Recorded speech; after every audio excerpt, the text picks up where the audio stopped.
Hi everyone, we are back in Runescape 3, finally. I've been sick the past couple of days. I was hoping to stream yesterday and Sunday, but that didn't happen. The illness that my daughter had, thankfully she's all over that now. She was over it in a couple of days actually, she was really good.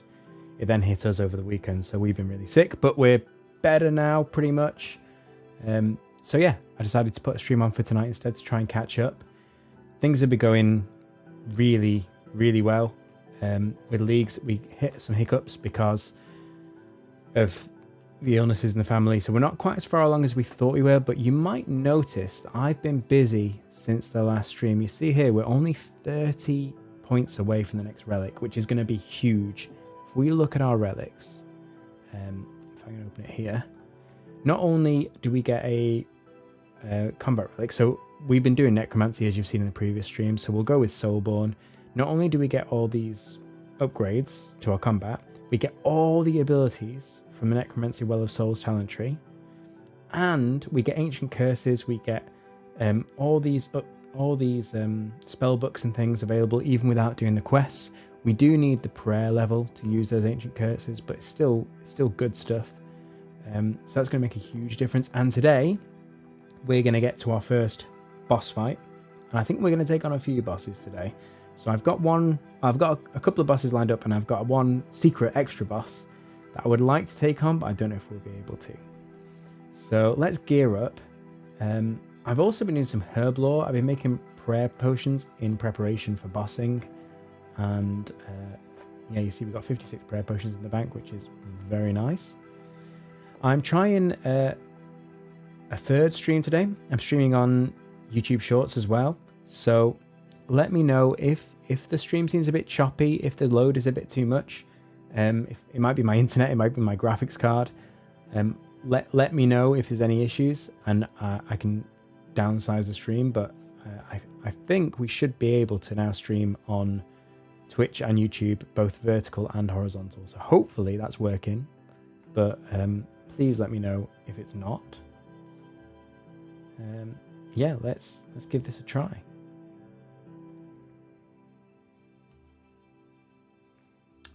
Oh, hang on, yeah, there we go. If the for some reason the restream duplicated this stream, so if you already subscribed to the other playlist for the streams, you have to switch to this one. Of course, if you're sitting and watching the wrong stream, then you won't hear this. But hopefully people will work it out. I need to work out why it does that sometimes. It's something to do with my setup. Anyway, it's fine. Right, so we want to get our necromancy gear. We also want to get our salve amulet, and we don't need potions, I don't think. Maybe we take a prayer potion just in case. The other thing I did while between the streams was I got my fishing levels up, so we can now get sharks. Not that I have sharks in my bank, but we can get them if we want them. So that is going to be nice.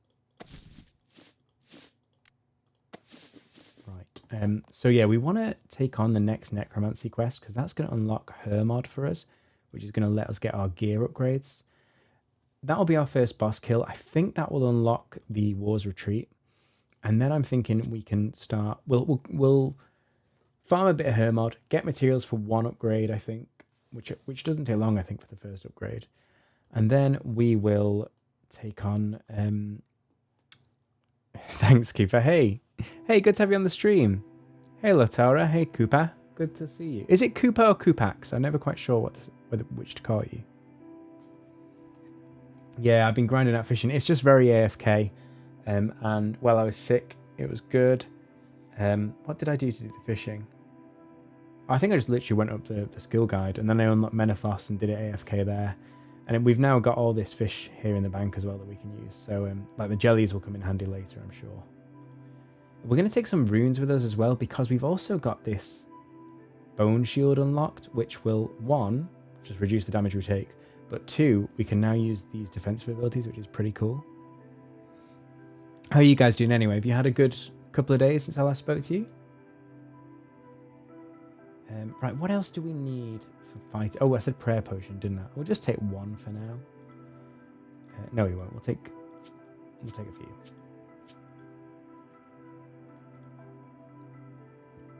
Oh, the X is for handles. That's what I thought. That's why I keep calling you Cooper. Yeah, so I am getting it right. Okay. Thanks for letting me know, Cooper. All right. I feel like we're forgetting something, but I don't know what it could be. So I don't have anything to put in my ammo slot, do I? I don't have a rune pouch, do I? No. Okay. I think we go with this, and then let's check the Spirit of War items list. I don't think we need any items, but I'll just check that. Is the stream seeming okay? Is it clear? Because it was a bit, it struggled when I tried to set up 3 streams at once. The computer had a bit of a moment, but I think it's working smoothly now. But tell me if it's not. Cool. We don't need any items. Let's just do it then. Send it, right? Let's take some more food though, because this is going to be our first time. Is there anywhere near here where I can restore prayer? There isn't really, is there? I'll have to go somewhere else to get my prayer back. That's fine, we can do that.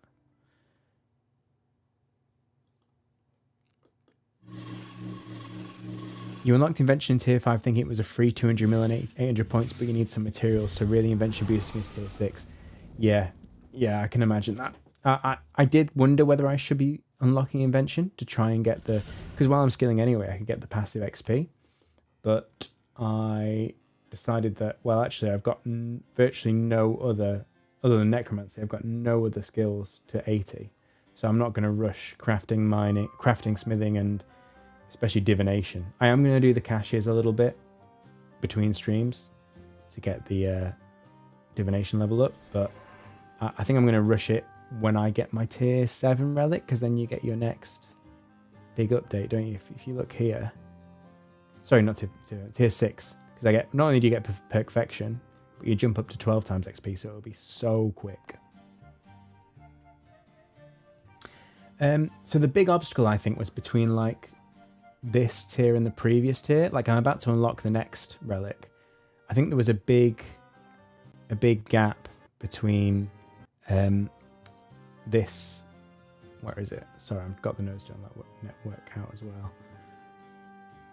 Yeah, these tiers, 3 and 4, I think, were the toughest. That was a bit of a slump because you weren't like high level enough to do the higher level tasks, but you kind of done a lot of the low level tasks. That was tough. But after that, it's gone really smoothly. The only bumps have been in real life, where first my baby got ill, so I was looking after her, and then she got better, and I shipped them off to my in-laws.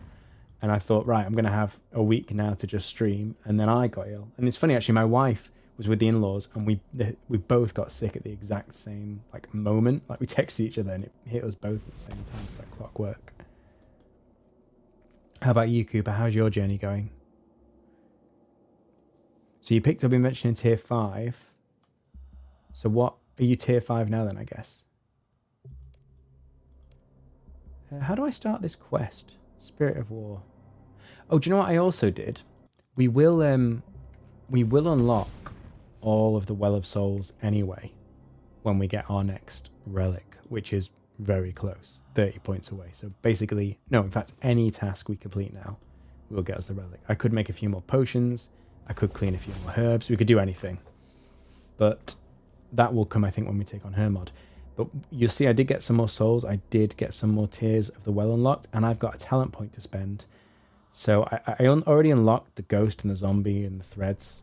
Now I've got to choose one of these, and I think the passive heal from the Command Vengeful Ghost is going to be most useful in general, and especially for this fight. And then after this fight, we should get everything unlocked anyway. So we're going to unlock that, because it's just so good for sustain. And I've just remembered what we need from for this fight as well. We need Excalibur, because I did do the Merlin's Crystal quest as well. My plan is to do the Seer's Village achievements and get ourselves an enhanced Excalibur all set up, because that is going to be massive for bossing. So yeah, Spirit of War. How do we start it? Oh, I should speak to Karen. Okay. Oh, and we need the Tome of don't we? Or whatever it's called, the one that goes here. That was the other thing I'm missing. Yeah, I mean, this time of year when you've got a baby in nursery, like just all the bugs get spread around. Last year we were sick because it was her first time in nursery. She went to nursery quite young, and we were sick from October through to February. It was crazy. We were so ill. The baby was most of the time was okay. So had some bad nights, but generally the baby was okay. It hit us worse than it hit her. So yeah, hopefully it won't be as bad this year. We're gonna like take lots of vitamins and like get some the flu vaccine and things like that, just to try and limit the damage as much as possible. And you know, she's already been through it once, so hopefully that means that it won't be as bad this year. We hope. Where's my grimoire? Oh, it's because the grimoire got upgraded, because I also did the medium tasks as well. Right, there we go. We got the grimoire, and we've got the Excalibur. You're pretty good. Your course mate isn't very active, so you're having to coax people into doing next with you. Your course mate? Your course mate does next with you? What do you mean? What do you mean by like a university course mate? I think next is pretty hard. Like when you're like proper end game, yeah, you'll be able to solo next with the relics. But at the moment, I think it's very brave to try and take on next solo. Yeah, the tier 2 diary suit. Well, even because this only gives you, is it 10 teleports a day? Whereas the upgraded version that gives you unlimited teleports is even better. Like that's really almost mandatory really for rune crafting. Right. I think there's not much to this quest. I think we basically just go and unlock the boss and then fight him, and that's the quest done. Oh, you're close, mate. Okay, that makes more sense. You're mobile. Are you in a clan? Because clans are brilliant for that. All my clanmates, like especially on old school RuneScape, because there's more people around, but in RuneScape 3 as well, they've been so good. In fact, the last time I played with my clan on RuneScape 3, the guy took me to do next, and we did next together. It was great. It was really good. I mean, he basically carried me. But yeah, clanmates are so good in RuneScape for that kind of thing. Head to Ed at the boat rental shed. Okay. I don't remember any of this. I did this. When did Necromancy come out? Like 2 years ago? I don't know. Yeah, it must have been 2 years ago. I don't really remember any of this. Oh, I did love Necromancy when it came out, though. Not only was it good, but it also made me so much gold. Like, I just made loads of ink. Well, first of all, because when Necromancy came out, they changed the overload recipe. So it then took an extra ingredient. You had a Necromancy potion, as well as the other potions to make the overload. People were buying overloads like crazy and the ingredients for them on the run up to Necromancy release. And I just got my 120 cape, I think, in Herblore. So I just made loads of money selling Herblore ingredients before Necromancy came out. And then it came out, and I just made a ton of ink, and I stood at the ritual site selling it, or even on the Grand Exchange. And I, again, made so much money that it's paid for my membership, which I've been playing old school with for 2 years. Like, it's crazy. So maybe this is why I've got such a fondness for Necromancy. Oh. I've got to hunt down some lost souls, really?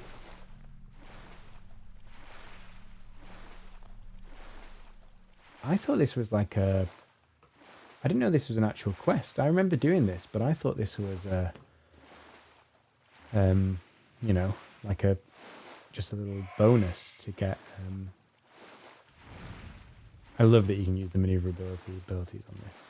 Yeah, I thought this was just a little bonus activity to get some extra souls. I don't remember it being part of a quest, but apparently it is. You got a clanmate to do 4 kills, but they had to leave. Oh, mate. I mean, I'd offered to come and help, but 1, I'm probably not quite there yet. I need to upgrade my gear. And 2, I've never... I've done next twice, both with clanmates carrying me. I don't really know what I'm doing in X. Otherwise, yeah, I'd be willing. The ink thing was crazy, and the prices were just mind-blowing. And the ash prices as well. Do you know what, though? As much as I say I made a load of money from necromancy, before... don't remember if it was before they announced it or before they launched it. But either way, I had a big bank clear out. And I sold all this random ash that I had in my bank for no reason. And I sold it for like... It must have been like 1 million gold. It's like 1 million ash, 1 GP each. And like when necromancy launched, ash went up to like 1,000 each or something. So I lost myself out at like 1 billion GP. But hey ho, these things happen. Yeah, the frozen prism is the thing. Are you taking your vitality booster thing when you get frozen? You can take that and you can tank it. If you take the vitality pot. That's really, I think for soloing, the vitality pot is the key. I think, do you know what, I tell a lie, I think I did solo Nex when necromancy came out. But I can't really remember it. What combat style are you using to fight Nex? Because I think necromancy is pretty good against her. I'm not sure about the others.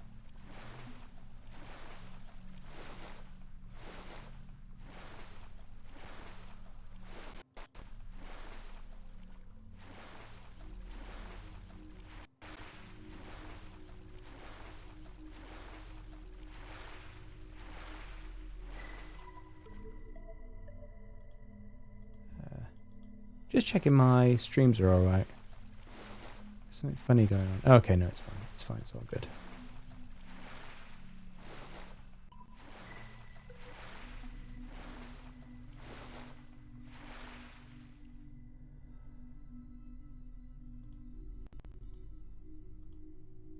Yeah, the streams got screwed up when I did restream, so there's now 3 YouTube streams going on. So I'll just close one of them, and hopefully that won't get rid of you. I mean, I know it won't. I'm selecting the one that isn't live.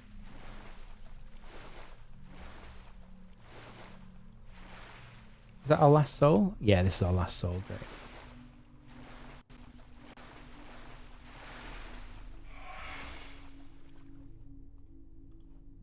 Okay, that's all 4. Let's head back to Karen.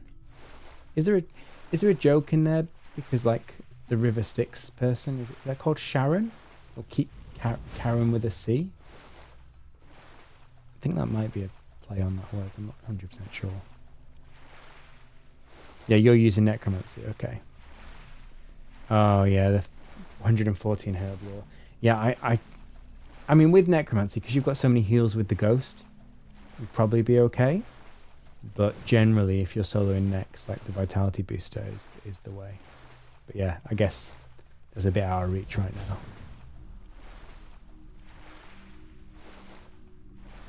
Yeah, I'm not tier 70. I'm tier 50 at the moment. But yeah, we'll get it from Hermod. Oh, I need to park the boat, don't I? Oh, is next the tier 80? Yeah, because the ambassador is the tier 90, right? I'm going to have to farm some krill, I just realised. I forgot about that. I mean, krill is easy. The biggest issue with krill... Why can I not park my boat? What's going on here?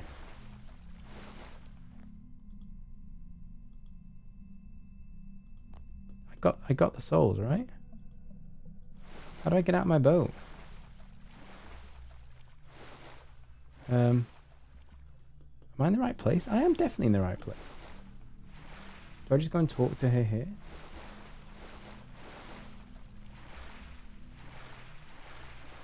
Ica. Yeah, Karen with a C. Yeah. That's what, I think that's why she's called Karen with a K, just as like a joke. Right, how do I get onto here?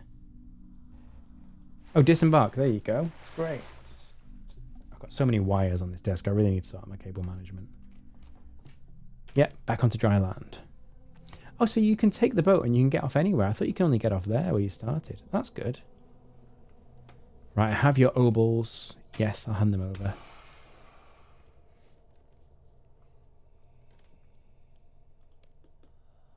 So hi to everyone on the vertical stream as well. Thank you for watching. I I hope it's working okay. This is the first time doing vertical streaming, so hopefully it's right. It took me a while to set it up. Here we go. Right, I think this is the fight now, surely. Oh, let's get my weapons on. My prayer... I don't have good prayers unlocked. That's the biggest problem here. I'm surprised this isn't voice acted, given how much more of this is voice acted. I think because I speak as well, they've decided not to voice act it, maybe. Right, so I know he attacks with necromancy. So we need to use this. And I remember there's like a sword attack. There you go. Oh, well, that didn't work because I used both my charges at once. Oh, no, that's his regular attack. I think I have to look where he like swings his sword over his head. Yeah, there it is. There it comes. Okay, so just dodge that. This isn't bad at all, really. And then he summons some ghosties, I think, to help him, or some skeletons or something. Oh! Yeah, so just dodge that. I'm not taking any damage yet. Wow, okay, yeah. I think this is story mode, though, so it is easier anyway. Oh! I keep thinking that was his special, but it's not. I remember when I was farming him, he got to the point... Oh, I clicked to attack the Phantom. Yeah, when I was farming him, I didn't... Is this a sailing skill? Yeah, this is sailing. When I farmed him, when I got to a decent level, like, you don't even need to dodge the special, you just sit there and just tank it, it's fine. How are you doing anyway, Costume Cats? Good to see you. In fact, I can tank it now and it's fine, but again, it's story mode, so you're planting all your seeds and making all your potions, only need 108 herb lore to make the power burst because of Production Prodigy. Oh, you took Production Prodigy. Ah, cool. Yeah, I just did that before the stream. I pickpocketed a load of herb seeds and then planted them, and that's what got me to fit 48 herb lore and made all those prayer potions. So good with the farming relic. Alright, that was nice and easy, wasn't it? What? Oh, okay, yeah, this isn't for the quest. This is just to farm him.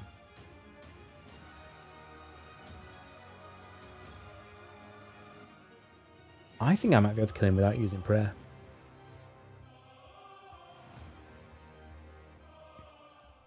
I think I should broadcast this recording when sailing launches. I think that would be funny. So new sailing skill and it's necromancy. Right.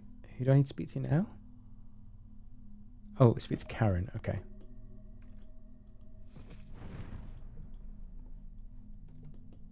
I beat her mod yet. Happy to. Right, so she's going to take me to fight her mod. Very nice. Okay, and we can actually beat... Because that wasn't technically our first boss because he was in a quest. Oh, we got the Hermotic Plate though. That's nice. That's got to be a level, right? No, not quite. Right, let's go fight her mod again. I'm going to try it without prayer and see what happens.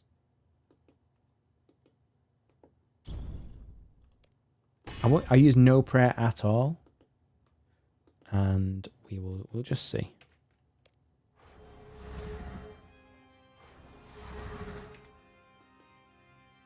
I don't have any potions. I'm not using any potions either. I've got prayer potions if I need them, but I'm not using any like combat stats boost or anything like that. Just gonna go in fairly raw and see what happens. We are taking a fair bit of damage actually, to be honest here. Yeah, we're gonna have to turn our protection feelings on. We'll try without the accelerated decay and Hand of Doom because they're not that powerful anyway. See what difference that makes. Oh, of course he is stronger because it's not the quest version anymore. I didn't think about that.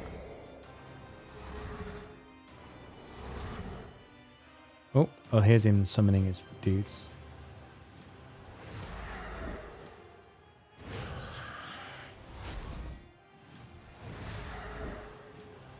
Special now. Oh,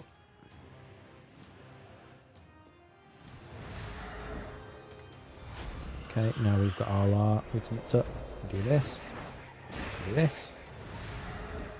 See, as long as I can surge before he does that special, it's absolutely fine.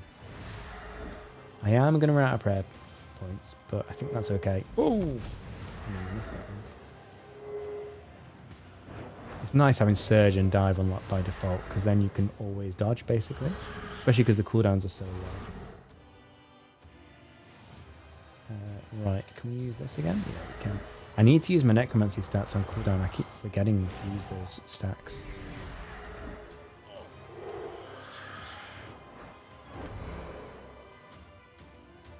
There's a special now, isn't there? There it is. Whoa. And do I have prayer? I'm out of prayer points. I'm going to try and get away with not restoring prayer points.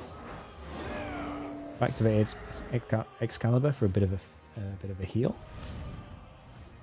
And we can use our ult, and this should do it, right? Especially if I combine it with Finger of Death as well. Oh! Oh, that was my bad.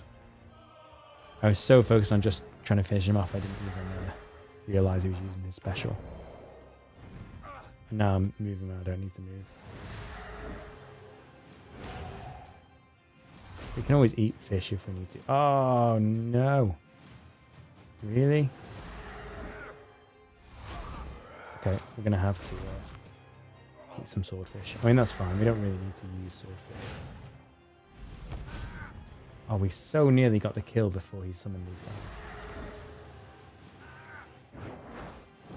There we go. We got him. And combat level 100 as well. Look at that. Oh, and we got a Hermetic Plate. Oh, that's so good. We got a new relic. We got a new relic. We got combat level 100. We got a Hermetic Plate. And we got... Oh.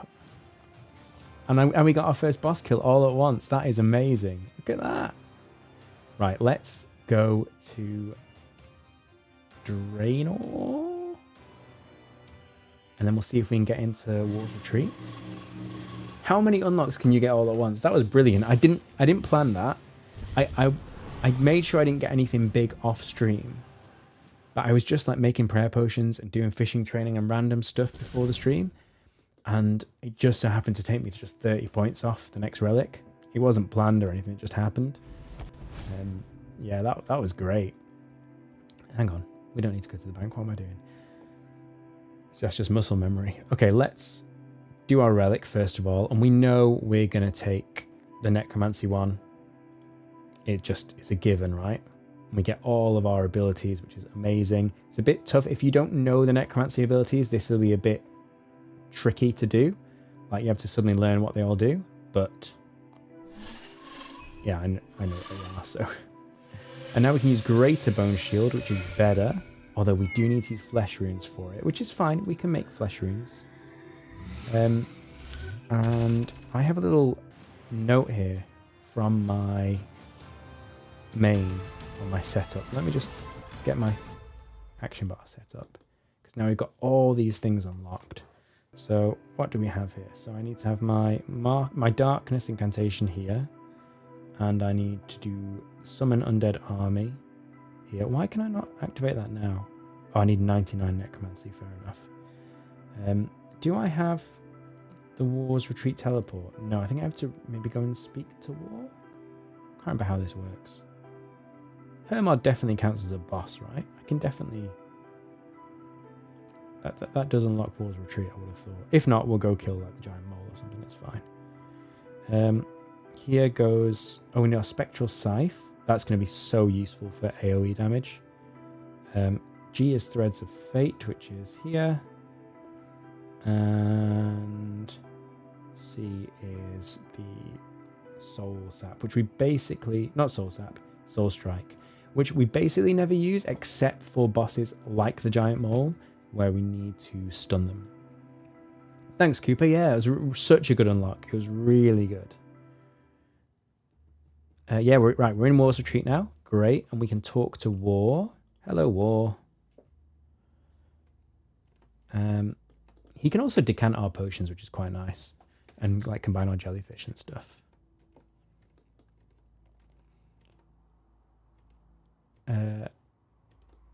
Okay. Yeah, tell me about how portals work. So for old school RuneScape players, maybe you've not seen this. This is War's Retreat, and it is like a bit like how you use your player-owned home when bossing, but better. So, what's combat mastery? Hang on, I didn't see that. So you've got like this little retreat that you upgrade by getting boss kills. So the more boss kills you get, and the more currency for war you earn by killing boss kills, you unlock upgrades that like give you health buffs, give you like removing debuffs and healing prayer, and you get like an adrenaline boost on these crystals, and you get these portals which will teleport you directly to the gate of any given boss, which is amazing. So what can you tell me about combat mastery? What do you need me to do? Okay, what do you have in mind? You give them tasks for me. Show me the combat mastery tasks I can do. Oh, I didn't know this was a thing. Okay, what reward do you get? Oh, it's just a cosmetic override. Okay, alright, fine. Combat mastery is combat achievements. Yeah, okay, that makes sense. I thought there was like an actual reward that benefited you in game. Oh, so you need 10 boss kills for the teleport. That's fine. We'll get that easily. Altar of War is... Well, the portal and the Altar of War, those two are so strong together. To be able to teleport back to a boss and restore your prayer here is huge. And then these things, these auras are amazing. They're just buffs, basically. They can use like once a day. And yeah, we'll never use these consumables. But yeah, our goal is to get 200 boss kills to quickly unlock that. That's going to be big. Okay, let's go and see if we can make an upgraded weapon. And then, I don't know how many plates we're going to need. We are going to want to get some power armor. We'll need more plates for tank armor, but I'm not going to worry about tank armor right now. I might get that between streams. I don't know, do you guys want to see me grind out 2 sets of armor? I think you probably don't. Okay, Killy, can you give me the next set of equipment upgrades? Power armor. Yeah. No soul urn, okay. I need to grab some materials from some of the great beasts of Gillinor. 5 royal chitin from the Calphite Queen, and 5 hideous moleskins from the giant mole. Okay. We can do that.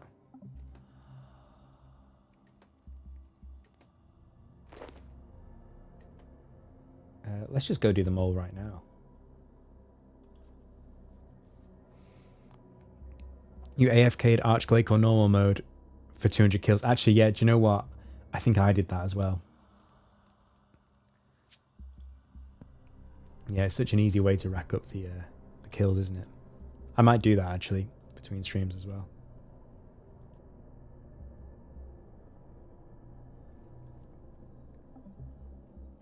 Oh. I just realized something, actually. I'm going to...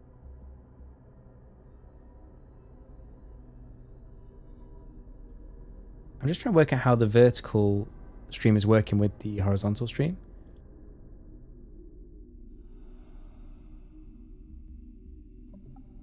My problem is I don't have a physical mute button on this mic, so I have to mute the stream when I cough, and I really hope that works for both streams. But I don't know if it does, so yeah, let me know if not. Sorry if you have to hear me cough, but yeah, I'll try to avoid it. Like, can you hear me drink this water? Hopefully not. I'm trying to save your ears. We'll see. Okay, let's just go to Valador. Kill this mole. Do we need a spade? Do we need a light source? We might need a light source. Let's try without. There's a bank right there anyway, if we need to get one. Oh, we need to restore our prayer as well. We can't do that in Valador, can we? Okay, let's go to Lumbridge to restore our prayer. So, Mole and Calphite Queen we're definitely going to kill. No question. We're going to do some more Hermod, I think, for the plates. And now, is now when I tell you my secret, or do I save it for later? I'm not sure. I might save it for later. I do have something else lined up, but I don't want to overpromise, you know, because it's going to be a bit yeah, it's going to be a bit tough to take on all the bosses on my list, but I kind of want to do it, you know. And with this necromancy relic as well, that makes it a lot more doable. My biggest issue is sustain, right? Because I do not have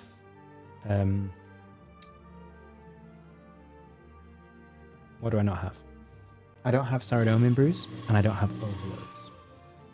So Overloads, not only do they boost your combat stats, but they get rid of they keep refreshing your stats so that you don't just have boosted stats, but it also gets rid of any debuff from drinking Saradomin Brews. So you get the healing from the brew without the debuff, which is huge. It's easy. It's much easier than sipping a brew and then a restore.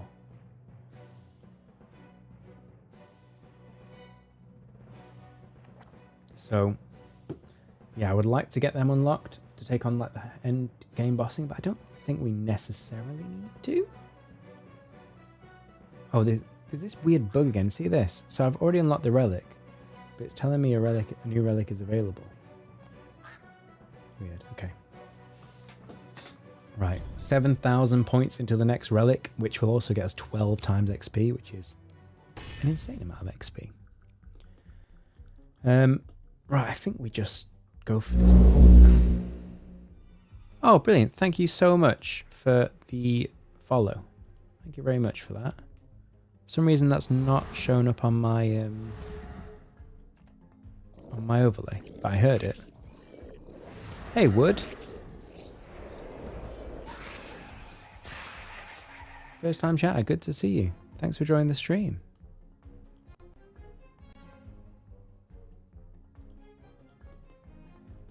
Oh yeah, so the way the mole works in this version of the game is she moves between these rooms, and I have to stun her in this room. So she has different mechanics in each room.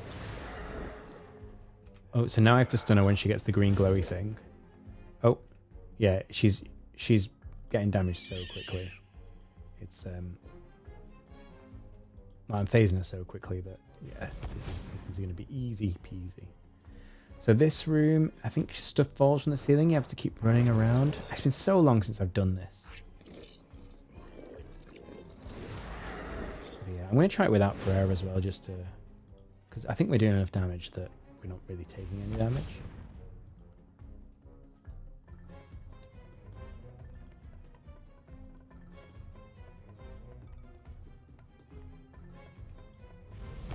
Right, here we go. Oh, I just realized it tells you at the top of the screen what the mechanics are. So this screen is the, she has little babies that come and like heal her, I think. Or maybe they just damage me, I'm not sure. But I think when you're decent level, you can pretty much ignore them. Or just like rely on AoEs to take them out. Yeah, because they respawn so quickly as well that there's not a lot of point focusing them down.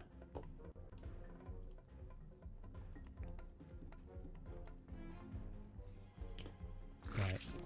Is this where I gotta... Oh, I've got to stay close to her. Yeah, this chamber, you've got to stay close. Okay. If you get far away, then she does loads of damage to you, I think. I'm not sure if I read that right. I think... Or maybe you got to stay far from her. I can't remember.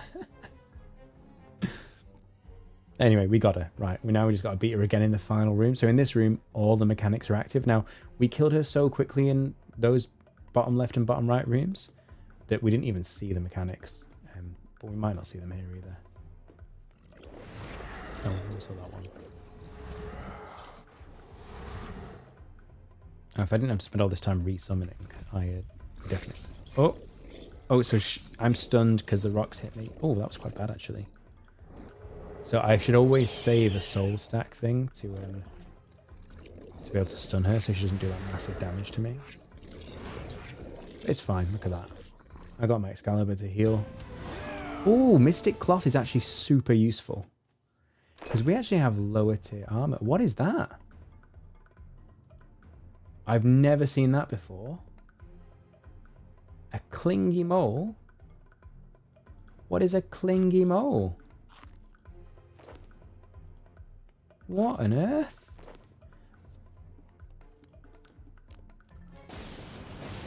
That's a shield, apparently. That is new. Or, well, new since I've done mole. I don't know how new that is, but... I'm trying to look on the map to see if I can see her yellow dot. Yeah, it's there. It used to be the direction she pointed in when she dug didn't show where she was going. It was just a random animation, but I think it seems to be showing it now. And also, she's not aggroing me when I go to her, which is weird. I think part of the reason why we're doing so much damage as well is the 100% accuracy buff. It's not just the fact that necromancy is overpowered, but it's that buff as well.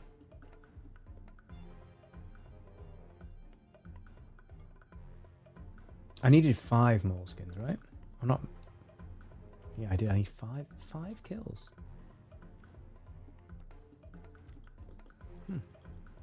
I mean, I guess it's easy mode, so you know these are the easy bosses, so it's fine. Be honest, just get a few kills. I used the stun. Did that not count? What?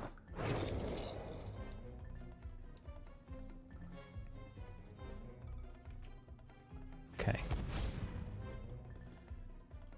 I shouldn't have brought all this food, really. It was unnecessary, wasn't it? It's fine. I'll just throw it on the floor. Like, it's only swordfish. I'll be able to get more better food later. Oh, dodge the crumbling.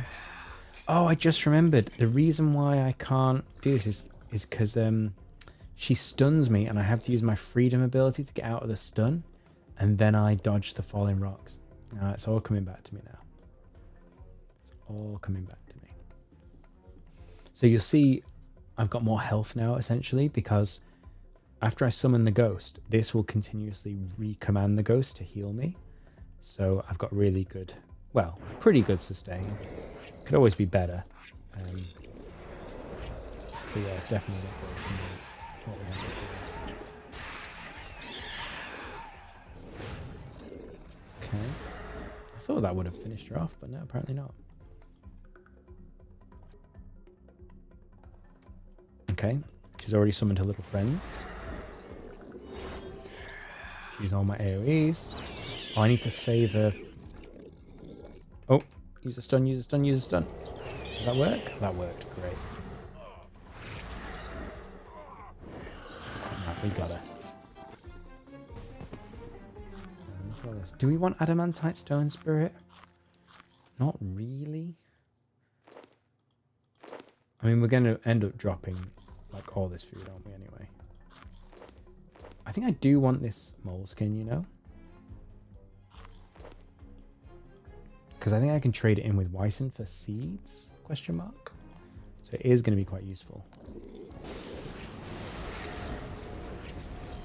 Notice I've not used any prayers yet. I'm fine. Where's she going? Bottom, southeast. Yeah, it's quite nice now you can see exactly where she's going. Like, it's infuriating in old school where you can't see where she's dug to and you have to spend ages running around. I mean, that's why you need to do the tasks. But I think you have to do the hard Falador tasks before you even get the ability to see that, which is really rough, actually.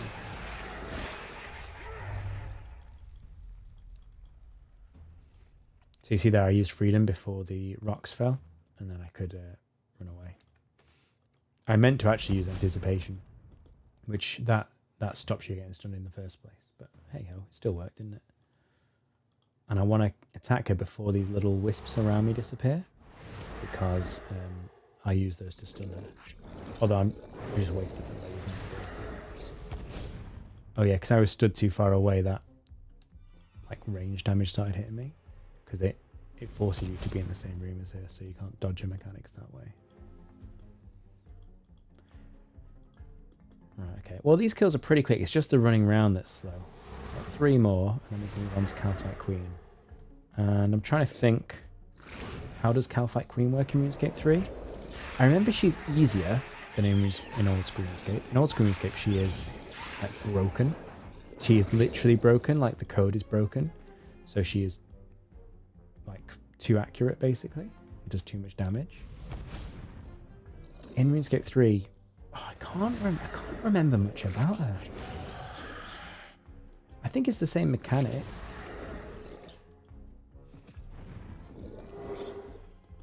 I think that's it. When she digs, I've got to get away from her because then she does an AoE damage. Yeah, okay.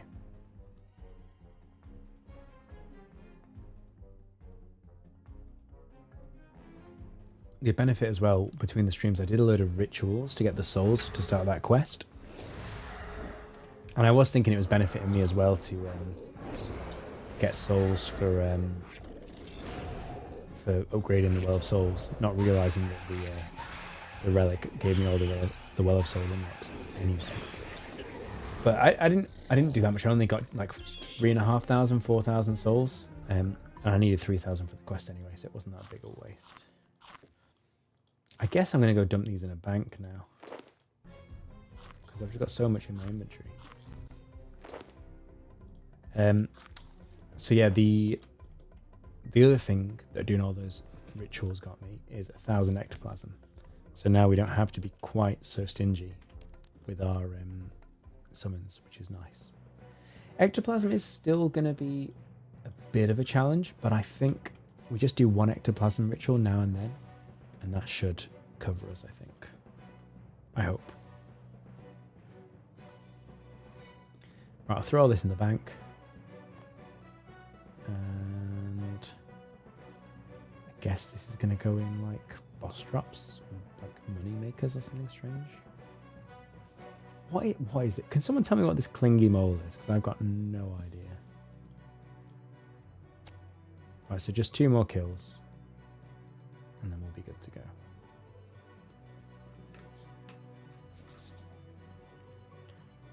Right, I keep running over here out of old school RuneScape habit.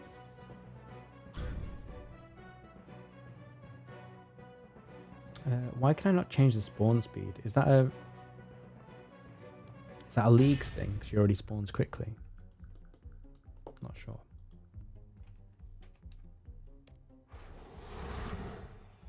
Right, where's this mole? Come on, Moley. There she is. Alright, I'm not using my desktops at all. She's over here.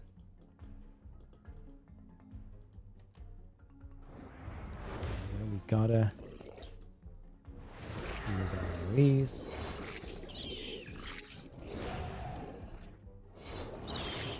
So we got 3 AoE attacks now as well, which is really nice. Oh, okay, that didn't work.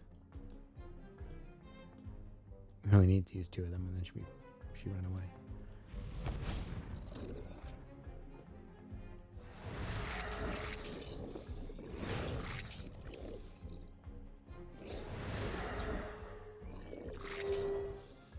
I took a lot of damage for that sneeze. Oh, she's gone. Let's hope I don't sneeze when I'm fighting Nex. How is Nex going? Are you winning over there now, or is it still a bit rough?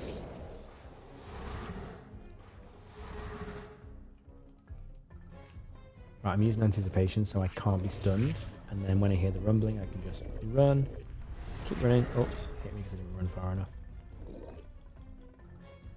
Now, if I was good, I could be mashing my Z key to auto-attack while I run.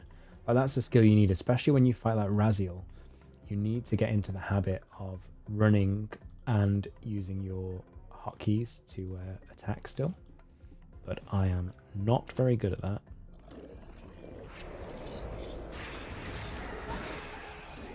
I think I should have saved my luck for the final phase, but it's fine.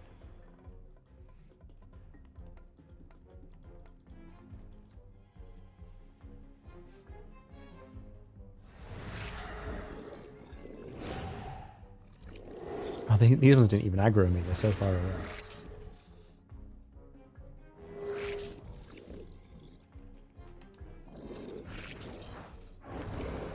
we go, we got it. Oh, we didn't actually get her, what?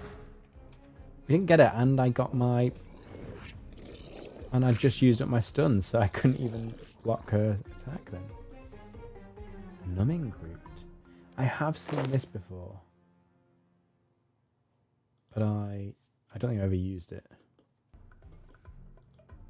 Right, was it only 2 kills we needed? I think it was only 2, so there's 1 more to go.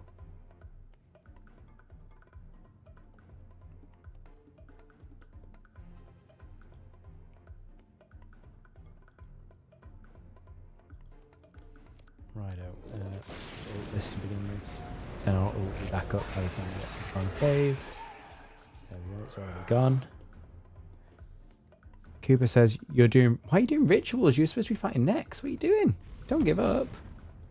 Actually, well, maybe, don't give up, but maybe go and do some more prep, because next is really tough solo.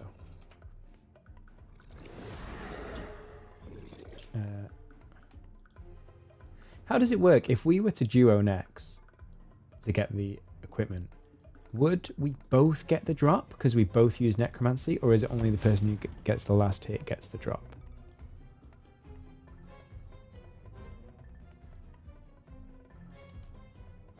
Oh, that's a good idea. Yeah, use Saradomian Brews for your HP buff when she freezes you.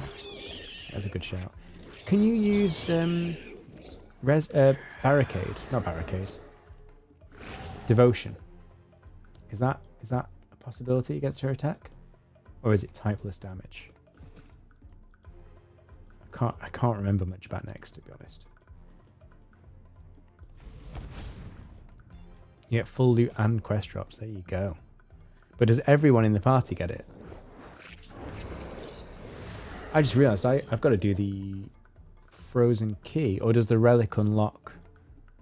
Does the relic unlock next for you, or do you have to go and still kill all the God Wars bosses to unlock her? Yeah, I don't think I'm going to get to next tonight, to be honest. I've actually got a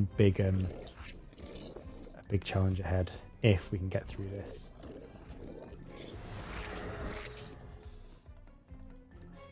This will get us tier 60 gear.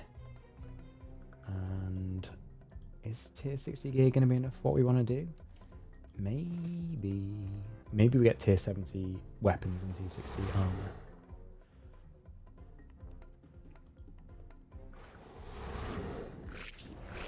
Right, I'm going to save my little stacks now so I can stun her if I need to. I use my Finger of Death stacks, but I'll save my... What are these even called? Like, soul stacks? Yeah, residual souls. Oh, 70 constitution, that's nice. Okay, right, that's all of the moleskins we needed. Now we need to take on the Calphite Queen.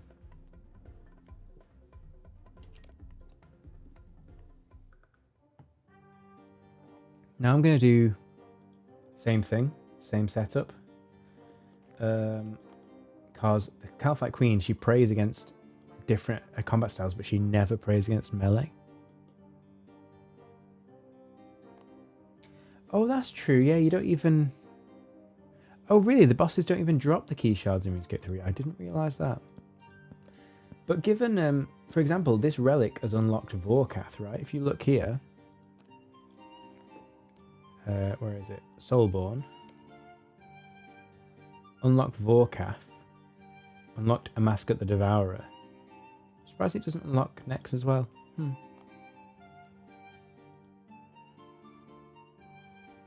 Right, we need to get some food in us. And what else do we need? Oh, let me just check. Oh, I thought we might have had some caskets to open, but... No, we got loads of clues. I'm not going to do them on stream. Unless you guys really want to see clues, I'll do the clues off stream. I won't subject you to that because I know a lot of people don't like clues.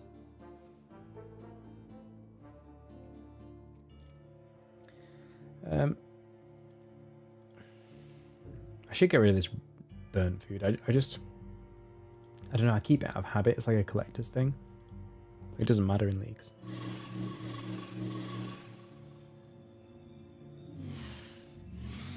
Yeah, it doesn't matter in leagues because your bank gets wiped anyway after 6 weeks or 8 weeks. So. But I don't know, I like to keep all this stuff. I'm a bit of a hoarder. Right, I think I might still need to take ropes to Calphite Queen. And we need 5 Calphite Queen kills as well. My prayer is okay. I have prayer potions. I have some really, really bad food. And I have some ropes. Okay. Do you know what's so nice about RuneScape 3? You don't have to buy a Shantae pass every time you go through here. It's so good. Like, that is probably my favourite thing about RuneScape 3, is you don't have to buy Shantae passes. Right. Oh, is she here? Oh, okay, this is quite different. I'm down here. Do I need an anti-poison? Oh, I hope not. I'm pretty sure I can probably just ignore poison. But yeah, we'll see.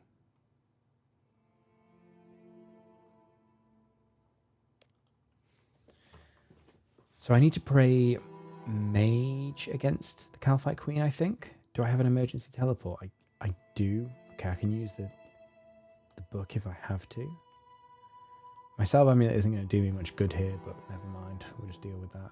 I think we just brute force this. Like, we've got the relic helping us.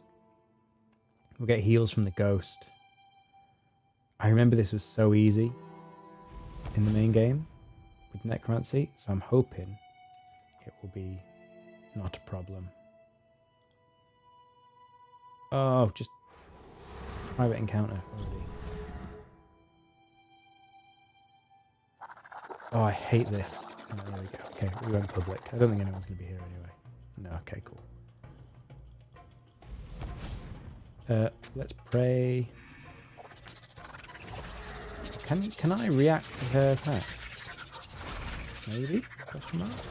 Oh yeah, look how easy this is. This is fine. I don't think I even need to pray. Yeah, this is almost as easy as mole. Right, attack someone else while she's respawning. She'll respawn in her second stage now. Okay, there we go. Am I poisoned? I thought I just saw poison damage. Maybe I shouldn't be in melee range. I don't know what it matters, to be honest with this.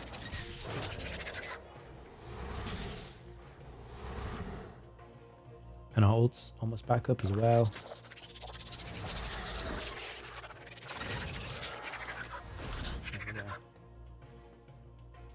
Oh, did they all die when she dies? Ooh, look at that. I got another task done. Royal Chitin and a wine of Zamorak. Thank you. Right, where is she? There she is. We'll go for her again. I'll use my accelerated decay prayers just to kill her. I think that's more valuable than the defense, since we've proven we can counter.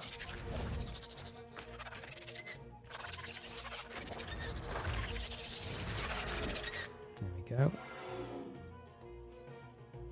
Oh, is this easier than mole? I think it is. It's definitely quicker because we don't have to run around.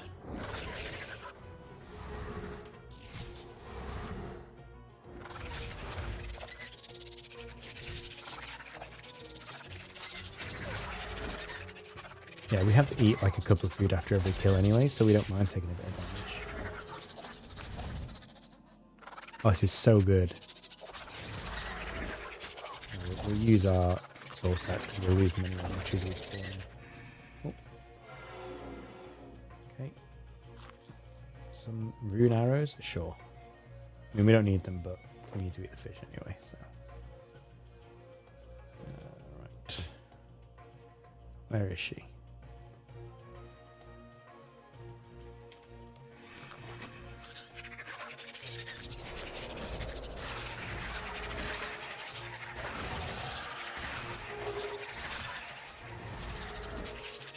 As soon as we get power armor, we get the chance to auto kill her when she gets below. Is it like below 30% HP, I think?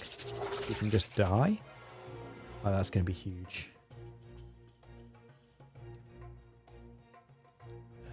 Summon your dudes, dude. There we go. It'd also be nice to have a special attack. I think I need the tier 60 weapon for the special attack. That's actually a task. I think it's only a 10-point task. But yeah, to use a weapon special attack is a task as well. Yeah, we got him. Oh, we're out of prayer. That's alright.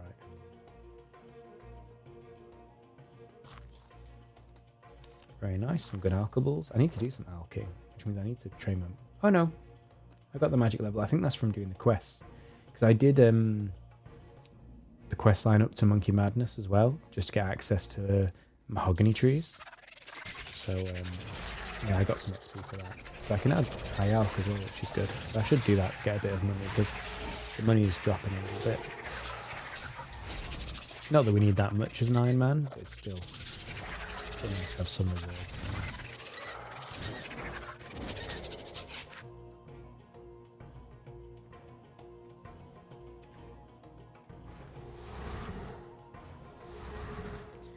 Also, when we get to level 90 Necromancy, which isn't far away, we can summon the Undead Army, which is going to be a lot more efficient than individually summoning dudes.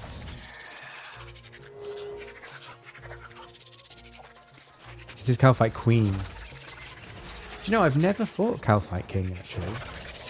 I've just never got round to it. But yeah. Welcome to the stream, Nate. Good to see you. Oh, Calfight Queen head. Really?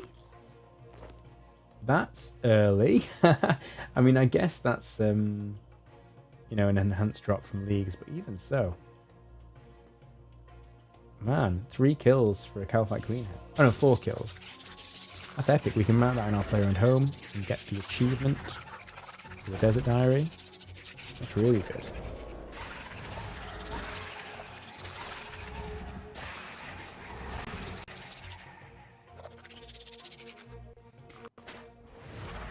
Oh, I thought she was dead already. I was looking at my other screen.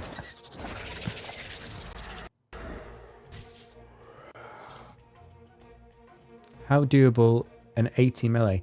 Well, this is necromancy, which is like overpowered. With the Calfight Queen, she in her second phase she prays against melee, so it's going to be tougher. I think 80 melee is fine. What gear do you have? That's the question. And to be honest, it would be better for you to bring 2 combat styles. Like, finish her off quickly with the melee, and then switch to something else to kill her in the second phase. Like Necromancy, actually. It was dead quick to train up Necromancy, or... Oh, there we go. There's our 5 kills. I'm just trying to think. What else could you do? I mean, you could brute force, I think, through her prayer, because prayer doesn't protect 100% in RuneScape 3. Right, let's go back to Killy. Oh no, don't waste all my ectoplasm. I'm teleporting out. I don't know, what do we think? How doable is Calfight Queen at 80 melee? I mean, if you've got the Relic as well, you've got the Bane set. Ah, welcome, Nate. Welcome. Yeah, I mean, I started off in RuneScape 3, and then I went to old school for the past couple of years, and I didn't play it very much at all. I played it a bit, but not like very much. So yeah, I know where you're coming from. Yeah, I must admit, I don't think I've ever fought Calfight Queen with melee, so it's hard for me to say. But I reckon you could do it if you get some power armor from like God Wars. That would be ideal.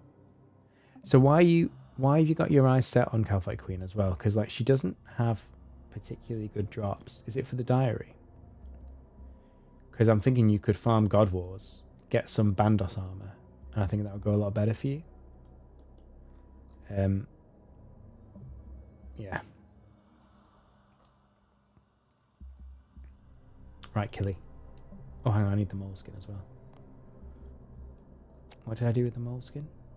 Here.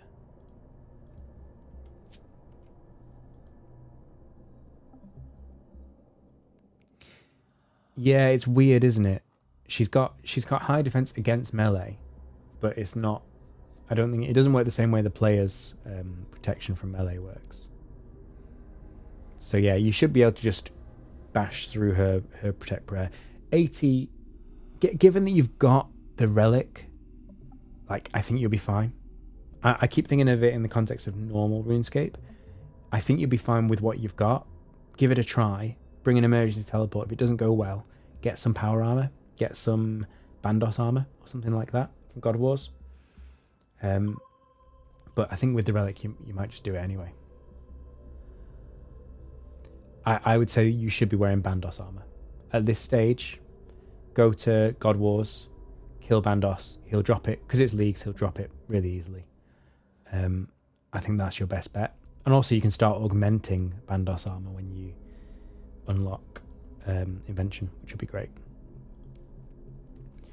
Okay, current task. I've got the stuff. Teach me your ways.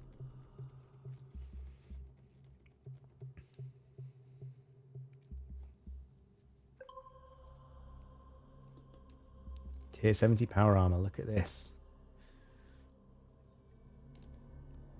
Bandos armor. I don't think it's quest locked. It's God Wars 1. I don't think it's quest locked. There might be a tiny thing you need to do where you have to... Oh, hang on. You might need to do Death Plateau. Unless that's already automatically done in Leagues. Let's check. Death Plateau. Is that done already? But yeah, when you get to the place, you have to... This guy gives you a letter, and I think you've got the option of taking it to Sir Tiffy and Falador. I don't think you have to.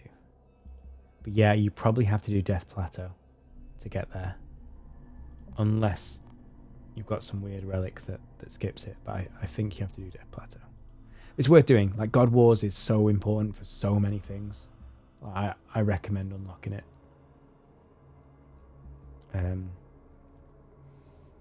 Right. Soulborn. What am I looking at here? Oh, the passives. I just realized, is there nothing that unlocks Sentistan? Yeah, you still have to do the Sentistan quests. Ooh, okay, they're quite long quests. Yeah, Troll Stronghold as well. Yeah, true. Is it? Yeah. But you'll whistle through those really quickly. I wouldn't worry. Right, tier 70 power. Right, so I need 75 smithing, which not that far off. Greater and Soulbar and Miasma runes. Miasma runes. Right, our issue now is going to be rune crafting. That's a concern. So we need to get... Well, how many rune crafting levels do we need for Miasma? Oh, only like 4. Where are we at? 3. Right, and how much... I don't think I've got much rune. That's the problem. I've got no essence left, really? Oh, no, I've got 614 left. Okay, come on. Let's go do this now. We'll make some flesh runes in the meantime, because we're going to need them for our greater bone shield. And... Can I use a bigger pouch as well now? Let's have a quick check, because I need a certain rune crafting level for these pouches. That's not the right size pouch. I need 75 for that. Where's the other pouch?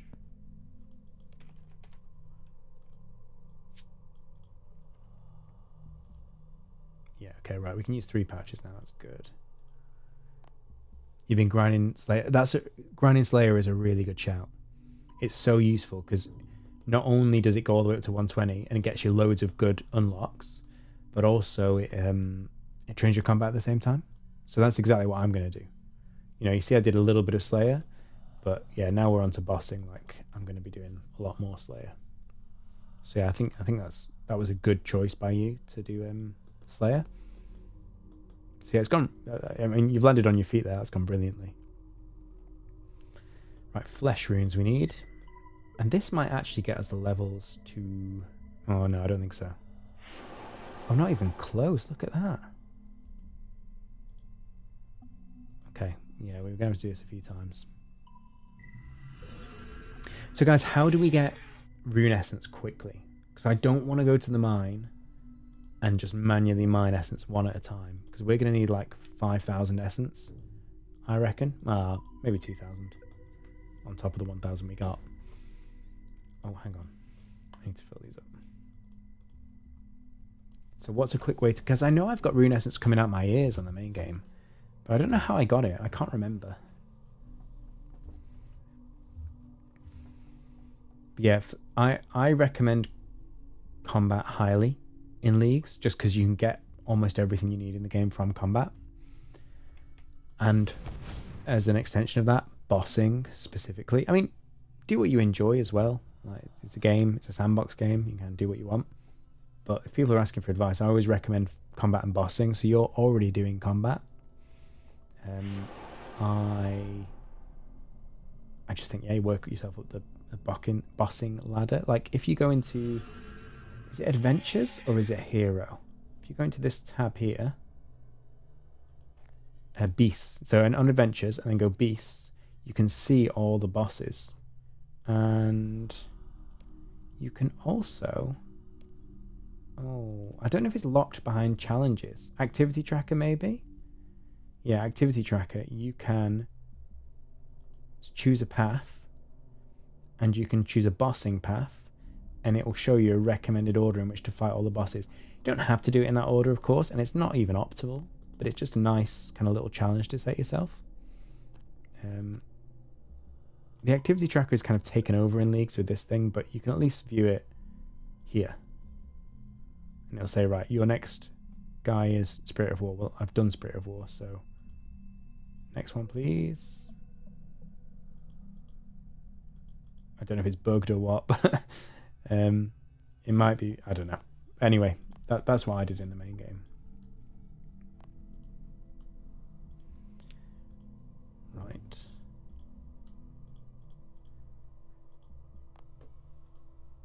So the smithing, I think we'll get pretty quickly. We can just make ourselves a load of rune stuff.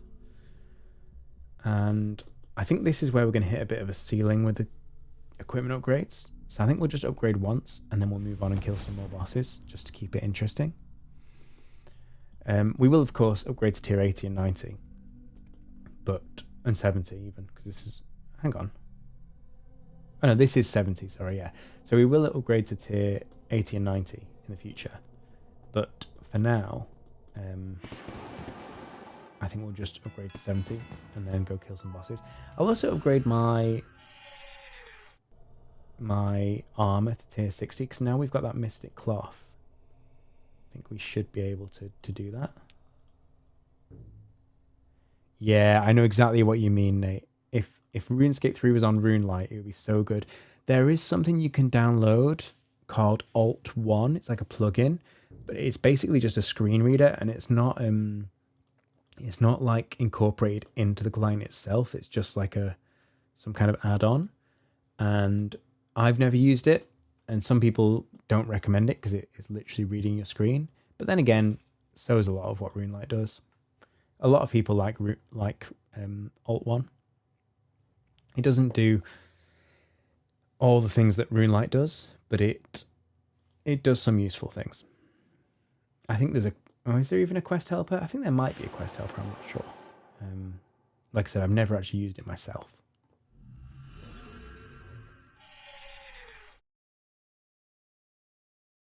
But yeah, I am missing RuneLite and all the little functionalities you get, I'm not going to lie. Right, how many runes do we need of each type? Greater Bone Shield needs... No, it's Lesser Bone Shield. Greater Bone Shield needs... okay. No, we're going to keep making flesh runes, because we need the maximum XP. And then once we hit... like a limit... well, no, once we hit 60 rune crafting...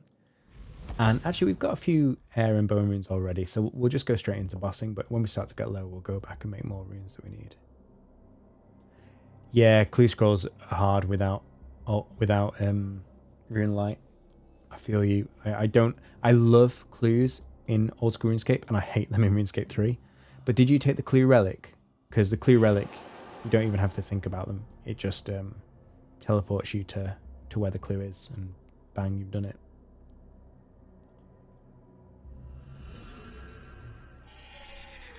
But yeah, that is my favourite feature of RuneLight, is the clue plugin, I think.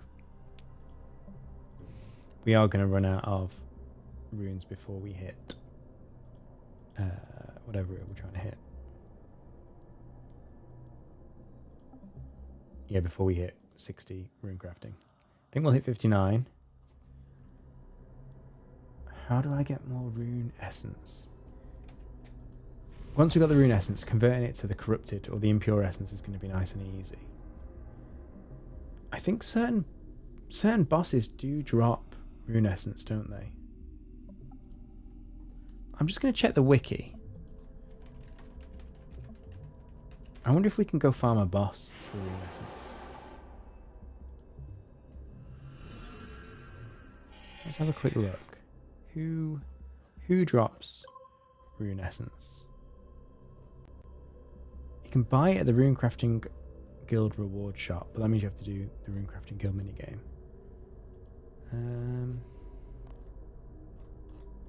It definitely drops from something. I don't know why the... Oh, sorry, it's not rune essence, it's pure essence. Yeah. Right. Here we go. Do our pouches still degrade in RuneScape 3? Yeah, they do. Okay. So... Oh, we do get pure essence as part of temple trekking. And we get it from Wizard Crompty if we do the Ardougne Diaries, which we've only done the easy one so far. I'm sure there are bosses that drop pure essence. Oh yeah, there are. There's loads. Okay, right. So we just got to work out what's the best way to farm it. We can get a bit of it in the Abyss, but it's not great. Ooh, 1,000 runes. There you go. Oh, thanks for the follow, Nate. Appreciate that. It's it means a lot to me actually, because I'm just starting out. So yeah, it's great to have this support. Yeah, it's less optimized than the last clue relic. You're right, because you have to put on the Globetrotter outfit and then click on the different pieces and use the different functionalities. And yeah, it's not as slick as the last leagues where you could just click the clue compass and it would take you there. Yeah, that was better. Yeah, Globetrotter outfit is like the fact that Globetrotter outfit is in the main game. That's the crazy thing. Although you it's got like limited charges, so it's not as like overpowered as it seems. Whereas obviously if you got the relic, you've got unlimited charges. Oh, Giant Mole drops 600 rune essence or pure essence as a 1 in 10 drop.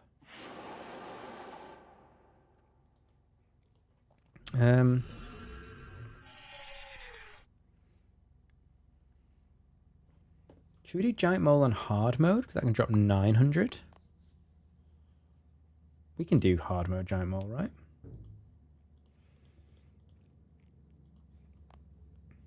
If we farm like 5 more Giant Moles or 10 more Giant Moles and get 900 essence, that would probably be enough, especially if we use some multiply glyphs. What's the best way to level Dungeoneering and Divination? Well, that's a good question. So Divination is an easy one. Every hour, on the hour, the Gothixian cache is open, and you can jump into one of those little divination pool things where you train it. When it gets bigger and there's a notification in chat, you right click and jump in, and it's like a mini game, and you can do it twice per day. And it gives you crazy XP and pieces of the divination outfit as well, which also come with various benefits. That is by far the best way to train divination. The minigame's a bit weird. It's a decent minigame, but it's worth looking up like on the wiki or a guide or something for it. So that's the easy one. Dungeoneering is harder. So I loved Dungeoneering at first, and then it got old pretty quickly. And in the main game, I basically I lamped it because it's so well. You get lamps like every day in RuneScape 3 if you do your dailies. So I lamped Dungeoneering to level 119. But the best way to train it though is the sinkholes. So you get a notification in chat. Here you go. Look, it's just come up. A sinkhole is going to spawn in 10 minutes. Talk to this guy in Demonheim to find out more. You go to those sinkholes and you jump in, and then you can again get like very fast Dungeoneering XP. You can also just go through the dungeons in Demonheim. Like, it is pretty quick, especially with the Leagues buffs. But for me, like, it's interesting at first. It's almost like Gauntlet in old school RuneScape, but the novelty just wore off for me. So maybe do a mix of both. But yeah, I need to start doing my Gothic and caches because you only do them twice a day. And yeah, obviously we've only got 8 weeks for Leagues. So yeah, it's worth thinking about. I think we need to do Giant Mole. I'm trying to think, is there anything else, any other way I can get decent amounts of pure essence? But literally, I think Giant Mole is the best way. Oh, there's 60 rune crafting. Oh, maybe we don't even need to. Have we got just enough to do what we need to do?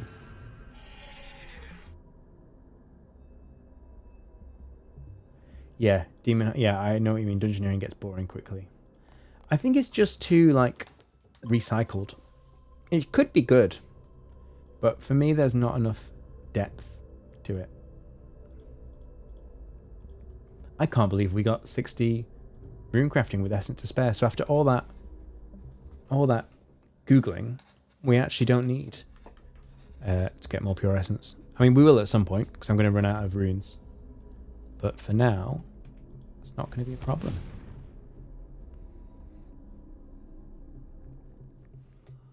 They should grant XP for killing mobs in the Dungeoneering areas. Oh, as in, yeah, not in Dungeoneering itself, in the other parts of the world where you can use Dungeoneering to go down into the little hidden area. Yeah, they you do get Dungeoneering XP, I think, every time you use one of those. But yeah, not for like killing the mobs or taking the resources that are there. Okay, is that enough? How many miasma rooms did I need? Oh well, we'll go to Falador and we'll get our smithing up. We need 20 levels, which sounds like a lot, but we will smash it out. Oh no. No, we don't. We need 15 levels. 10 levels. Only 10 levels. Okay, that's not gonna be bad at all then, actually. And why? Hang on, it doesn't even say I need miasma rooms. Oh, sure, it said I needed miasma runes. We'll find out when we get down there. Right, we'll bank all our... No, we won't even bank it, because we're just going to go to the smithy. We don't need our inventory empty for this.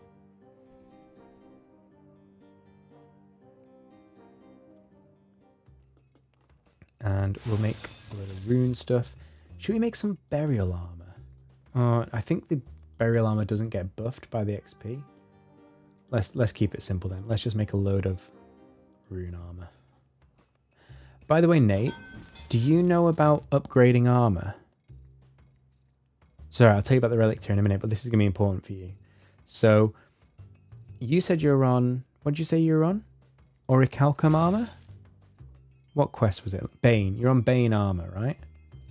Which is here. Did you know that say you make yourself a full set of Bane, you can then upgrade each piece to +1, +2, +3, +4. So if you're using Bane armor, you should go through and upgrade it to the highest level. It'll make a big difference compared to the base level armor. Takes exponentially more resources, but just a heads up, yeah, you should do that. So we, at the start of the stream, we just unlocked relic tier 5, sorry. And yeah, 6 is obviously a way off, but we're just starting our proper bossing grind now. So we're kind of done grinding out the tasks for a while, and we're just going to get tasks naturally as we do all the bosses. Okay, let's make some rune gear. Does it matter which one we make? It's the XP is scaled for the amount of materials you're using, so there probably is some optimal way to do this, but I don't know what it is. So let's just make full sets for now.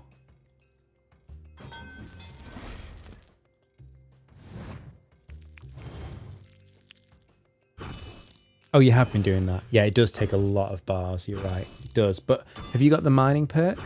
Because you get your bars so quickly. Without the mining perk, I think the bottleneck is getting coal to do your smelting. But with it, oh, it's so good.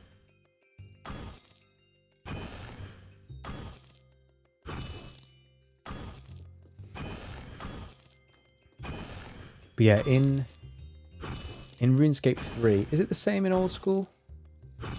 Yeah, I guess it is. On all of RuneScape, isn't it? Crafting will only get you so far.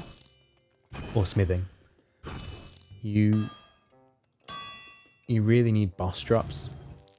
There is some like end game like magic equipment that needs the materials from the boss and a high crafting level. But generally I always prioritize bossing over skilling if you're trying to upgrade gear. Yeah, yeah, I know exactly what you mean. It would have been so hard if you didn't take that. I mean, you would have had to play differently if you didn't take that mining relic. Like you couldn't go and make yourself a full set of Bane armor. Well, you could, but it would feel horrible.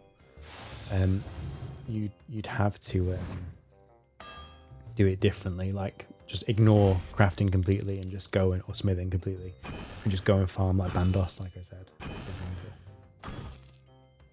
But in this game, there's two types of armor. There's power armor and there's tank armor.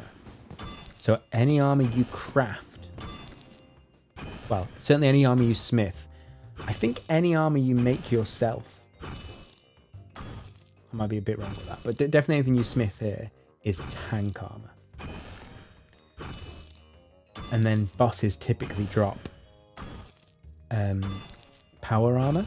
Like you saw in the Necro abilities thing, I could choose between power armor and tank armor. If I chose tank armor, I'd have to make it out of those plates, but it would be easier to grind.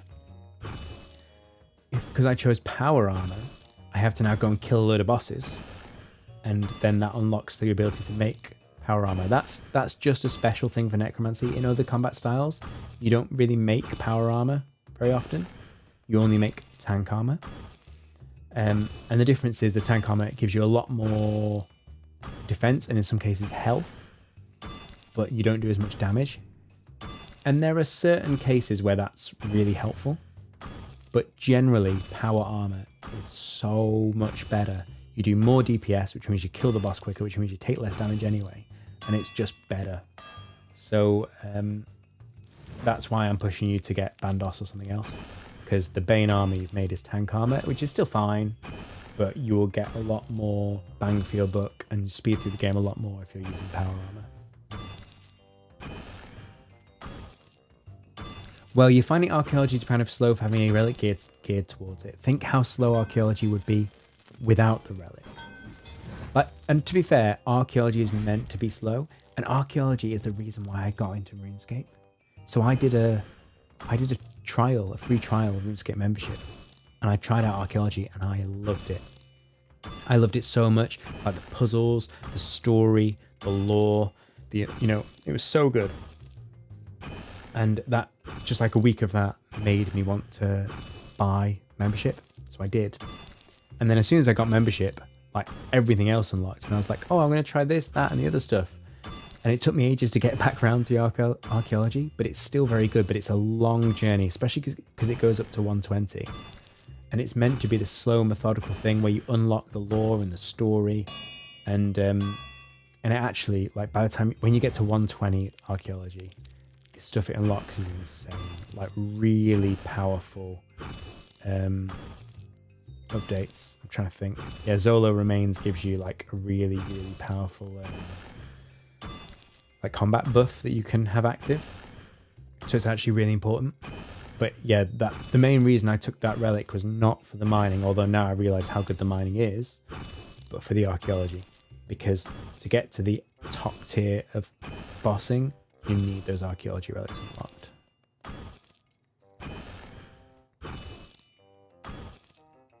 Is lifesteal a relic? I don't remember. Not a relic. Is that lifesteal an archaeology relic, perk, whatever you want to call it?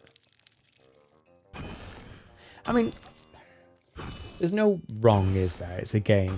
The way to go through archaeology though is basically to follow like the breadcrumbs it gives you. So like, in fact, yeah, let me see if, can we see it somewhere? It's in the archaeology journal, isn't it? Which we don't have handy. Let me go to the bank here and I'll show you. So if you basically do whatever archaeology says to do, so dig site infernal source, right? And then so if you can when you get to level 20, start doing the lodge bar storage and the gold rune and the orphan glass. No, that's material caches. So material caches are just to get yourself more materials and are not story at all. So don't skill by doing the material caches, because that won't help you. Like when you need those materials, like if you need Samite silk to restore artifacts, go and get Samite silk. But generally, you want to be training on the actual proper materials rather than the material caches. So here you go. So what you should do is when you hit level 12, go and excavate legionary remains. When you hit level 20, go and do lodge bar storage and just follow it through like that. Now, if you're a bit of a completionist or if you have patience, it is recommended to actually keep doing some of those even when you've out leveled them. So if we go here, if I open my archaeology journal, and you see I've only unlocked the very first site, but when you got the levels, you'll unlock more and more pages in this book that show you the different sites. And in fact, I don't think I even have that first site. Can I? Oh, here you go, right. So Secrets of the Monolith, so the Armadillian Mysteries, so this is the Armadil site. Like the first one you do is Zoroastrian Culture. So Breaking the Seal, so this shows you all the different like mysteries in that site. Some of those you have to go and like solve puzzles and do stuff. So these ones that don't have any question marks, you just got to do various different tasks to like unlock the next level of that site, because there's more levels to these archaeology places than you think there are. Other ones where there's these question marks, you have to get like pages or like bits of lore, and the only way you get those is through RNG when you're excavating the relevant remains. So it's best to check the wiki and make sure which remains give you which missing pieces. If you have the patience, it's worth doing all these mysteries because you get good XP. I think they also give you some unlocks in general. I like doing them. But if you don't have the patience, then it's worth just always training on whatever level of artifact you've unlocked most lately. And yeah, just grinding that out. And then when you get to the high levels, you'll start getting some mysteries that give you items that can really give you game-changing abilities, which again, you should check the wiki to find out which mysteries you want to focus on for that.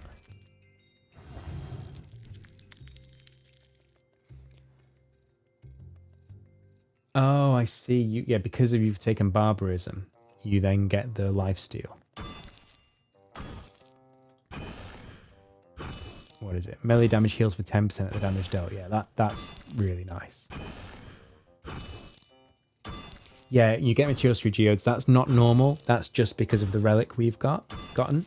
So yeah, you normally, to either restore artifacts to train archaeology and complete collections, because that's another thing you do. If you go to the, is it here? It might be here. Collector information. So I right-clicked information on the book. These are all the collectors. And again, when you complete their collections, you get good bonuses. Big XP drops. You get the currency, which is used as well to buy archaeology upgrades from the shop. And it's worth completing their collections. So sometimes you need to collect materials for certain artifacts to complete their collections. And normally you'd have to go to the material caches and spend quite a long time getting materials to restore specific artifacts. And you don't get much XP for getting the materials. You do get a lot of XP for restoring the artifact, but it feels kind of frustrating in the main game. But with those geodes, you don't need to go and look for materials because you've already got loads. So that's really good. So yeah, I mean, when we start archaeology, we're going to fly through it. I can't remember where I got these first 10 levels. It might have been from the dig site quest. So, yeah, it's... oh, no, it can't have been dig site quest, because that doesn't give you archaeology XP, does it? Anyway, I got it from something, I don't know what. But yeah, I haven't started doing it properly yet.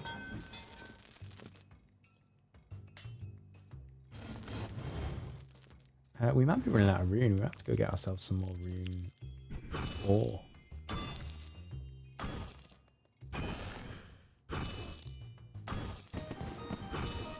Do you want another top tip, mate?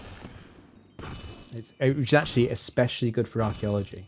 It's good for some other things as well. Like, I think we're going to do it now to make this equipment. But it's especially good for archaeology because you might be like level 59 archaeology or 58 archaeology. And you need to get to level 60 to get to the next level, to unlock the next level of the archaeology site you're on. And what I did in the main game is I got a banner, a god banner, which gives you a +2 level boost once per day in any skill. And you use that, I think it's +2. It might be +1, but I think it's +2. Use that when you're just below the level requirement. You use it to unlock the next level and bang, you've suddenly got a better place to train in. And also you just get a load of XP from completing that mystery, so that can often bump you up to the next level anyway. So for archaeology, that is super powerful. So if you don't have one already, get your hands on a god banner. So you can get god banners from the emissaries. So there is an emissary here. I think the emissary of Zaros is here in Varrock, by just south of the western bank. I can't remember where the other... I think there's an emissary of Zamorak here in Edgeville. I can't remember where the other ones are. But yeah, go and see an emissary and get a god banner. In general, it's good. And I think we'll do that when we get to 63 smithing to try and make this equipment. Yeah, highly recommended. So you're level 61, so that's pretty good.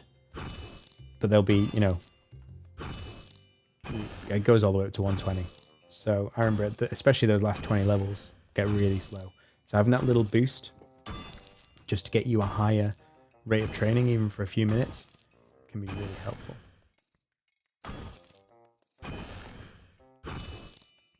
Yeah, highly recommend getting a god banner.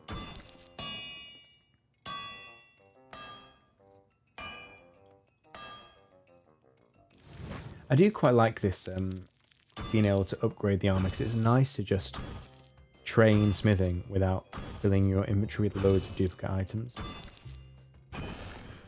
And what you can also do is when you max out the items, you can then take them to the burial forge and get boosted XP for crafting them into burial armor, which then disappears. But you get loads of XP and loads of respect for that. But I think in Leagues that XP isn't boosted.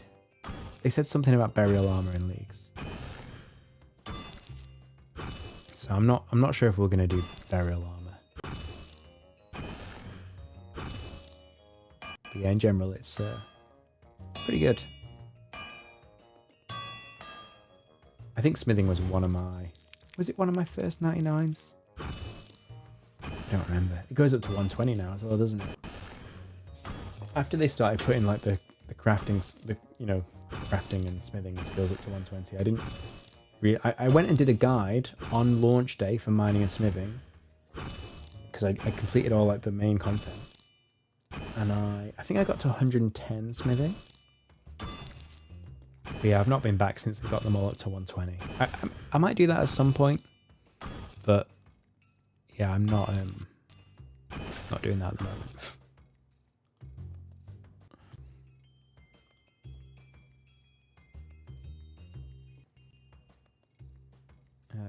Right, okay, let's make a +1 legs. Yeah, okay. And we are running out of room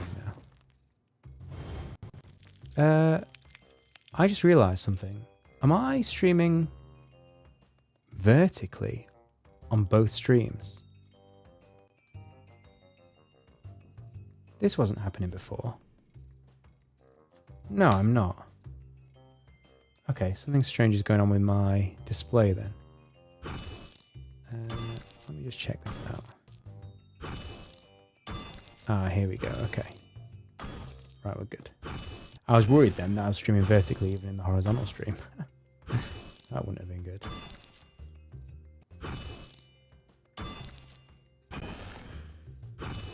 Tier 4 Necro ticks for about 630 XP. Oh, that's really nice. Wow. What, for every hammer strike? That's great. Yeah, we're way off making Necronium. We're about to get Bane. Not Bane. What are we going to get next? Hang on. Orichalcum. That's what it is. So it'll suddenly get faster once we hit 60. And then we go and make the weapon upgrades. We can probably make the armor upgrades as well. And now that we're bossing, getting more Mystic Cloth is not going to be a big problem. So we can just burn through the Mystic Cloth we have to get the armor upgrades. So we'll get the tier 70 weapons. We'll get the tier 60 armor. And I'm really torn whether to get the tier 70 armor or just jump straight into bossing and ignore upgrades for a while. I think we just jump into bossing. Because I haven't told you guys yet what my Reaper task is. Because I did, you know, every day you can get a task to kill a boss. And I wanted to start as soon as possible. So I took up a task yesterday. And I took it as a bit of a sign when I got the task. So my Reaper task is... Playground Adventures, is it here? Did it even say it? Where does it say it? Say a task? Reaper assignment. Is to kill Jad. So I've got a Reaper task to do fight caves and kill Jad. And we need a fire cape anyway. So I kind of want to do it. And I think we can do it. With tier 70 weapons and tier 60 armor in Necromancy. My only worry is maintaining my HP and my prayer. But I reckon we could do it, no? What do you think? I think if we go and upgrade this armor, we've already killed Hermod, no problem. We've killed the Mole, no problem. We've killed Calphite Queen, no problem. Do we go and kill Jad? And if so, what do I bring? Because I don't really have a lot of potions. I've got some prayer potions and that's it. What do Reaper tasks give you as a reward? That's a good question. It gives you some of the best rewards in the game. So you can go to Death and look in his shop. And here's a few things like some quite good auras, which give you combat bonuses. But most importantly, he gives you Hydrixes, which are quite expensive. You need quite a lot of Reaper points for them. But you use Hydrixes to make some of the most important jewelry in the game. They make Essence of Finality. I think they make the Soul Amulet as well. They make the Ring of Wealth. Not the Ring of Wealth. The Look of the Dwarves they make, sorry. They make... What else do they make? They make the Brooch of the Gods, sorry. They make like the best end game jewelry. So basically if you want best in slot gear, you need to be doing Reaper tasks every day. Jad is easy. Bring 5 prayer pots and a full swordfish. Yeah. Do you reckon? I haven't done Jad. Last Jad I did was old school RuneScape Leagues Jad. Which was easy as well because it was Leagues. I am going to do Jad. These are spoilers for future streams. But when RuneScape 3 Leagues is done, I'm going to do an old school fight caves for the first time in the main game. So yeah. I'm a bit worried about the old school Jad, but RS3 Jad, I think he is a bit of a pushover, isn't he? So I'll bring prayer pots. I can get sharks now. Do I just go and fish sharks, or do I not even need sharks?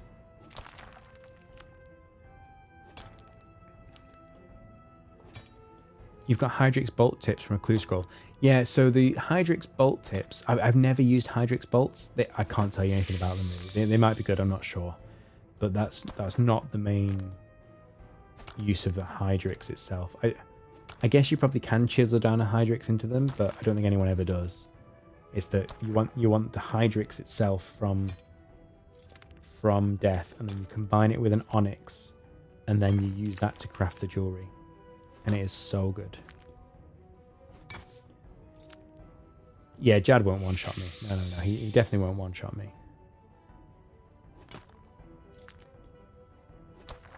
Yeah, I can fish some sharks. I'll upgrade the armor to tier 60. I might as well get the T70 weapons as we're so close. Just need 7 smithing levels.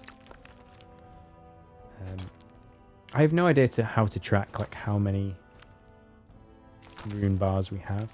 Do you know what I should do? I could make myself an ore box. We don't technically need it with the Pickaxe of the Ages, but what the ore box lets you do, it lets you view your ore bank remotely, doesn't it? So it would tell us how much ore we've got in the bank, which would be quite useful. Yeah, let's get... Oh, I have no idea. How do we track this? Can I track it here? Can I do this? No, see, this only tracks drops. Alright, 307 XP per ore, roughly. Oh, not quite. No, it's not. Okay, let's say it's 800 XP per ore, right? So when we get to... so 10 ores is 8,000. 50 ores is 40,000. Sorry.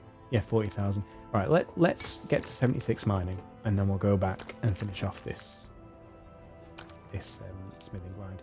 I did AFK some orthicolite, so we should already have some orthicolite for smithing training once we hit 60. Yeah, bring a bronze ore box just to look in your bank. Yeah, I think I might do that. That's a really good shout. It's really useful when you get to the end game ores, the new like level 99 to 120 ores that are in Demonheim, because you need to make primal bars. You need, what is it, 6 different kinds of ore, or is it 5? And it's so hard to keep track of, well, how many of them do I already have in my bank, and which ones do I need to go and mine now? So the ore box being able to show you what's in your bank, it's so useful, because otherwise you go and mine a load of type A ore, and you've actually got that in the bank already. You actually need a type B. So yeah, having the ore box is really good. I've not got very good clue rewards, Nate. The thing is, in old school RuneScape, clue rewards can be game changing, whereas in RuneScape 3, like getting a rune crossbow from a clue reward is like a big deal in old school RuneScape. Whereas in RuneScape 3, you can quickly get to the fletching level you need to make a rune crossbow, and like all the end game web gear has all power creeped, but what's in clues hasn't really power creeped. So clues are just not as good. The only thing they're good for is money making, invention materials, which you won't need if you take the perfection relic, and fashionscape, obviously, and getting god items for the God Wars dungeon, which arguably you don't need anyway because you can just tank all the enemies in there.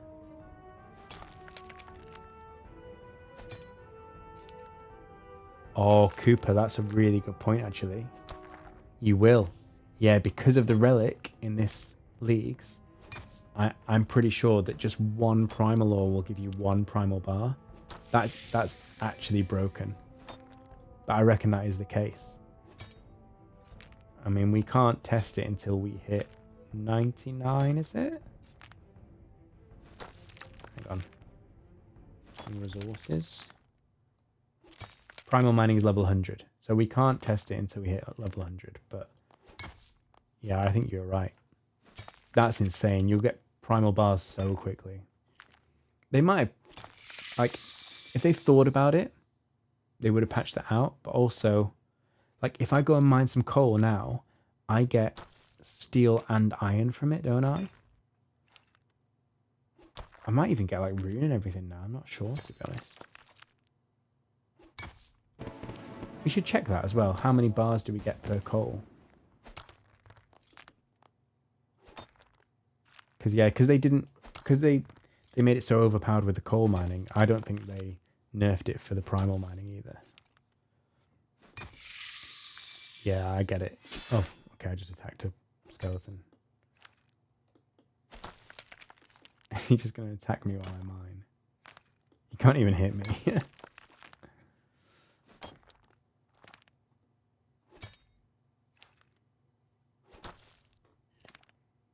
Right, should we just kill him because he's kind of annoying me?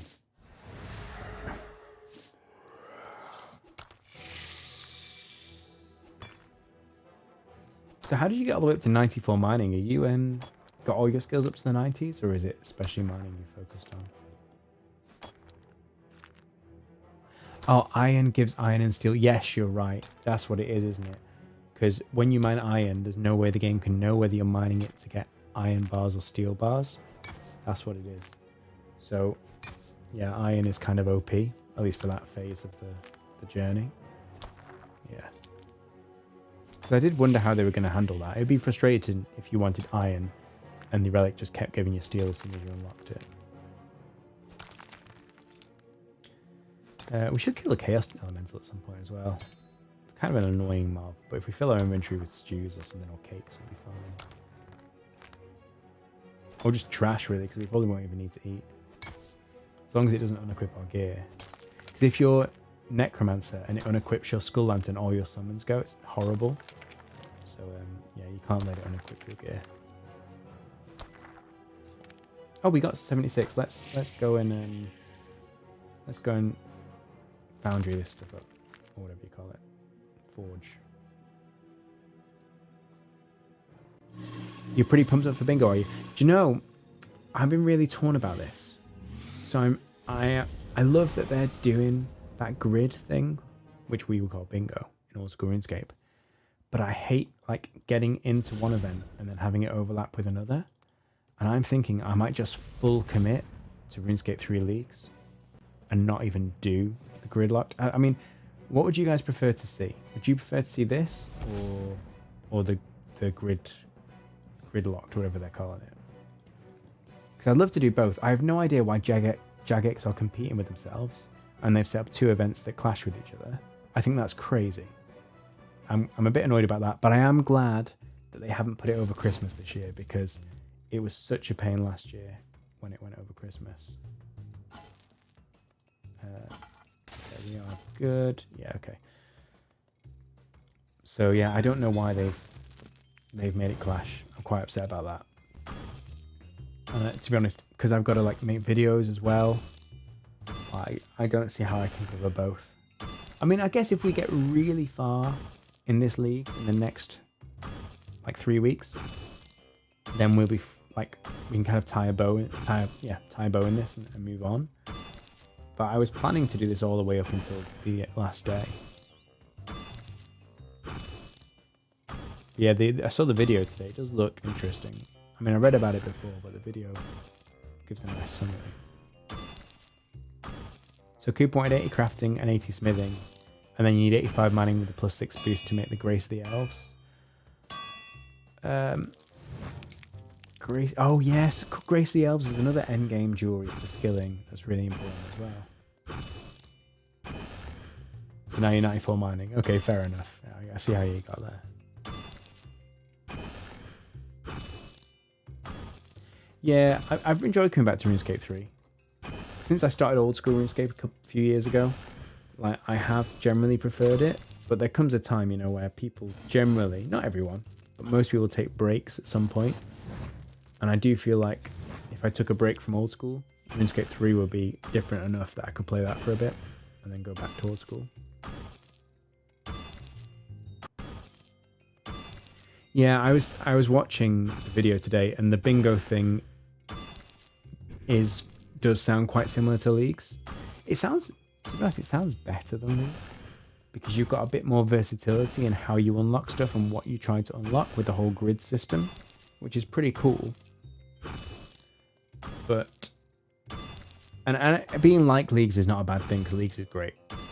But yeah, it doesn't sound that different. But how would you make it different to Leagues? Because at the end of the day, you're gonna want like buffs and unlocks, and that's what Leagues is. So Yeah, I think it's fine.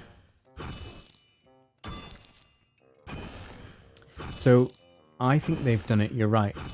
So people were saying, "Oh, there's never going to be a Leagues again," which is crazy. They've outright said there will be a Leagues, just not over Christmas, which is what I asked for. Like, I don't want Leagues over Christmas because people are, seeing family and whatever else. Like, even if you don't celebrate Christmas, it's the time of year people have off work, and so which I guess is why people want to play Leagues in that time. But a lot of people are traveling and away and can't do that. So I'm glad they're not putting it over Christmas. And if that means pushing it into next year, that's a good thing. And I think you're right. I think they've done it to appease people who are not interested in RuneScape 3 Leagues and want something else. But I just wish they could they have made it 3 weeks later and then not clash with this event? Like, why not do that? Or even, or made it for like the start of January, or even, before this Leagues. I get they probably couldn't have turned it around in time before this Leagues, but yeah, I don't understand why they got 2 competing events. It doesn't make sense to me. Especially because you can't play old school RuneScape and RuneScape 3 on the same account at the same time. So if you could have one on each screen, that'd be quite fun. But you can't do that unless you buy a second membership, which is a bit rubbish. And if you buy a second membership, you're like, well, I could then be training that second account on Leagues or whatever. So, yeah, I'm a bit annoyed at them for the timing, but it's a good thing overall.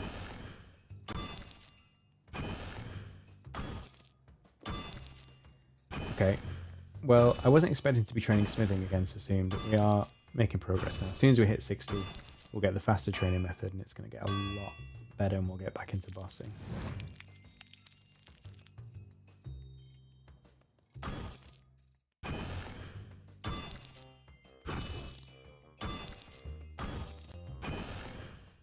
How many prayer potions do you reckon I'm going to go through at Jad?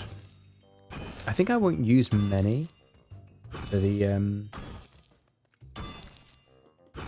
like the first waves. I think I'll only, I don't know, but I'm not expecting to use a lot of prayer until like the last 10 waves or so. I might save my prayer and not use these DPS buffs and just use it defensively, because I need to make sure I have some for Jad. I do have a lot of heals with my ghost. I'm thinking about bringing 8 prayer potions.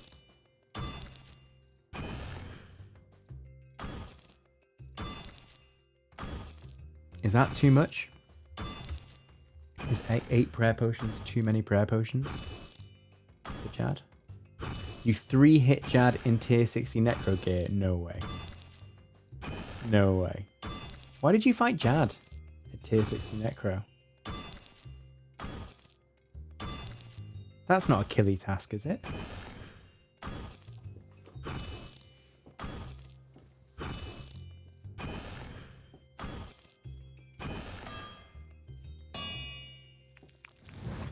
Yeah, I'm probably overthinking this. I do tend to over-prepare.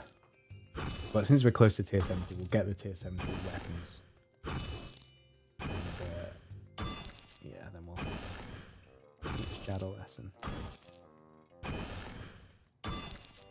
I also made a lot of inks, by the way, between the streams. So when we're doing rituals, we'll have plenty of resources, so you don't have to watch me make ink on stream.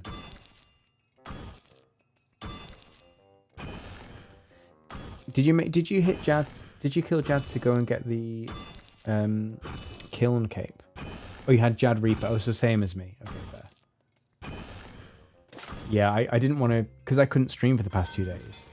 I didn't want to do it off stream, so I basically lost 2 days of Reaper tasks. But never mind.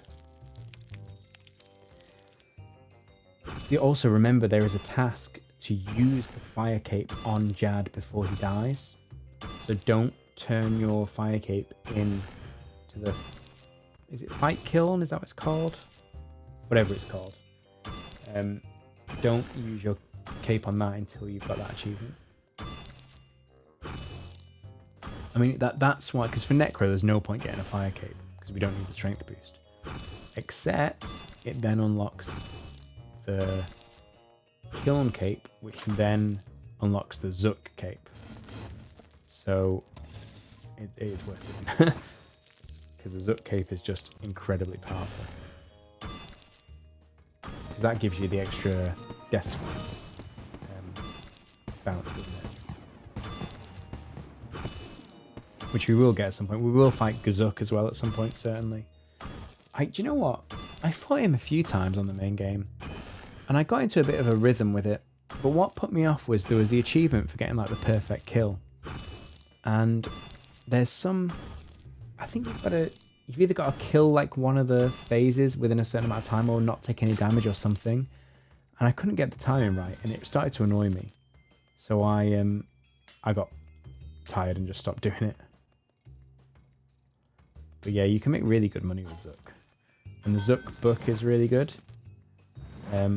Almost as good as the book you get from Kerapak, which I'm so proud of. I got that myself. I farmed it. Because my main is a main, it's not an iron on RuneScape 3, whereas on old school RuneScape, my main is a bronze man. But even then, on RuneScape 3, even though I'm a main, I decided at one point to like not buy stuff and just to try and get it myself. And yeah, I got the God book from the Elder God book from Kerapak. It was such a good feeling. I love the feeling of getting drops in this game. That's why I'd always recommend people play like Iron Man or Bronze Man. Although, you know, if you're learning the game, I get it. You know, it's good to have a main, especially if you're trying to pay for your playtime with in-game bonds, which I do it, but I don't recommend it. So yeah, maybe if you're learning the game, be a main, but it's such a better experience to be like self-sufficient and to have to get your own drops, I think. Yeah, I got the Kerapak book. Yeah, I got it after the Necromancy update as well, where it shot up in price. Yeah, it was so good. I mean, I think I went dry on it. I think it was like 300-400 kills. It was a lot of kills. Might have even been more than that. I can't remember how many kills it was. Yeah, I did go a bit dry, but it was worth it. And I made so much money. Like, Kerapak is my bread and butter. I've done it so much. I mean, it's been maybe 2 years since I've done Kerapak, but I probably wouldn't have a problem doing it now. Famous last words. But yeah, he was my go-to. My go-to money maker. It was brilliant. And now they've nerfed the drops, haven't they? So they're not as good. But yeah, I made a ton of money on that grind. I think that's my best RuneScape 3 drop is that Kerapak book. I really wanted to do hard mode Kerapak, but I was always too scared, to be honest. And also, I never had the best in slot gear because I could never kill Raziel for some reason. I don't know why, I just couldn't. So I didn't have the best in slot Necromancy gear, and I refused to pay for the best in slot gear for other styles. So I never tried Kerapak, and maybe I should have. Like, I'm a bit too cautious sometimes. But yeah, I think hard mode Kerapak is very, very hard. Normal mode, yeah, I can do. It's my bread and butter, but I think hard mode is a completely different story, really. We might do him in leagues, we'll see. See what we want to do. We'll definitely... I'm 99% sure we'll fight Kerapak normal mode in leagues. Whether we'll do hard mode, there might be other things we want to do, we'll see. Part of it depends what chat wants to do as well.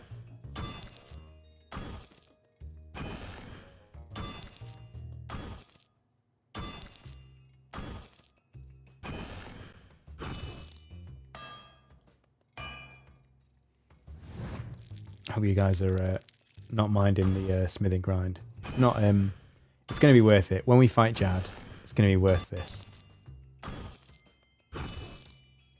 It is.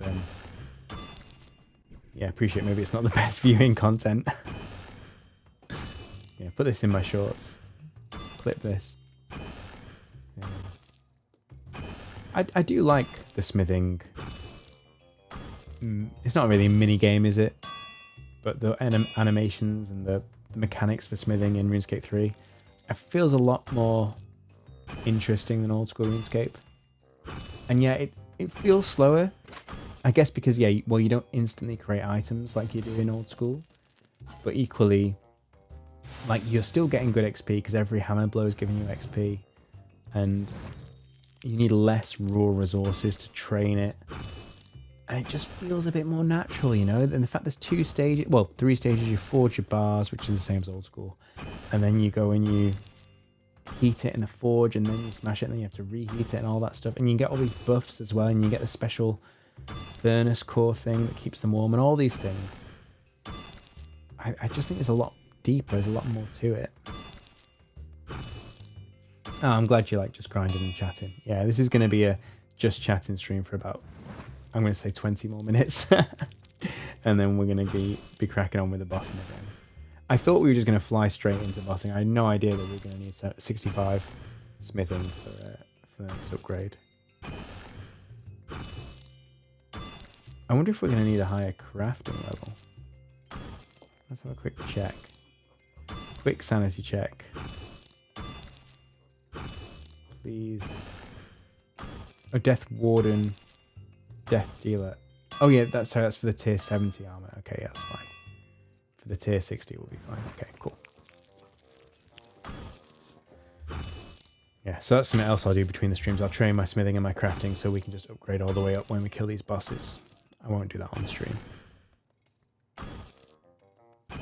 Looking desperately for my mute button so I can drink my drink.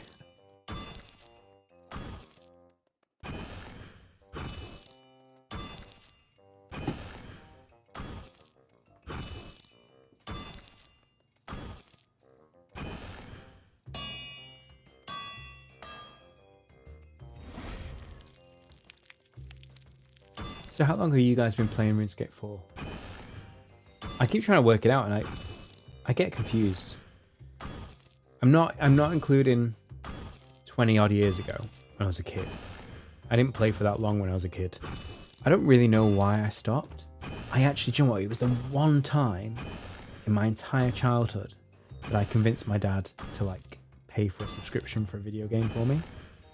He was always like against subscriptions, but he did pay for membership for RuneScape. I don't know why, but he did agree to do it, which was amazing. He did a long time. I think I played it for a long time, free to play. And then because he saw us playing it a lot, he was like, okay, fair enough. And I think I was a member for like, I don't know, like 6 months. And then I guess, I don't know, distractions with other things came up. And I didn't play. And so I stopped playing RuneScape then. And then as an adult, I remember I was away on holiday with my wife and her family. And in the evening, I was just like scrolling on YouTube, and the Yogscast, which I don't know if you've heard of them. They're a group of YouTubers based in Bristol. Well, they got people from all over the world now. They're really good, by the way. Really, really good content creators. Got famous through WoW, but then do lots of other things now. They, arguably, they are like the definitive, like gaming, OG gaming YouTuber, really. They really started, or helped start the movement. Anyway, they were doing a board game cover, or covering a board game, I should say, of RuneScape. RuneScape had obviously, or Jagex had obviously paid them to do like a hashtag ad. And they were playing the RuneScape board game, and they were talking about all these things in the game, and I was like, oh, you know, this is all like getting some nostalgia going up in my brain. Well, maybe I'll look at the old school RuneScape app, because I'm away from home, I don't have my PC. I'll get the app on my phone, and I'll play there. And that's when I found out that RuneScape 3 also had a mobile app. So I just downloaded that and started playing. And that must have been, was it 5 years ago now? Oh, I just made the wrong one. Oh, it's so annoying. Okay, well we've made it now. How long ago was that? I can't work it out. I started old school,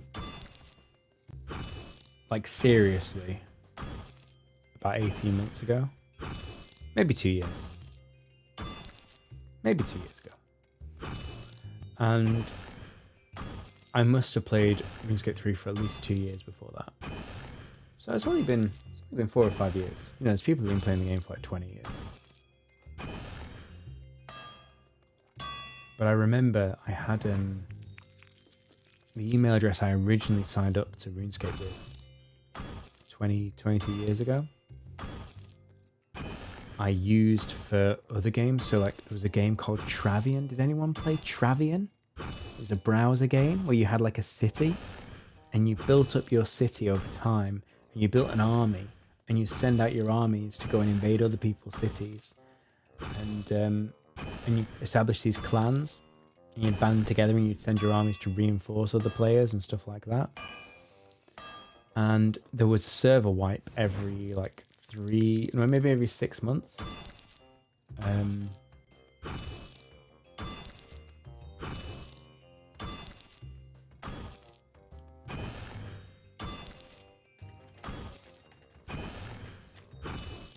This guy's asking how to train Herblore. There's a Herbie Werby minigame, but you can't do it that much. I think it's like once a week or something.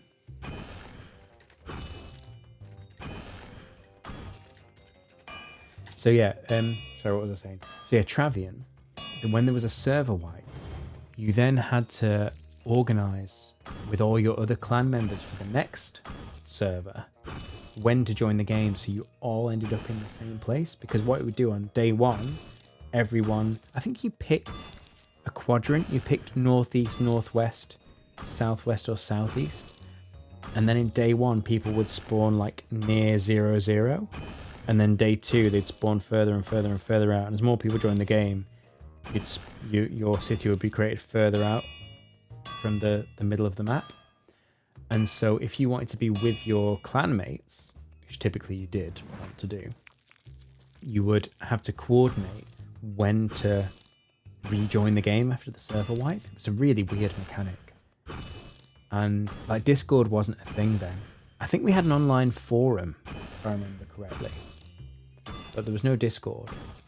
And I don't know why we didn't use the forum more for it, but for some reason I had a mailing list and I had to email everyone to say, right, this is when we rejoin the server.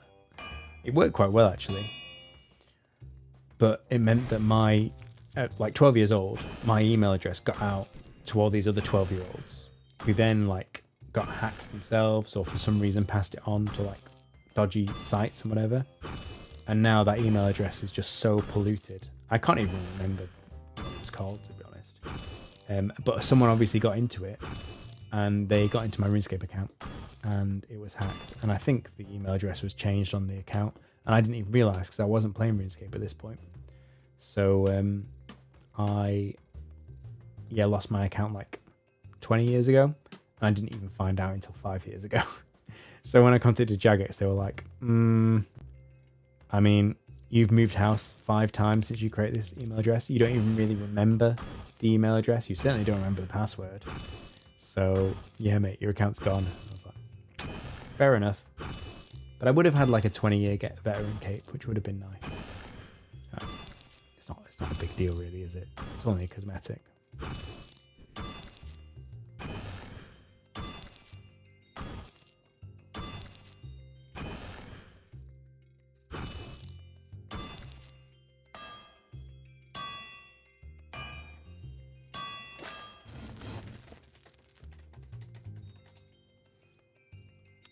Guy's asking about heavy wear. Let's make some shoes.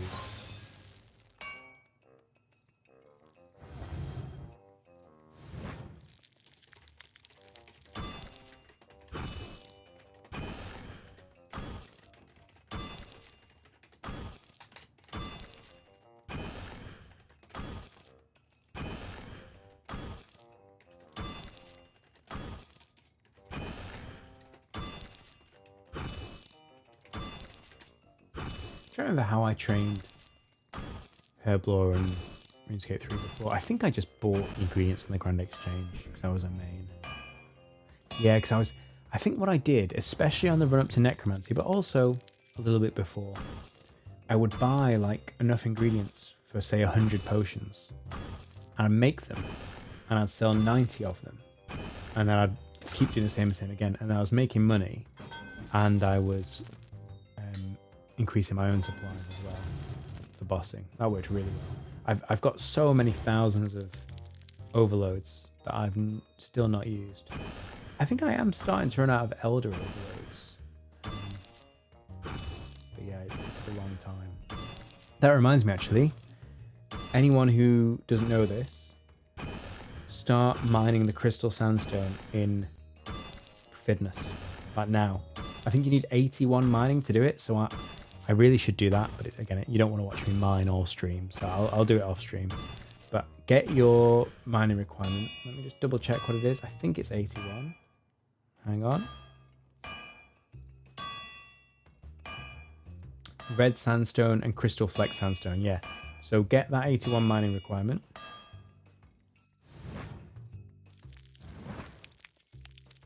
And then go to Providness every day. Mine your crystal sandstone and turn it in at the machine next to the crystal sandstone to turn into sand, I think, or crystal or whatever it's called, and just store it up in your bank, because you can only get what, like 50 a day or something, or 60, I don't know how much it is, but you can only get so much every day, and you need that to make the flasks for the highest level potions for bossing. So everyone who's going to do any kind of combat is really going to need that. So I wouldn't sleep on it. I'd start storing it up now, because you're basically limited now to getting max of like 60 potions a day, which isn't a lot. Jagex need to do something about that, actually, I think. All these things that are time gated in the main game, like you've got all your mini games, all your currencies with the rune span, with the Wicked Hood stuff, with, I can't remember what even there is. I've come across it so many times already in Leagues. I can't really think of it now, but like all the skilling outfits, the fish flingers minigame, all these things that you can only do like once a day or once a week or so many times a day. It's annoying in the main game because it creates this fear of missing out and this daily scape, which is the main reason why I moved to old school. But also, it just doesn't work in Leagues.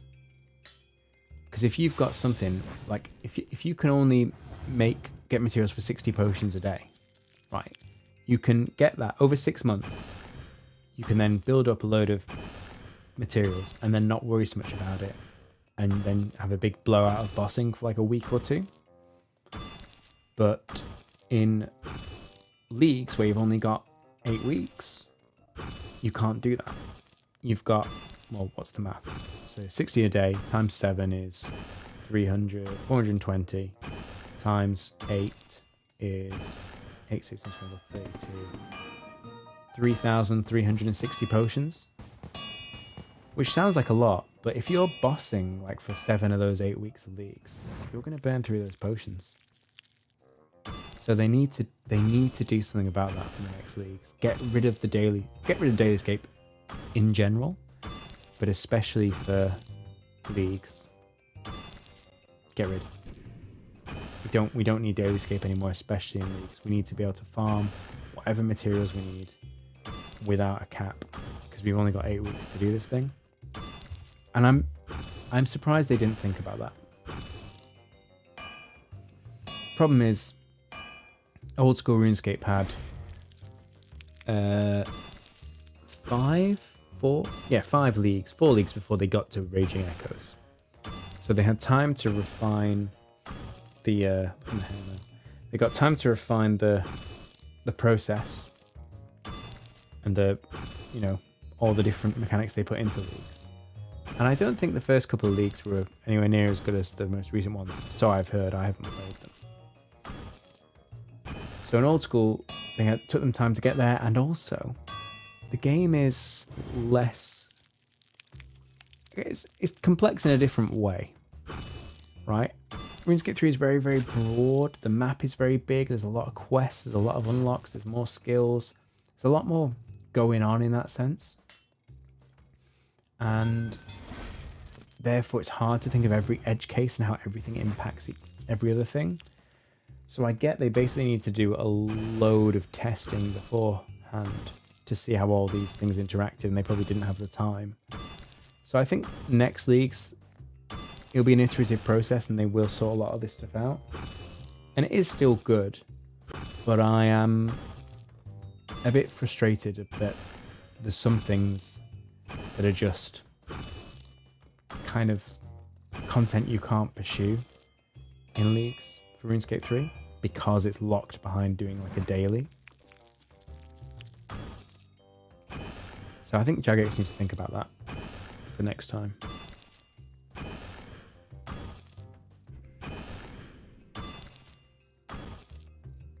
But overall, it seems to have gone well.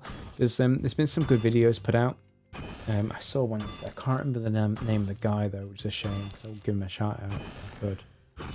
But I saw a really good video yesterday where the guy he started off by praising leagues and saying RuneScape 3. He was like, RuneScape 3 is a good game. It has a lot going for it. There's a lot of good things that, you know, it's worth giving it a try, especially leagues. And then he went in to say, but here's all the problems with it. And he did roast it a bit, saying, look, Jagex, this is kind of your big chance to get everyone who kind of got frustrated with RuneScape 3 and left back in the game. And he said they blew it. I don't know if they blew it, but yeah, there's some things about leagues that don't quite work in RuneScape 3 yet. But to be honest, I'd rather they tried it than didn't, you know? Give it a try. Get it 50% of the way there the first year. Next year, get it 80% of the way there. And the year after, it can be brilliant, you know? I'd rather they do that than never implement it for fear of getting it wrong or disappointing people. At the end of the day, if they test it all and do it on paper, yeah, of course it's good to do testing. Of course it's good to meticulously plan everything. But you're always, realistically speaking, you're always going to miss something. Sometimes you just need to roll this stuff out and see where it lands. There is a balancing act with that. Like, you don't want to be giving your player base rubbish. But I mean, this isn't rubbish. This is good. This is good fun. I'm enjoying it. So yeah, I'm glad they put it out. But they can do better next time, in my opinion, with things like that. And with the push to remove monetization from the game, which I'm following very closely. I'm interested to see what they do about that, because presumably if they remove monetization, they need income another way, which, well, the only way I can think of is through increasing the membership price. I don't know, but that's all I know of. So if they, well, also they could crack down on bots more, and then less people would do real money transactions, and they could get that money from the players rather than to botting companies. Did you see there's Lithuanian, I don't know if it's a company, but there's a group of people in Lithuania, and this isn't picking on Lithuanians, it could be anywhere, but they've just tried to declare their taxes because the government want to take a load of their money because they've got big bot farms and they're selling gold, RuneScape gold, to other people for real money. And the government has said, wow, you've earned, like, amongst this group of people, they've earned millions and millions of euros worth of RMT. And they're like, you should pay VAT on that. You should pay your 20% or whatever it is. 25% now, I think. And they're trying to say, no, because it's not real currency. It's an in-game voucher for something. So it's tax exempt. So they're basically, you know, they're risking losing like £1 or £2 million or euros. And the government are like, yeah, you should pay tax on this. This is earnings. And although botting is a horrible thing and against RuneScape terms and conditions, it's not against the law. So we see that as viable income and we're going to tax you. So they're in this big legal battle now. And I hope they get what's coming to them, to be honest. I hope they at least get taxed, if nothing else. But my point being, there's a lot of money in that. So if Jagex can claw some of that money back and start having the players pay to the devs for these kinds of things, rather than paying to third parties who are botting the game to pieces, then that's better. I mean, I don't want the game to become pay to win. I don't want to say pay Jagex to get XYZ, but it's better than paying bots, surely, you know? So, yeah, we'll be interested to see what happens with that. But even if they manage to shut down all the bots, I don't think that's gonna plug the gap that monetization, not monetization, that microtransactions brings. I mean, it will be interesting to know, wouldn't it, how much money comes in from microtransactions? Because not that many people, well, there's a lot more people who play old school RuneScape than RuneScape 3, and that doesn't have microtransactions. So is the bulk of their income coming from old school RuneScape membership, or is it coming from RuneScape 3 microtransactions? I don't know. But either way, with the push to get rid of microtransactions, that's a really nice, healthy thing. And the new CEO, he's saying some good stuff. I mean, I don't know the guy. I can't pass judgment on him. But he's saying some good stuff about, you know, the principles of gaming and why microtransactions are not something they want to be as heavily into anymore, which is great. And I think they should focus on that and sort that out. I mean, to be honest, I don't mind a microtransaction for a cosmetic. If someone wants a nice cosmetic, they want to pay for it. It doesn't harm any players. Doesn't harm the economy, do it. I did see an interesting take on this though, where they said, like, in World of Warcraft, people who now can buy like transmogs, just like in RuneScape, you know, you can buy equipment and you can now stand around flaunting, oh look, I've got this rare thing. And it used to be like a real achievement and people would be impressed, and now it's taken that away from the game because people can just buy that and pretend they achieved it themselves. So I see that point of view, but if it helps fund the game, I don't really mind having people pay money for a cosmetic. But other stuff like all the lamps, the keys to get the in-game items, you know, for the little, whatever they call it, treasure trove or whatever it was called, I don't remember now. All that stuff, they should get rid of that. And then I mean, it's going to be a long road for them just to sort that out. But let's assume they do sort that out. I think the next step after that is to get rid of Dailyscape. Just get rid of... Well, get rid of time-limited events. I'm not including things like leagues and the bingo and, you know, this very special, very good, like 8-week events. But this fear of missing out, like, you have to do your dailies today, you have to do your weeklies, you have to do your monthlies. It's not fun, it's just your chores to make sure that you're min-maxing your account, you're getting the most XP possible, you're getting the most gold possible, whatever. Like, I made a video on that, on RuneScape 3, on my dailies. It was my first RuneScape 3 video, I think, showing this is how I make money and XP efficiently every day. You go on, you log in, you go and do this specific circuit, do these specific things, and it was, you know, it took 30 minutes a day. Maybe if I was focused, maybe it'd be faster than that. And it got me, for the time I put in, it wasn't a lot of money and a lot of XP in general, but for the fact it took me less than 30 minutes, it got me a lot of XP and a lot of money for the time I put in. And I would do that every day. And yeah, it was efficient, but it got old really quickly. And I think they just need to remove that from the game. Just get rid of dailies. For me, it kills games. That's what put me off RuneScape 3. I mean, after this leagues, I've got a lot of old school RuneScape to do. I'm only 2 quests off the quest cape. I've got Jad to beat, which we are ready to do now. Come on. And oh, hang on. We're 63 smithing. Right, let's go get this god banner. Let's see what we can do with this. I think we can now boost ourselves up to the smithing level we need. Oh no. Hang on, can I make the greater ensouled bar? Let's have a quick check. Why is this not? Spirit Shield, Dragonfire. Oh, hang on. No, that's not it. Other core equipment. So I need it to make the Death Guard. Can I make... Oh, okay. Well, we're going to try this. Okay, let's go pick up a god banner. Which god shall we follow? Zaros, Saradomin, Gothic. Should we go for Gothics? I like Gothics. I used to like Zaros, but no spoilers. I don't really like him anymore. You have to do the quest to find out why. Guthix Emissary RS3. Where is the Guthix Emissary? Or is he not? Oh, there is no Guthix Emissary. Okay. We can choose from Armadil, Bandos, Saradomin, Seren, Sliske, Zamorak, Zaros, the Godless, or V. Do you know what? They're all the gods you have to choose from there. Armadil's alright actually.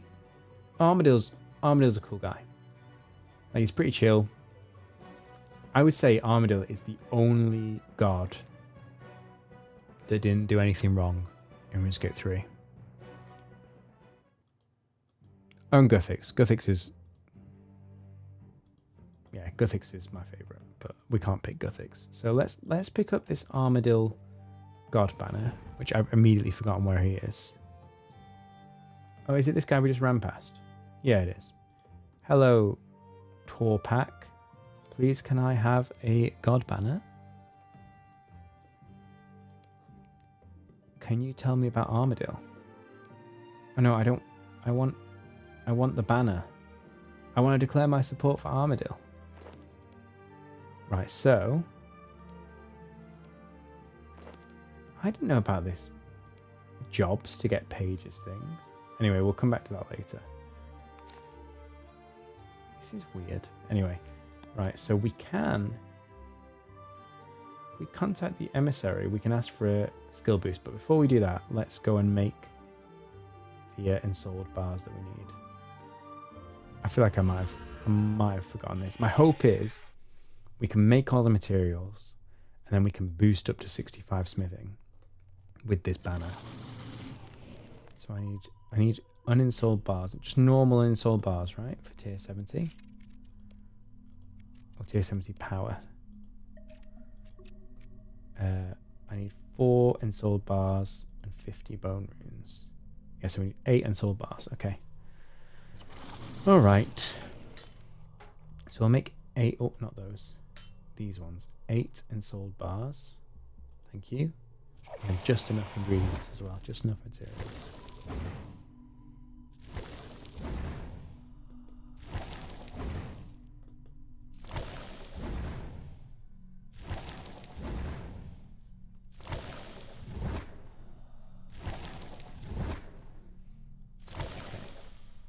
And what do we need for the tier 60 armor? We need 7 installed cloth. How much do we have? Don't think we have any yet, but we do have mystic gloves. So we need 3 more cloth. Okay. Let's put all this armor we just made in here. I will sort this bank out at some point, but again, I'll do that off stream. So we'll take our mystic, and we need 3 more. I need some thread. How are we doing for thread? I'll just take a lot so we can make some more if we need it.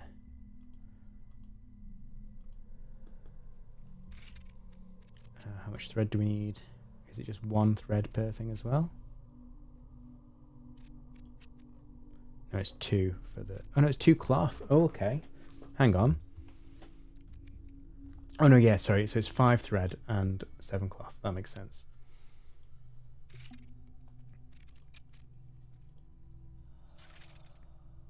All right, I'm going to go to the ritual site and I'm going to nip for a comfort break while I teleport. I'll be back in 1 minute.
Alright, we're back, and I realised actually we need to go to a bank.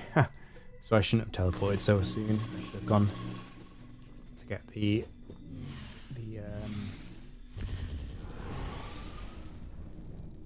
ritual materials. My bad. I'll go to this bank. Berthorpe is the closest lodestone to a bank, I believe. And then we can actually teleport to... In fact, can we teleport to the ritual site? I think we can with this upgraded book, you know? I'll throw this in here. We'll keep the God Banner on us in the hope that we can use it. Well, we can use it, but in the hope that it will get us what we want. We will throw away the pouches. We'll throw them away. We'll put them in the bank. Even that we'll put in the bank. And what else do we need? Oh, we need all our ritual gear. Okay, so all my inks, my candles. That's it, right? I think so. Hey, Twisted Auto, thanks for the subscription. Good to have you, mate. Do appreciate the support. Right, so can I teleport to the ritual site? I can. Look at that. Oh, that's good. That's so nice to be able to teleport back and forth, actually, between here and the bank. Right, now, off stream, I was making the essence. So I think that's what this is set up for. Oh, hang on. Okay, maybe not. No, I think it is. I've got loads of multiply glyphs as well, which is going to be a shame to waste. But right, we need to ensoul, greater ensoul some bars. Oh, no, it's just a normal ensoul. Okay, that's fine. And we need one more elemental. Now we've got a 80% bonus, which doesn't mean anything because you can only get one extra bar, and so unless it's 100%, it doesn't matter. So I'm going to get rid of the multiply glyph. I'm going to draw an elemental 1.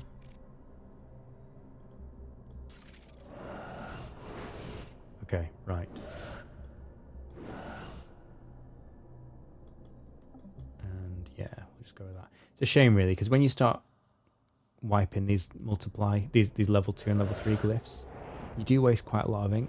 I try to always finish a set of rituals before I move on to a new set. I try and make sure all my glyphs break, or all my expensive glyphs break, before I switch the type of ritual I'm doing. But because I ran out of pure essence, I couldn't carry on with the rituals anyway. So it's a shame. But it's not that big a deal. Like, look how much ink I've got. I made loads, so we'll be fine. It's not like we're going to sell our excess anyway, because we're online then. I was also thinking of doing some risky wilderness stuff with opted-in PvP, because everyone's an Iron Man. I don't think anyone's going to be looking to actually do PvP. So we could take the high risk, high reward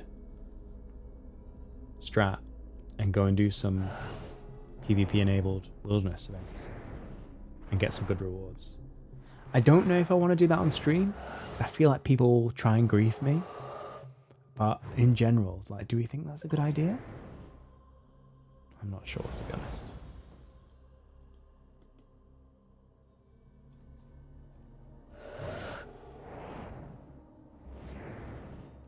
Oh, let me throw these other bars in the focus storage as well. Oh, I did have a little bit of pure essence. Oh, but you need 400 for the ritual. Yeah, I didn't have 400.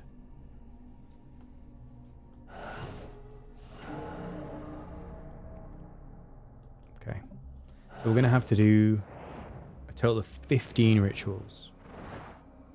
And then I think we can boost our smithing using this banner to then make the gear, I hope. Because you only get, I think you get 2 levels for like, I don't know, like a minute. And then you go down to 1 level for like another few minutes. I can't remember exactly. You can look at the wiki for the mechanics. But it is significant enough, like if you're just off a level barrier, these guard banners are broken in some ways. Especially if you're doing like just like one action a day, like I don't know, like you want to mine a specific excavate a specific artifact or something. Hey KD, thank you very much for the follow. Appreciate that. I don't know why that's come up 3 times, but hey, I'll take 3 follows. That might be a bug on my end.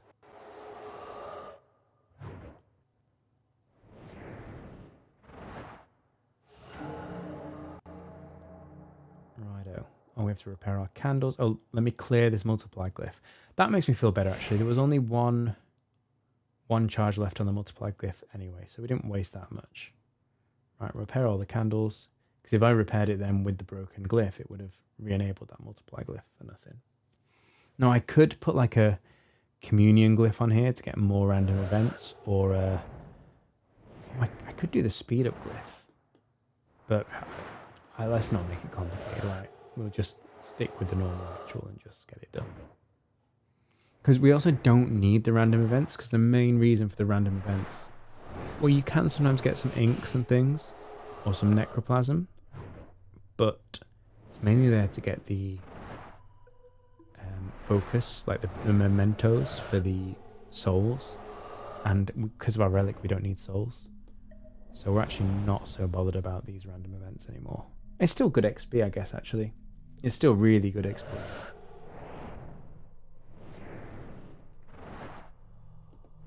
But yeah, so we will do them when they come up, but we're not going to hunt them out, I think.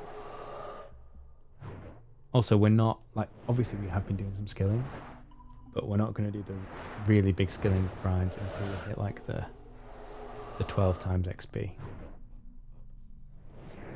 Yeah, 12 times.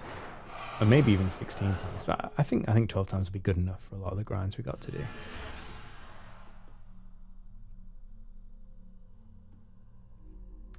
Is my... Oh no, okay. I thought my stream was bugged, but my screen was just frozen. That's okay.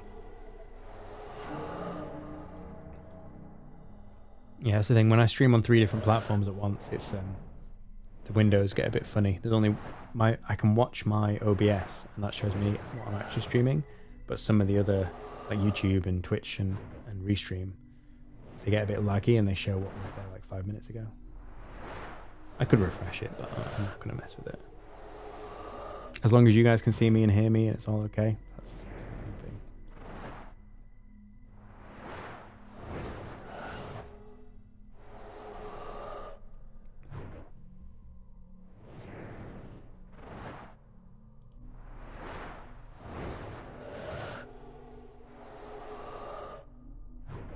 I am intrigued with all these old school RuneScapers, including myself, coming to RuneScape 3. I think there's a lot of people like me who've played it a bit, but there's quite a few old school RuneScapers who've never done necromancy before, certainly, and maybe never really played RuneScape 3 in the past like 10 years or 6 years. I do wonder like how it is coming back to it, because it's changed a lot. And like Nate was saying before, you know, it's hard to know like what to do when you get in the game. He's been doing training Slayer and combat, which is actually a really good thing to do. But he said it's only because he didn't know what else to do. So like people come in and see me doing like necromancy rituals, like this is completely alien to an old school RuneScaper. So I'm interested to see what people think of this. I think the rituals, I like the rituals as like an added layer of necromancy.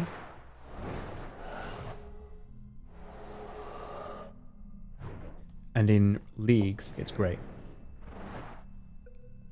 Because it's nice to give players a way to train combat without actually doing combat, which sounds weird. But it just supports other play styles and it's more interesting. So in leagues, you can do I don't know how many rituals have we done. On stream, we've probably done, I'm going to say, by the time we finish this, we're going to do 30 rituals. Not tonight, but in general in the past week and a half. And off stream, I've probably done, I'm going to say 50 rituals, right? And we're nearly level 90 necromancy. That's fine, right? So 80 rituals to get 80 levels. Great. I mean, we've done combat as well, but even so. But in the main game, you have to do 5, 8 times as many rituals to get the same kind of returns. Plus, you've got to do all your rituals to get your souls, which we now don't need because of our relic. So, it gets old, is my point. So I like necromancy rituals as an added layer of mechanics. It's interesting, but it does become busy work. Maybe rightly so. You know, maybe you're not supposed to get all the souls to unlock every single talent. And maybe you're not supposed to zoom all the way up to level 120 necromancy. Maybe it should be a bit of a grind. Maybe it's okay that you shouldn't do, 500 rituals in a week. And actually you should just do 50 and spread it over a year. That maths doesn't work, but you know what I mean. Maybe it's just about pacing yourself. But yeah, I got really tired of doing rituals in Runescape 3. I think I did them all the way. Well, I did them till I got all the... Well, no. I think I did them till I got all the talents that were available at the time. But then they added some new ones. I don't think I ever went back and got the extra souls for those. So yeah, I did them. But by the time I was, getting the necromancy cape, I really didn't enjoy them anymore. I got I think I'm 115 necromancy. Maybe I even got 120, I can't remember. But the last 20 to 30 levels were all doing bossing and combat, not doing rituals. It's interesting and different, but when you're rinsing and repeating them, it's it's not as good.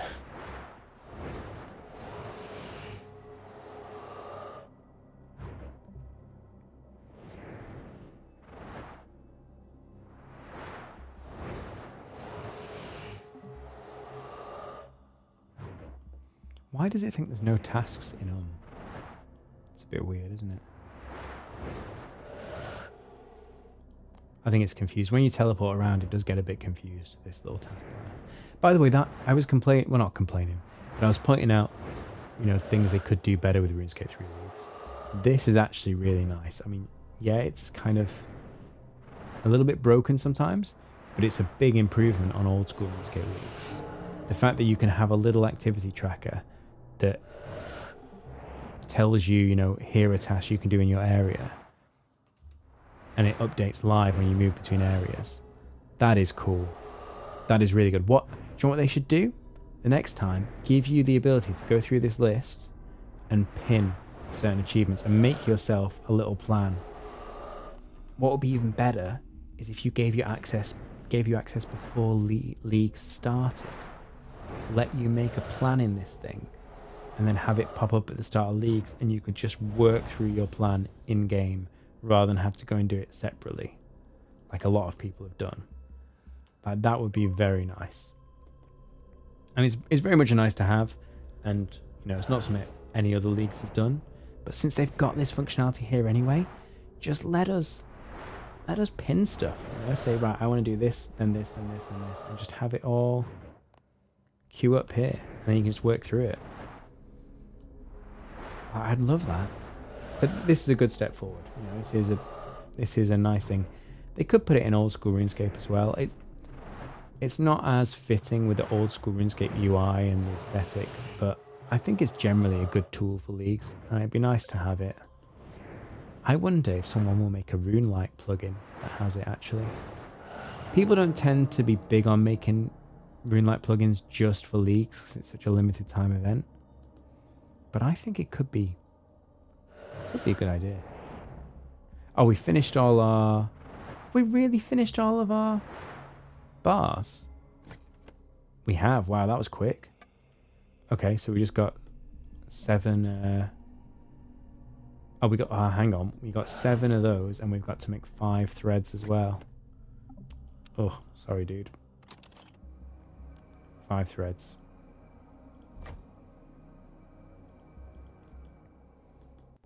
Okay, so it's 12 rituals to go. 8 down, 12 to go. That's not too bad, is it?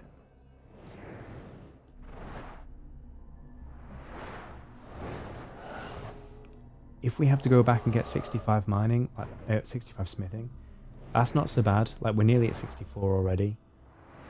I am hoping that we can use the God Banner to get us there. It'll be cool. It'd be nice just to show off the mechanic as well. Because a lot of people don't know about this. I found this by accident years ago. It's not something that is really publicized. It's a weird kind of Easter egg in the... It's not really an Easter egg, but it's a weird piece of dead content in the game. But it's not even dead because it's useful now. It's just people don't know about it.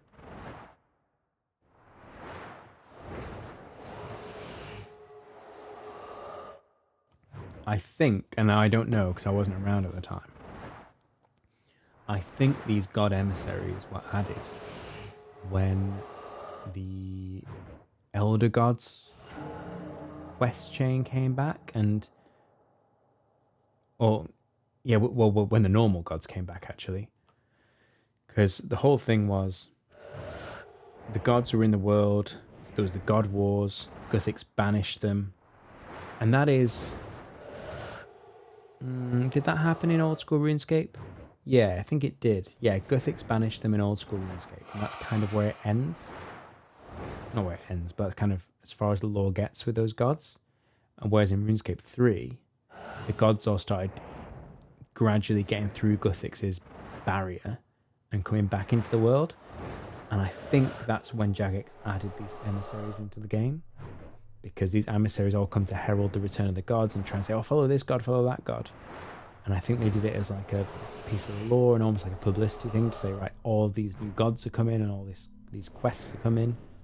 I think that's why they're dotted around the RuneScape map.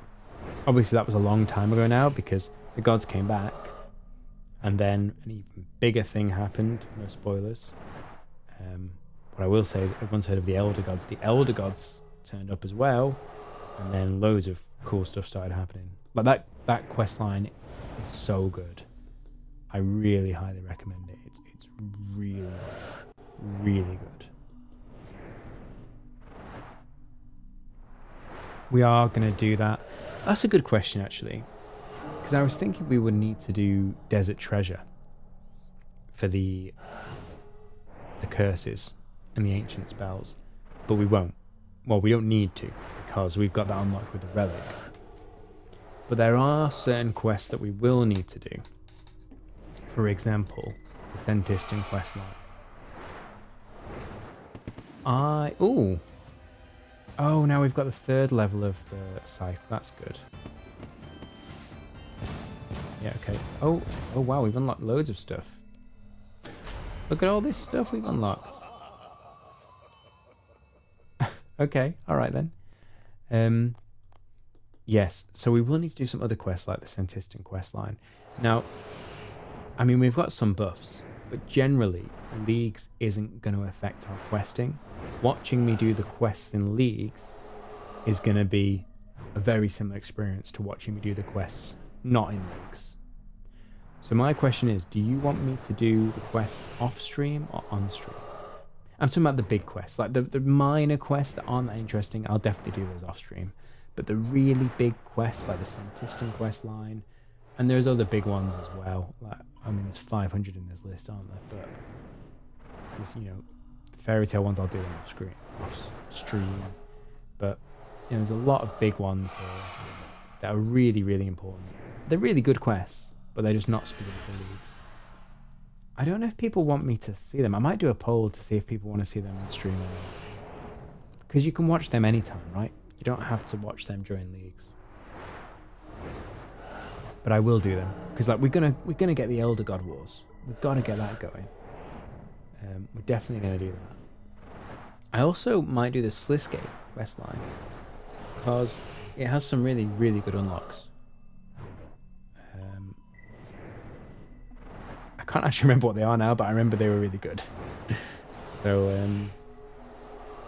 again, very interesting quest line. Nothing like old school RuneScape. Very cool, but not specific to Leagues at all. So, I don't know. That's something people want to see. If it was me, well, a lot of people say, you know, they just want to chill and chat while I do whatever.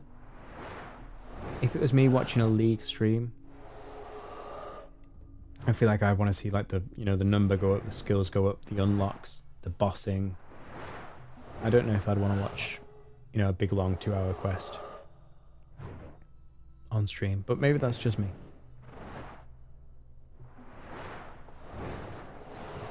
Rituals for inks hurts my soul. Yeah, it is rough.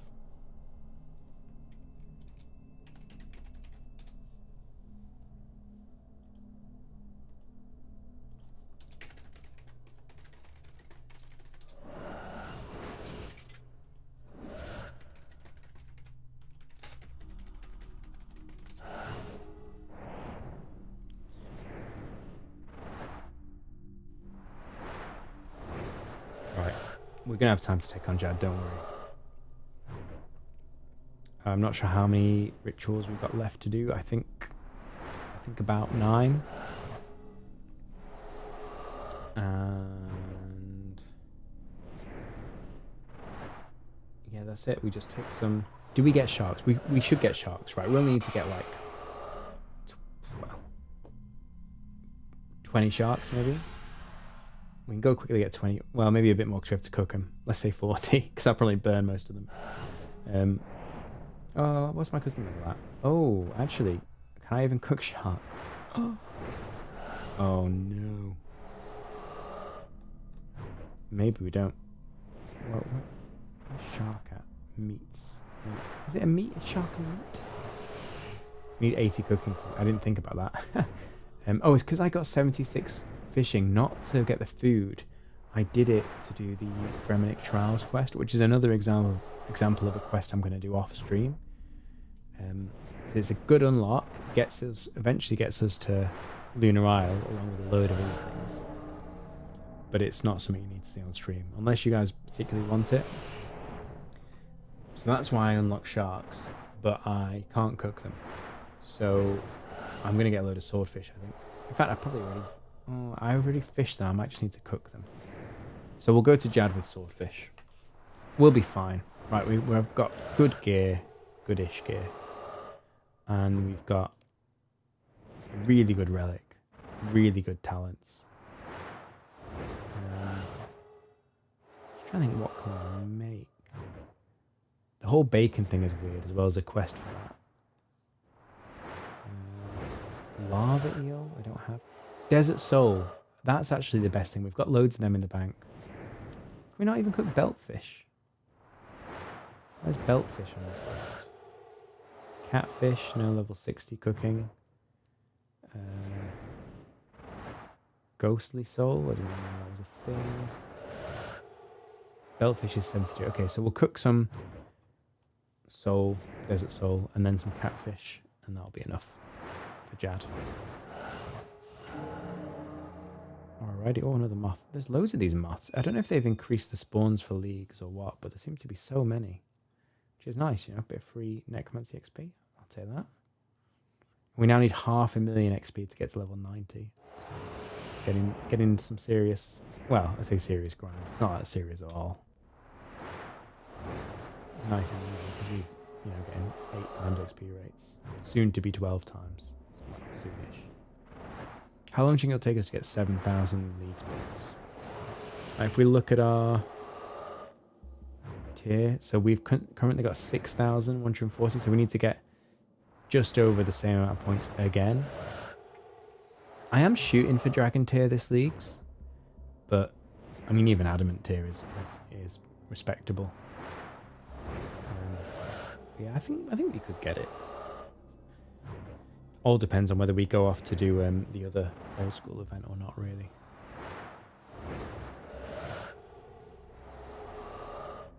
Oh, this is the last Mystic's Gloves, actually, so it's just 5 rituals after this. Okay, that's not so bad at all.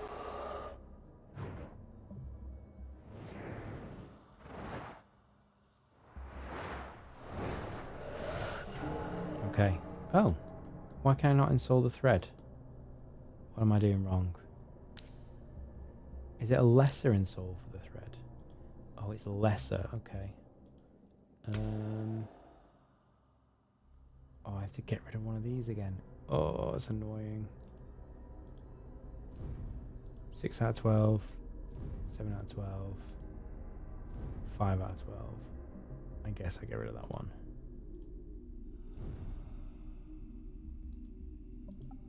Yeah, these are all kind of mismatched now because I've been doing so many different rituals on them. I'll sort all this out later, not on stream. Right, let's clear this change one then. And we'll put a regular change here.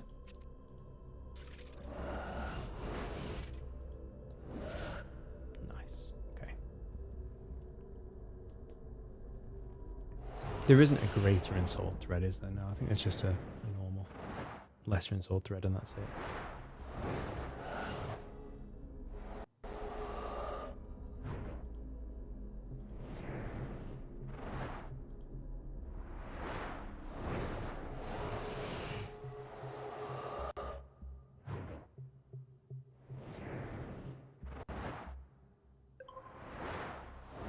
Oh, let me just sort out something in Twitch chat. Bear with me. This is why I need mods.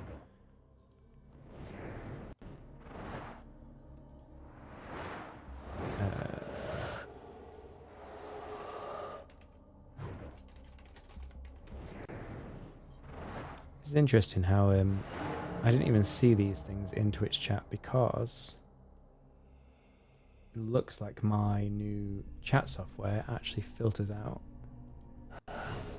these suspicious chat messages, which is interesting.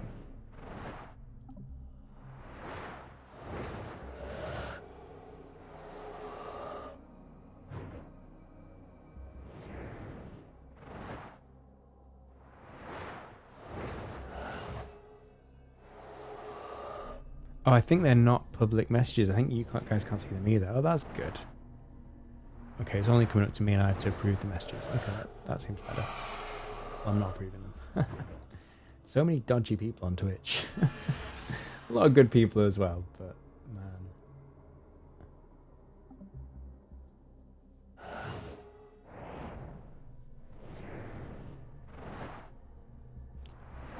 How many of you guys watch TikTok? But I don't watch TikTok.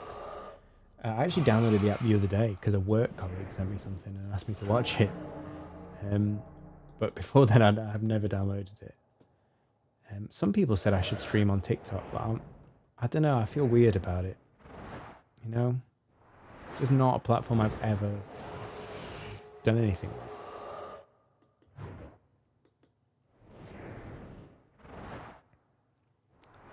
12 thread in the storage. 12? Oh, maybe I already had some in there I didn't know about. We'll check after this one how many we've got in the ritual chest. Well, we've come off the stand now, so let's have a look now. So there's one ongoing. There's 2 here. So yeah, we just need to do 2 more after this, and then we're done.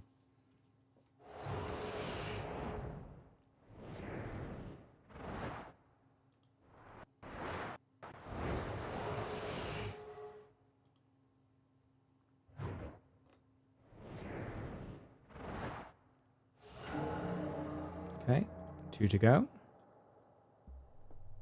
Oh, I need to repair my glyphs again. Yeah, that's the other thing with the low tier rituals. Having to constantly repair your low tier glyphs is annoying because the low tier ones, tier 1 just lasts for 6 rituals and tier 2 lasts for 12.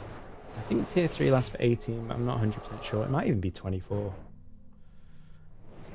Yeah, it's quite nice actually not having to go and constantly repair the glyphs, even if they are more expensive to make.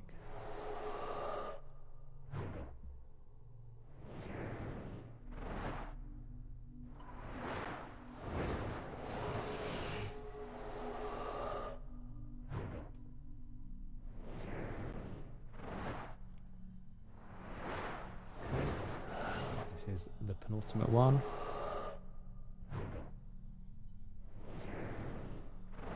Oh, sparkles. Oh, I was too slow. That's fine. Right, last one. Oh, and our candles broke just in time.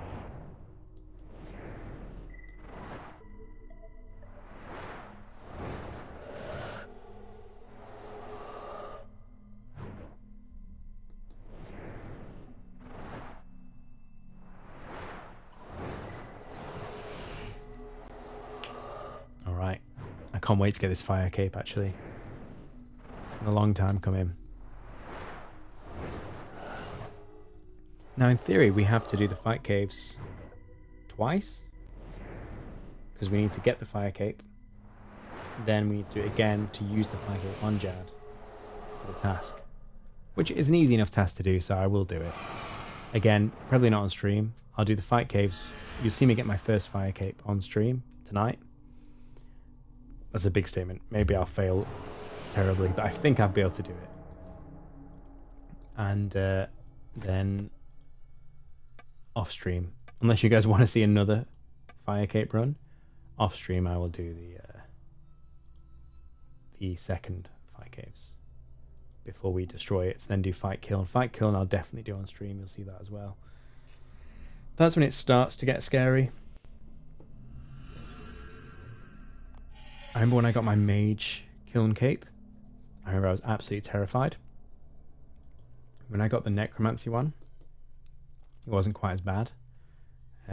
Yeah, the mage one certainly was pretty rough. But yeah, and then the Zook cape, that I think even in leagues that's going to be challenging. Right, 65 smithing, 1 death guard, 50 bone runes, and another 50 bone runes. Do I have that many bone runes? I do. Okay. I want to make sure I get everything ready before I use the God Banner, because it will start wearing out. I think it gives us a 2-level boost. If it's just a 1-level boost, I will be disappointed. Right, so 65. We've got all the stuff. We've got all the stuff right. Let's contact my emissary. Talk about jobs. Hang on, what? Hang on. I can't get the skill. Why can I not get the skill boost? Squeeze me? Have I forgotten something? Is there something you have to do to unlock the skill boost? Right, it's going to take me longer to work out how to get the skill boost than it is to just get the 2 levels myself. So let's just fly back to Falador. We'll just quickly bash out this 1.5 smithing levels. I'll look that up though, because you guys are going to want to know. So, God Banners.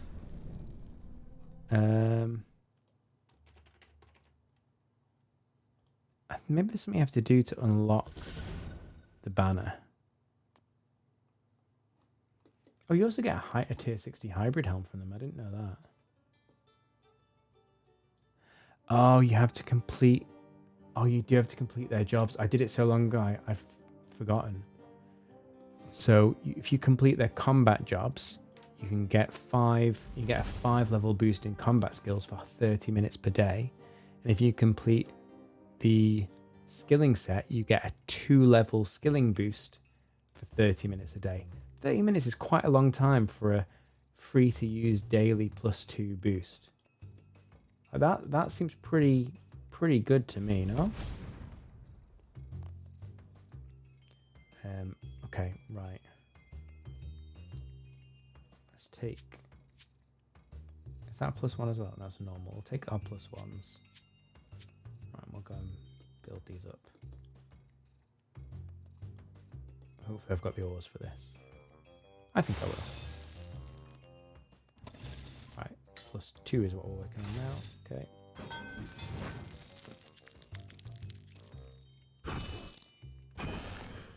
Yeah, so I don't know how long. I don't think it takes long to finish their jobs. Again, I'm not going to do it on stream, but it's something worth doing in general. For leagues, is it worth doing to spend, like, say, 20 minutes or half an hour or however long it takes unlocking the +2 level boost for a daily boost? given how long we're going to use, how often we're going to use it in these 8 weeks. It probably is. But certainly in the main game, it's definitely worth doing it.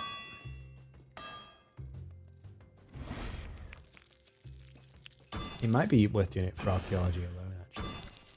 Because being able to do that next mystery that's just 2 levels above you can give you so much XP. And imagine if that's times 12 XP as well. Or times 18 when you get the higher relics.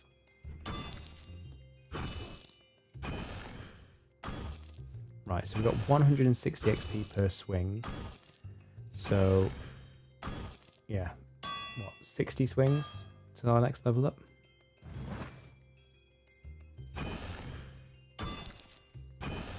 And gauntlets are +2, the boots are plus. So the gauntlets are +1 and the boots are +1, okay.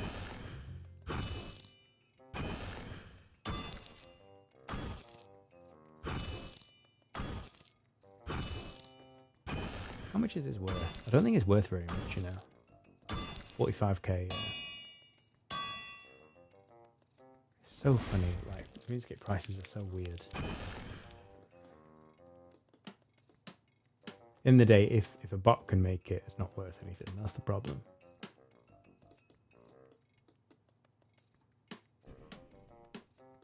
Look, see, so many people running around in Bandos armor. I think because melee is a really fun, like, build in Leagues. Yeah, look at these people. They got fire capes. I'm not sure what they're wearing over there. That guy's got Bandos. This person's got a Bandos top, but I don't know what that helmet is. I still think Necromancy is better. But I can understand why people are doing melee, because it's very different, it's very changed in Leagues. Especially because you've got like extra range on your melee attacks, which is crazy. And the healing as well. Like, I think people are doing it for fun more than an optimal build, which is, you know, a good choice. But for me, I don't want to have to relearn how to do combat again. I haven't used melee in like high level bossing in maybe ever. Certainly not in many years. Or several years. So I'm sticking with what I know, which is Necromancy.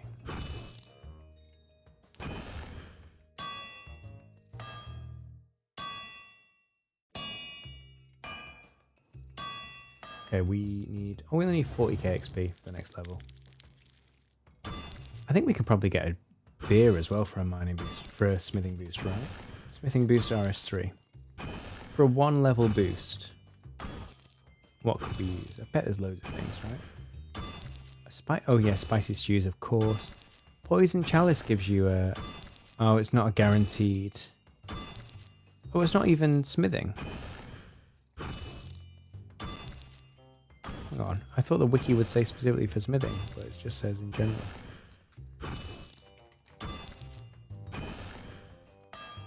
Right.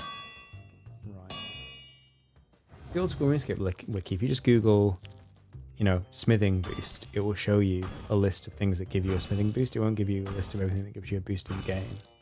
Oh, here you go, right. So, there's perks that give you boosts. There's the cape, which none of these are relevant to us. Really? Oh, the crystal hammer's got a chance of doing it. I thought there would be more temporary boosts than just those things. I don't want to mess around with like things that have just got a chance to give me a boost, like a spicy stew, because look, we're already a quarter of the way to 65. We just got 64 a minute ago, so it's faster to just do it.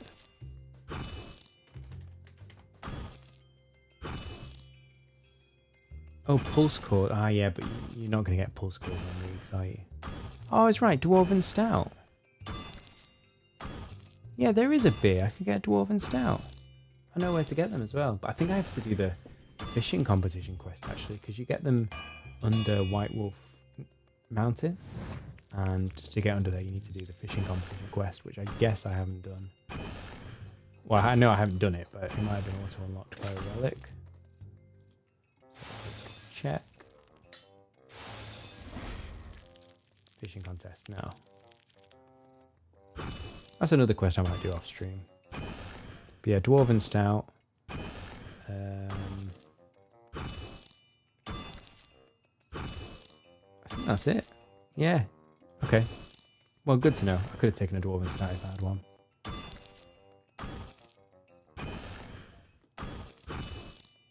Right, we are halfway to 65. Can we wear this armor, actually? I should have done that before I upgraded it all, shouldn't I? I don't think you get the task if it's upgraded. I think it has to be base level. I do Orichalcum. Yeah. What happens if I wear this now? Does this count? Oh, it does. Oh, there we go. Great. I'm glad that it's smart enough to give you the task even when it's all upgraded, not just the base level. That's good. They've put some thought into that. It might be the way the game is coded. Like, +3 helmet, Orichalcum helmet, might not be technically a different item to a +1 helmet. It might be like the same item but buffed. Depends how they've coded it behind the scenes. But yeah, nice 80 points there. So really, you know, especially, well, we're going to get our fire cape now, which we'll get at some points. But as we're getting into the end game, well, we're in the mid game at the moment, but as we get, you know, further deeper in, we're going to be able to do the harder and harder achievements. So if we do like, actually, let's look at elite achievements, and get rid of the Orichalcum bit.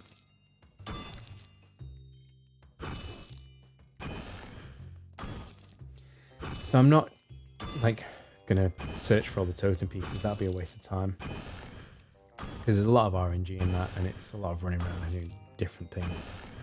50 dinosaurs is 200 points. I mean, we can smash that out. Like, same for Vile Balloons once we get the Slayer level, which we'll smash out after we finish our next round of bossing.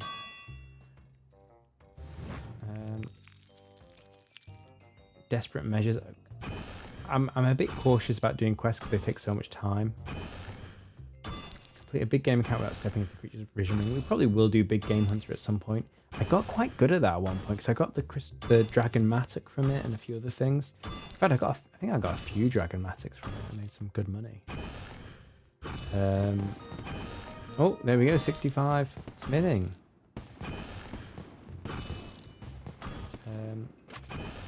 Yeah, a lot. I'm not sure if we'll make Masterwork armor. That'll take way too long to make. Right, I'm not going to finish the set off. We will do that another time. For now, we need to make this gear. And then we'll take on Jad, and we can use our War's Retreat portal to take on Jad, because we haven't unlocked a custom portal yet, but you always get a portal to your Reaper task, which is super nice. So I think we have what we need, maybe. Here we go, right. Tier 70 weapons. Thank you very much.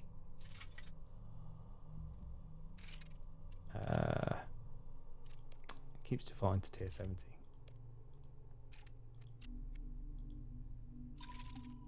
So it keeps defaulting to tier 60.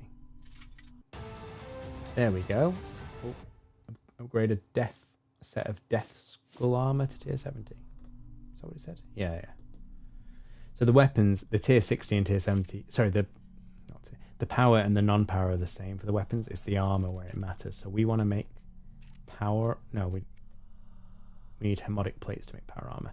Ooh, we could make some, but let's not. Let's just stick with a tier 60, right? We're not going to get distracted now. We said we were going to go in with 60, so we will. I've got 2 plates, so I could arguably upgrade, you know, 1 piece of armor to tier 70, but I'm not going to do that. So we need Ensouled Thread, and we need Spirit Runes, apparently. Really? Let me look at that again.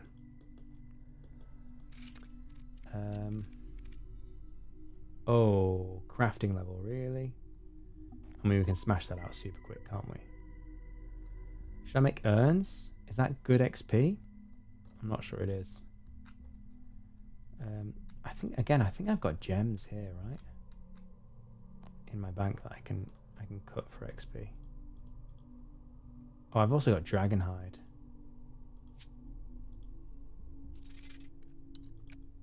Yeah, if we go and tan this dragon hide, I think we can make oh, I'm hoping we can make the level we need. We'll see. What else can we do to train crafting? I can't remember whether urns are good skilling methods or not. Oh, we can make mystic stuff, of course, as well. We'll need to do that anyway.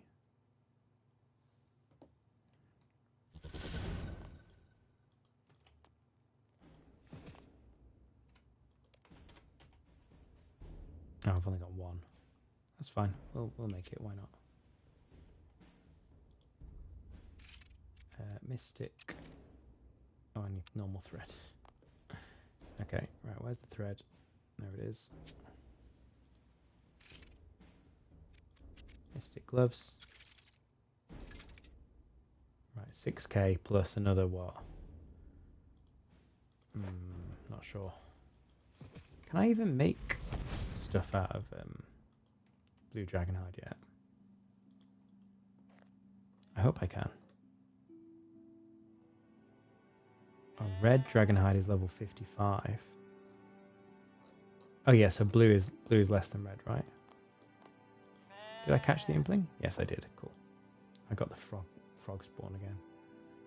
Right, let's go to Tanya hide so we can tan our hide.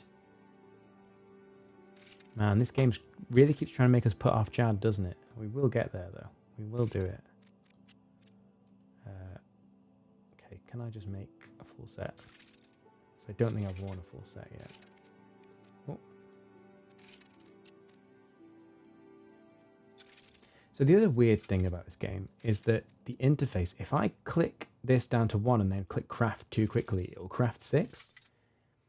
You've got to wait and give it a second to log that you've changed the value here. I've lost so many resources by doing that accidentally in the past. It's quite annoying, actually. Right, here we go. Wear all this. That should get us an achieve. Yeah, look at that. Okay. And then we'll just craft the rest into boots, just for the XP. How am I going to get my last level in crafting?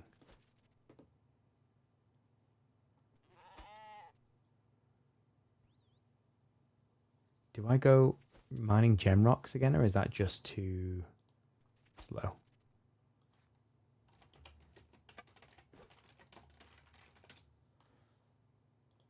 Trying to think what else we could do.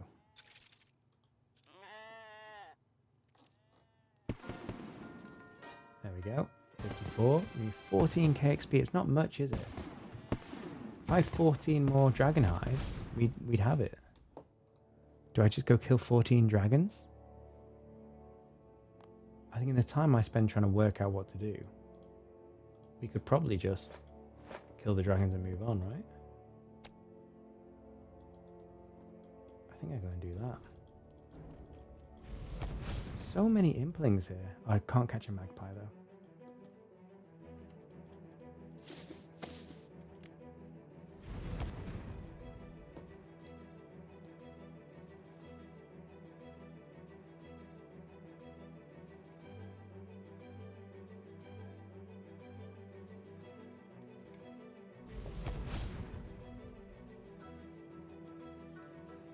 Right, we've already got the key to get to the blue dragons.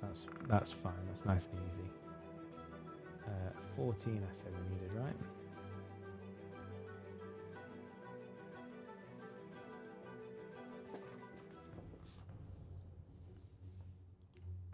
Yeah, let's just do that. Let's just get an inventory full, just so I don't want to end up being short, you know.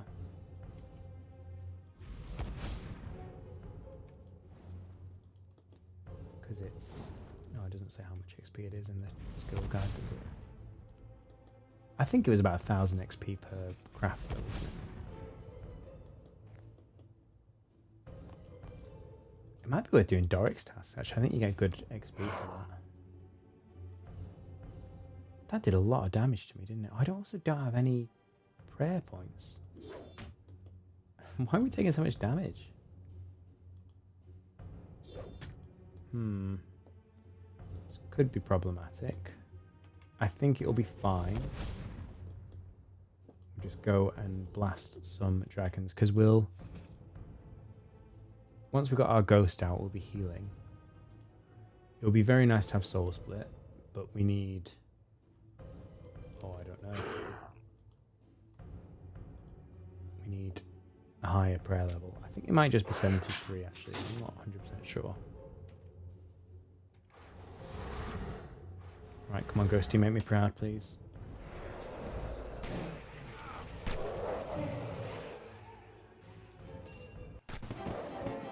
Ooh, we got a defense level. Thank you.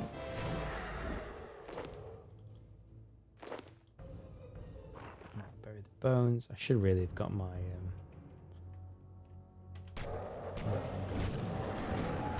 I might regret aggroing them all at once like this, actually. Ah, that worked. That worked. I gained more health than I lost. So that's good. Oh, and we got a tuner as well, which will heal us a bit more. We'll also take herbs, even if it's just to clean them and throw them down on the floor.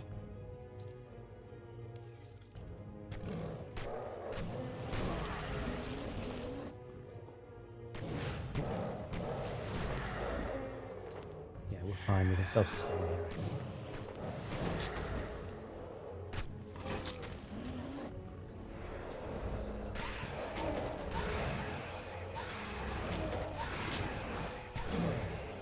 Nice. Bury all these, clean all those, throw this stuff on the floor. Oh, don't throw the dragon bones on the floor though. And inventory management is so hard with all these kills coming in.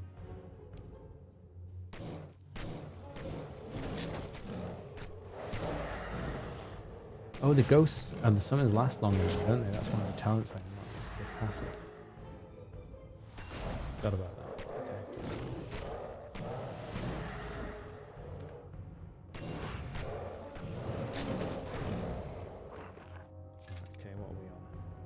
Yeah, we are healing way faster, actually. Very nice. I'll take that. 1, 2, 3, 4. We'll have to drop something on fish. 4, 8, 12, 14. Yeah, that'll do. Right, back to Berthel we go. And even if this isn't enough, we can use the last few leathers in our bank just to get us over the wire. But hopefully this will be enough. I should have cast Greater Bone Shield then, actually. Just to give us slightly more defense. That's okay. I'll cast it now, because when you cast it, it just lasts until you use a defensive ability, and then you have to... Like, you auto-recast it, or you use the runes again. But it doesn't take any, like, ticks or anything to cast it. Okay, right. Here we go.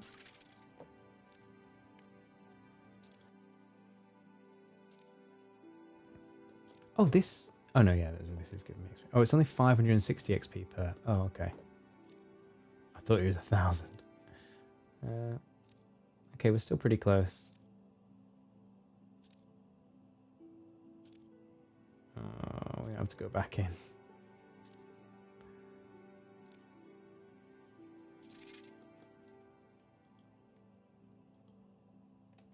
Okay, come on. What else can we do for some crafting XP? Do we just go back in again? Maybe we do, you know. Where am I? I could make some jewelry.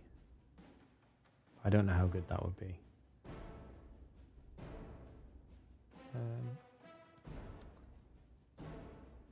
Right, let's take this hard leather.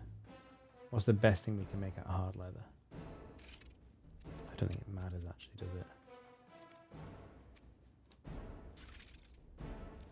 288 per. Oh, we'll be fine actually, because we've got 30 of them, so that's 6k XP. Yeah, okay, this is fine. I had just enough. So these hard leather shields are actually really good in the main game, because you can make them easily for 1 hard leather each, and you can dismantle them for some good invention components.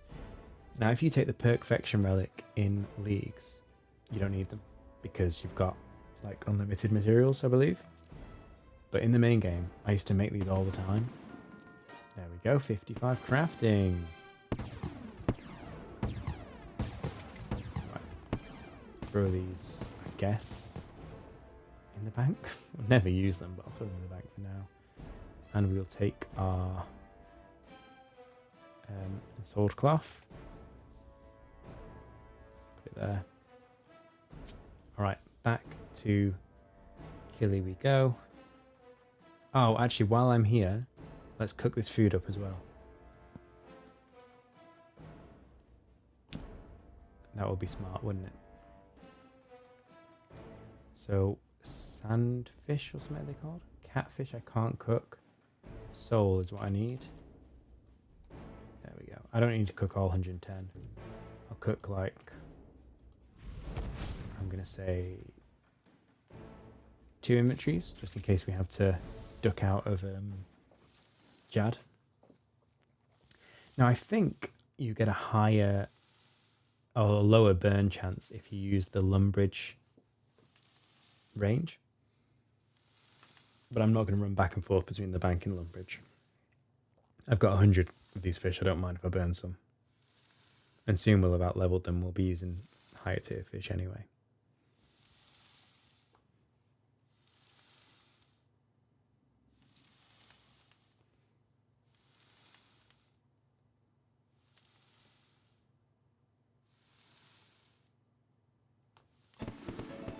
There's a cooking level. I need 2 more now to get to make the beltfish. Oh, we can cut dragon stones, actually. That's pretty cool. Not that we have any dragon stones yet. Oh, we can wear all the Barrows armor, actually, this turn. So, well, that's nice. I mean, I like farming Barrows. If you've ever seen me in old school Runescape, you'll know Barrows is like my haunt, no pun intended. It's like my go-to place. But I have no real reason to farm Barrows in Leagues if we're using Necromancy. And we can use Necromancy to farm better gear than Barrows gear. Like we could get God Wars 1 or God Wars 2 gear with Necromancy very easily. What else can we get? I don't really want to do Elite Dungeons. Maybe we will. Well, we'll definitely do the one for the Ambassador. Just trying to think, will we get Elite Dungeon gear? I'm not sure. But we'll definitely get God Wars gear, 1 and 2. Elder God Wars, what do we even get from Elder God Wars? Oh, I can't even remember, you know? The Ganodermic armor. Is that from Elder God Wars? Is that Croesus? I'm trying to think what else you get. I don't remember. I don't think you really get much armor. It's like weapons and god books, isn't it, from the Elder God Wars, if I recall correctly. Okay, there we go. That should be enough food, assuming we don't screw up. That should be enough food for Jad. Let's go pick all this stuff up again. So we want this.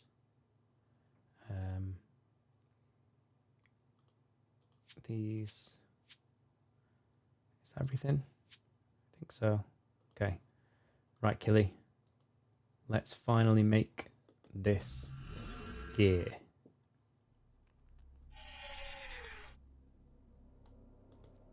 Okay. I need my sword thread as well. Throw that in here. Thank you very much.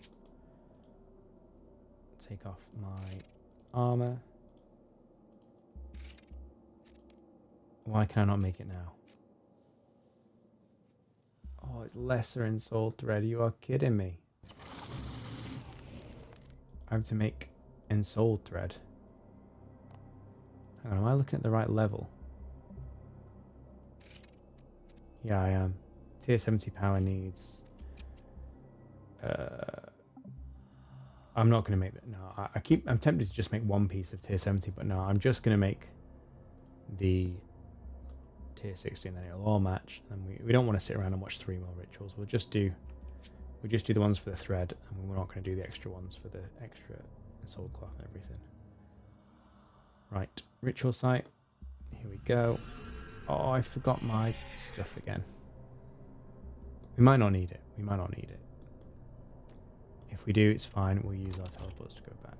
Oh, we do need it because we're out of candles, I can see. Right, that can go in there. Oh, hang on. We only need 5. There you go. Okay, let's go back to the smithy.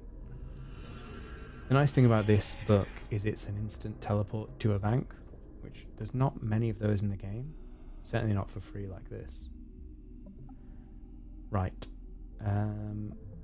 Right, so I need my ritual gear as well. 1, 2, 3, 4. Is that everything we need? I think so. Back to the ritual site. I've used so many teleports just in that mistake. Alright, let's just repair all. Oh, hang on. But I need to do the ensoul material. And I need to do... Oh no, you need spring sheared wool. Can you only get that from the player owned farm? Oh, do you know what? I have some. I have some actually. I think I got some earlier today because I put some sheep in there knowing this would come up at some point. And I think I got some foul-faced wool. Oh, thank you so much, past me. That is such a lifesaver. Can you imagine if we'd done all this and then couldn't do it? Okay, right. Throw that in there. And we need the wool. Oh, look at that. We can do it. Oh, I'm so glad. Oh, it's such good news.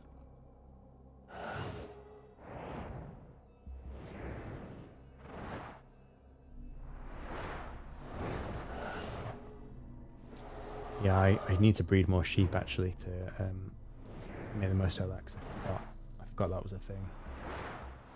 I remembered in the past because I set it up and then I immediately forgot about it. That's the other thing actually. Beans. So in the player owned farm you use beans as a currency to upgrade loads of stuff and unlock loads of stuff. It's mega important. And the way you make beans primarily is by breeding, or you either buy animals, which you can only buy as an Iron Man. You can only buy a very limited amount of animals from the farmer's market. You can't get all the different kinds of animals. But typically you buy them and grow them to a certain level, like adolescent and mature, and then you sell them. That's when they're worth the most beans. Or you breed them. Sometimes you can find them out in the world and then grow them or breed them at home, but that's rarer. So you get animals, you grow them up, and then you sell them for beans. However, you can only sell so many animals per day. So I think I sold like 8 sheep today, or yesterday. I sold 8 sheep yesterday. And the sheep seller left because he bought all he was going to buy. And he wouldn't come back. He didn't come back today either. He might come back like at midnight or something. Not sure exactly how it works. But yeah, you can only sell so many animals per day, which means you can only get so many beans per day.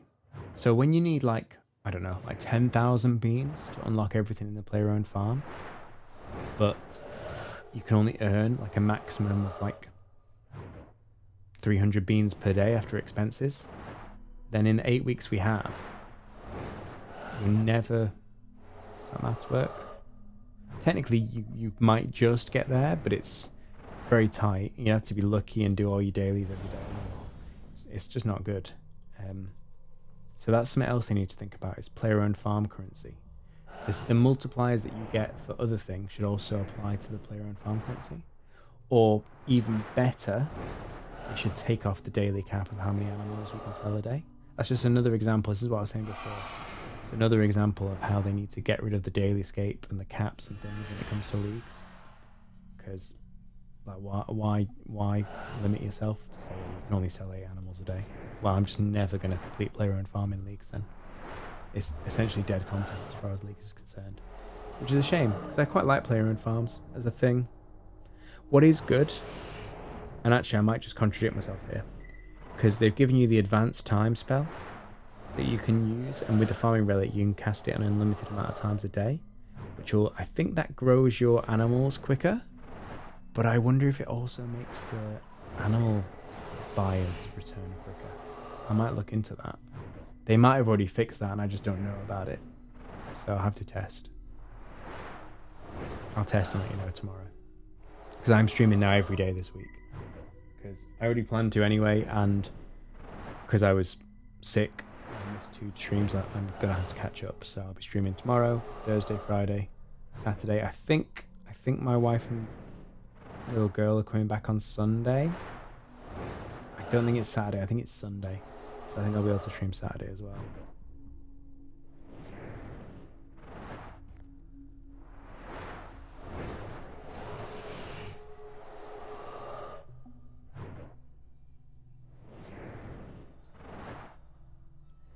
I think prayer is going to be more important than food at Jad. Because we...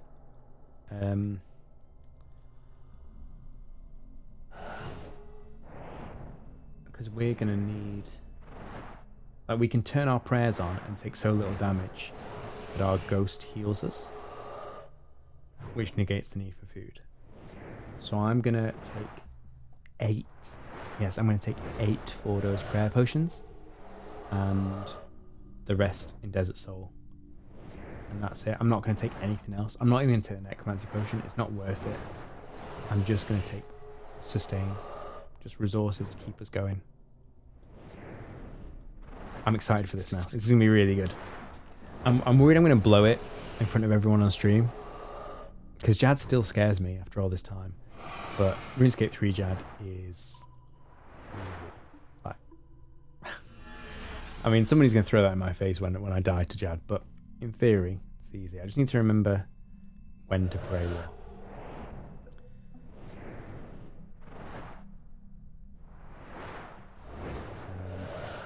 And I need to remember to restore my prayer before we go in. I can also use Invoke Death on Jad. That might be a good shout, you know. I might do that. Okay, one more ritual. I think we're done.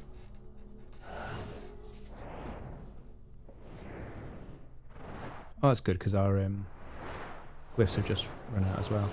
Good timing.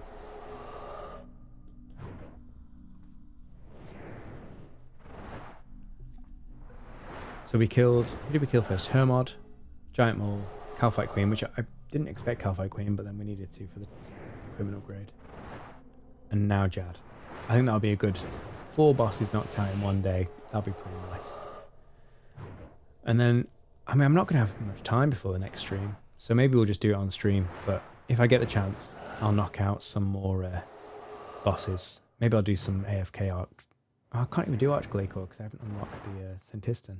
Anyway, we'll get some quick, easy kills on bosses to get us to the unlock tiers for War's Retreat. And then that'll let us get into some really serious bossing. I would like to get the crystal that restores prayer, and I think you get that from, is it Solak? I've never fought Solak, and I don't know if I want to. Well, I think I should. I think I should learn how to fight him, to be honest. It should be easy in leagues. Or easier than the main game anyway. Right, we've got the Unsold Thread. Let's get over to Killy again.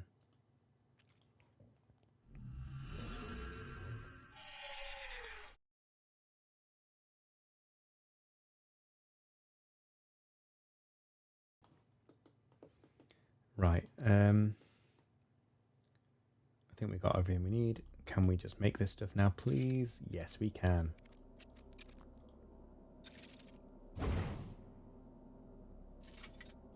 Very nice.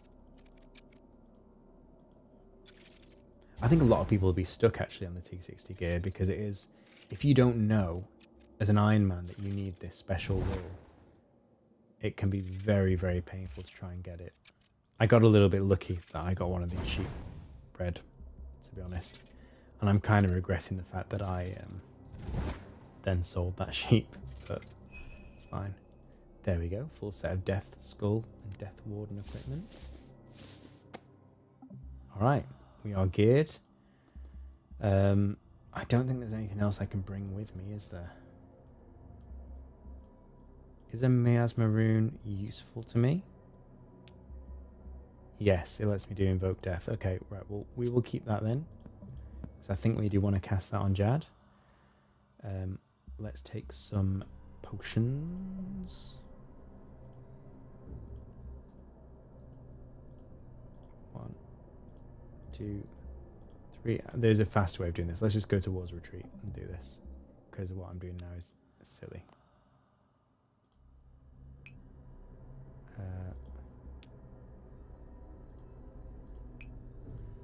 And let's go refill our prayer before we go to War's Retreat. It's going to be so nice where we can recover our prayer at War's Retreat as well. Because the other thing that crystal does when you unlock it is it restores your prayer and it resets all your cooldowns. So like your ultimate abilities and everything as well. So good. Right. Let's restore our prayer here. And if we teleport to Draenor. And after 10 boss kills, we'll have the teleport to War's Retreat as well, which is really nice.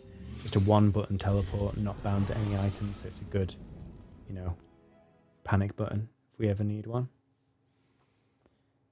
But we've still got to get... Actually, do you know what? No, we've unlocked that. We've killed 10 bosses. We can get that right now. Do we get it automatically? No, we have to talk to War. Right. Yeah, hub teleport. Look at that. Oh, it's so nice. I'm going to take it off the bound key just in case I accidentally press it and teleport out of fight caves or something. Oh, and can you decant my stuff, please? No?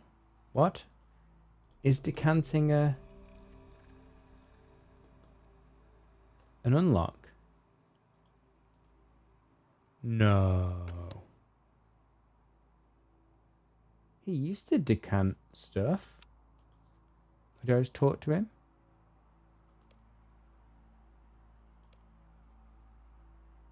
What? Alright, well, we'll do it ourselves. It's fine. You used to be able to just talk to him and he'd decant your potions. Maybe I need to unlock that ability. I think you can also do it in the Grand Exchange. Oh. Hey, Cooper. Sorry, I missed your message earlier. You said at 60 you can make a pouch for your necro runes and... Yes, I can. It's true. But I didn't want to delay taking on Jad anymore. But it is something I intend to do. It's I actually avoided making that pouch for so long because I wanted to get it from Vorkath, like the upgraded version. And I realized after killing Vorkath like 20 times that I was just wasting time, and I should have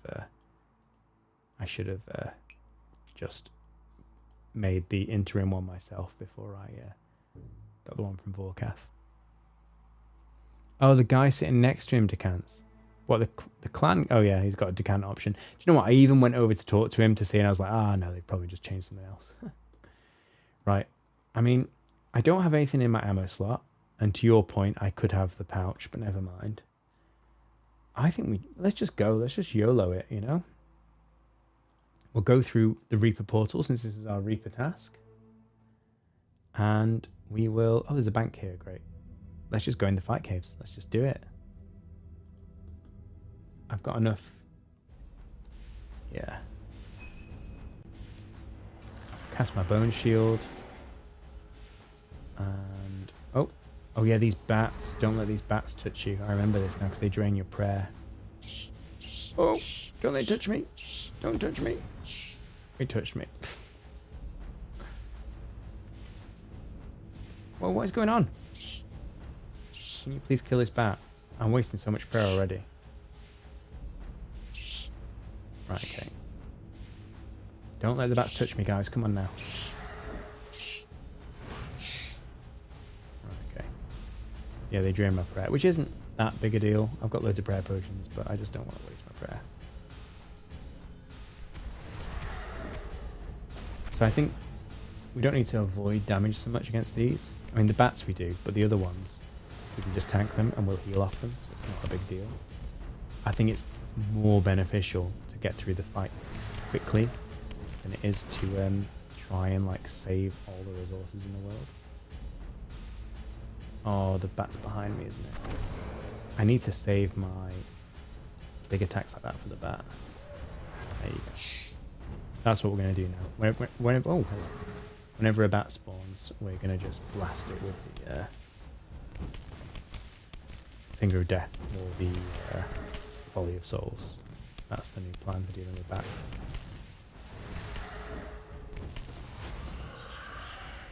I think I should be sitting in a corner before they spawn, actually. The hardest thing about the bats is how small their hitbox is.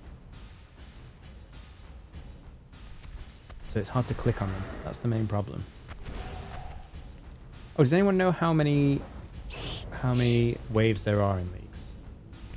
In leagues. Does anyone know how many waves there are in fight caves? I can just Google it, can't I?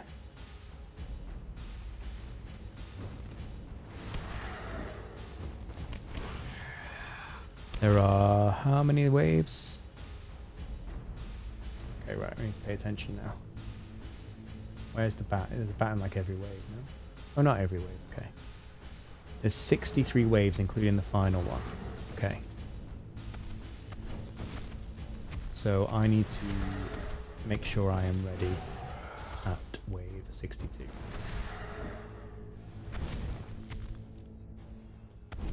I think we might need to pray when the mages come on, because the mages, at least in old school, they hit very hard. I don't know if it's the same in RuneScape 3. It's been so many years since I've done this. I do not recall. And the game was very different then. I wasn't even using Necromancy. I think I did it with Mage, actually. If I recall correctly. Right, have you got a thing for me? Now the Rangers in old school also hit like decently hard. But no, this guy is a piece of cake. Oh no, it's a bat and it's right there.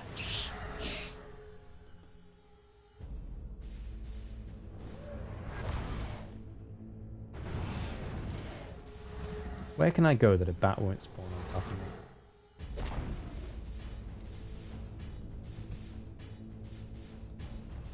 me? I'm just running into them all the time. Oh, I didn't mean to press that button. I meant to press this button. But I pressed that button. That's fine. I've wasted some adrenaline, but it really doesn't matter.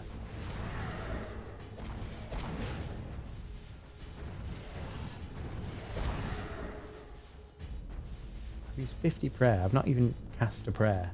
Or prayed a prayer. And I've lost 50 prayer points with bats. It's very upsetting.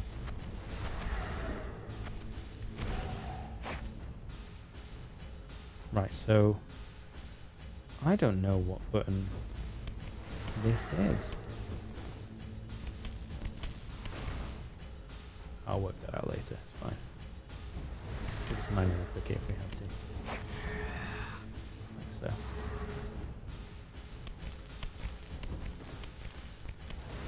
Right, watch out for the bats. Annoying bats. That thing ASAP. There we go, we got him.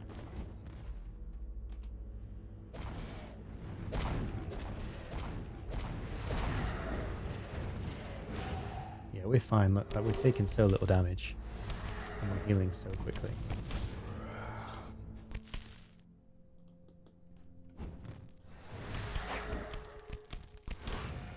Okay.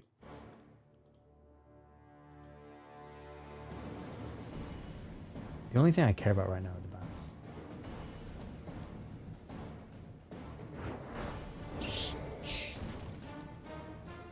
There's another one. Sneaky. Okay, we are getting them before they get to us, which is good.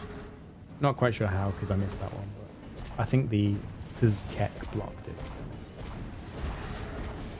Yeah, look at this. They just don't have the DPS. But we're only on wave 12 of 63, so...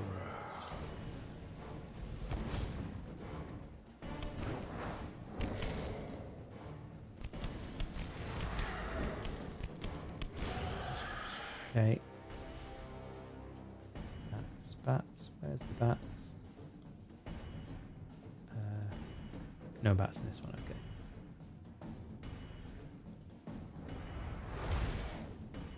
Let's just ult these guys.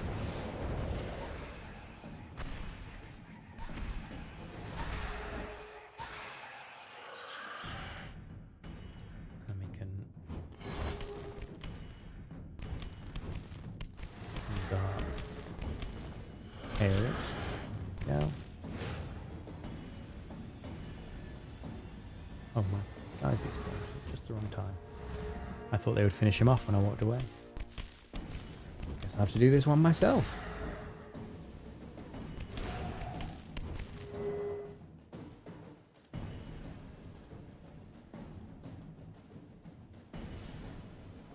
Right, where's your friend? Is it just 2 rangers or is something else going on?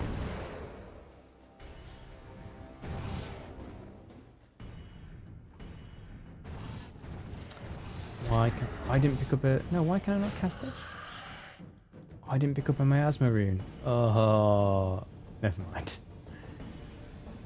Oh, these are the big bad boys, aren't they? I think I can actually safe spot them. If my skelly doesn't block him from getting stuck. Oh, I was going to use a miasma rune on Jad. I mean, it's not going to matter, is it? Let's be honest. I think I can just tank these guys as well. Yeah, I can. Ooh, 71 life points. Very nice.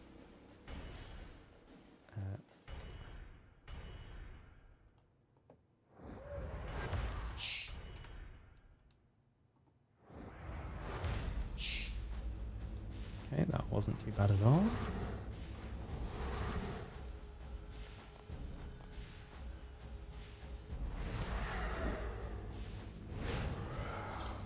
I am starting to get like the worry, the anxiety rising in the pit of my stomach now. Because it's fight caves. Even if it's RuneScape 3 and I've got relics and you know it's not that scary, something about fight caves just absolutely gets my blood pumping.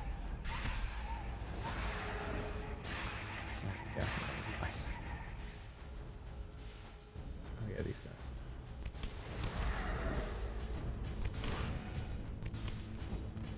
But we are what? Quarter of the way through? No, more than a quarter. We're somewhere between a third and a quarter of the way through. And we have not even used any resources. So that's a good sign.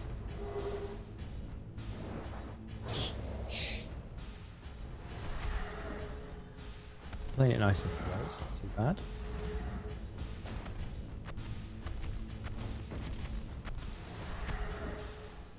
I think the only thing that's really going to get me is if I lose focus on the Jad phase and pray wrong. As long as I don't do that, as long as I pray correctly, then I think we're going to be fine.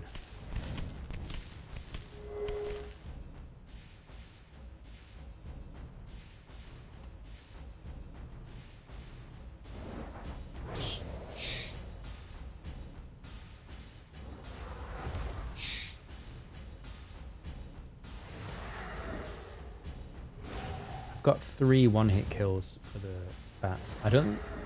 Are there ever more than 2 that spawn in a wave? So as long as we save our one-hits for the bats, we should be Absolutely fine. Fair points.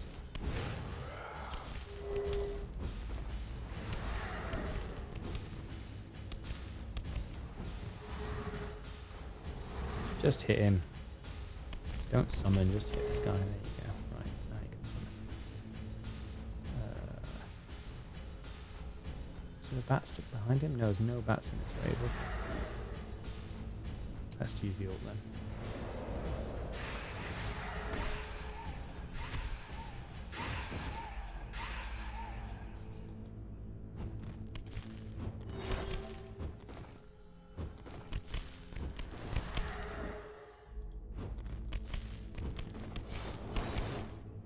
Go.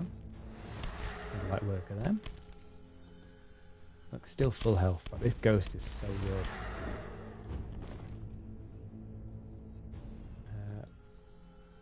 Right. Just realised, can I not do the life transfer? Oh no, again I need miasma runes. That was my bad.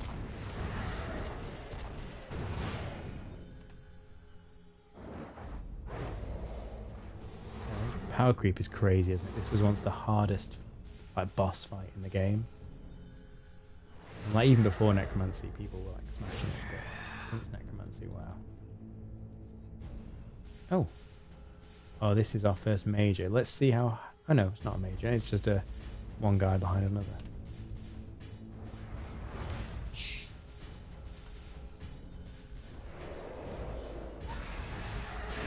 Oh, it's not gonna put it past this guy.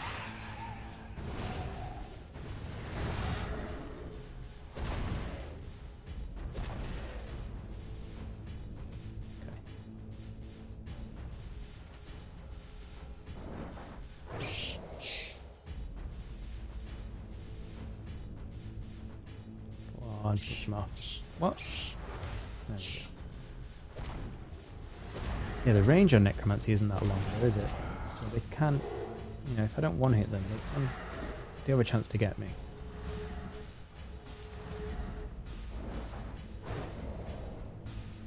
Oh, I also realised actually it's not just necromancy, it's the fact that I've got 100% hit chance with this relic amongst all the other buffs. There's no bats coming after me, that's cool.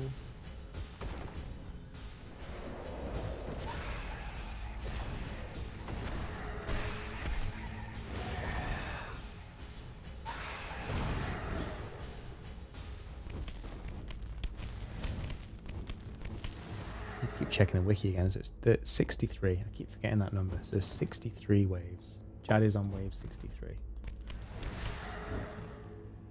Oh, is there still a baddie here? Oh, I didn't even see. Okay. Nope. Kill that one. Kill that one.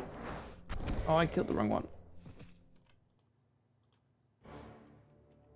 Oh, thank goodness. Okay.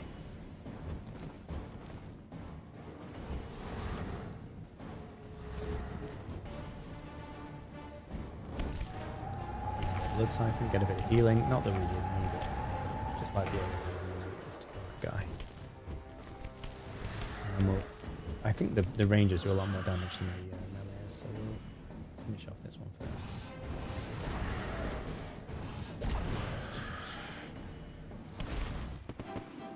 Oh, the defense level. Like, we're leveling up so much through this as well. Oh, there's the vampire questline as well, isn't there? I don't know if we'll do that or not, to be honest.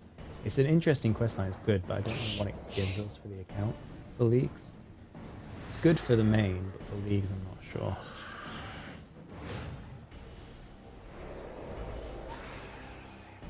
Oh. Did it hit me? It did. Oh, I didn't even see that bat. That's annoying.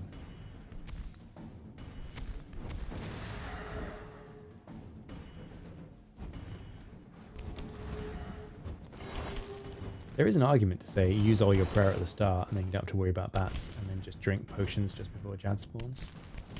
A bit of a risky strat, but could work. Okay. There's a bat hiding behind him, I think. I can see two blobs on the map.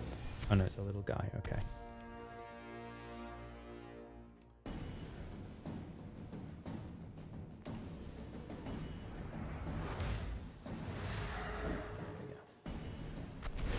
boy dealt with.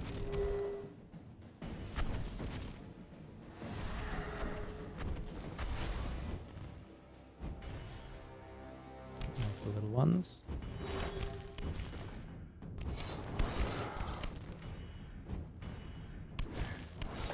There we go. Right, let's find us a bat to kill. No bats here, okay.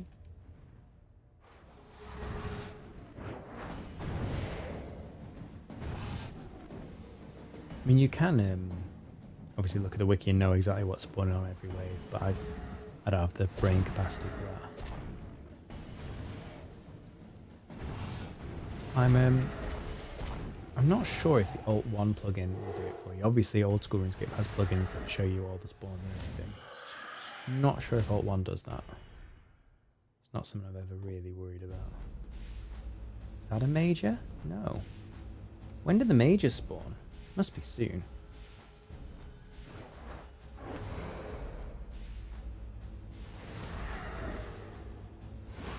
Do we need to ult? No, I want to save my ult.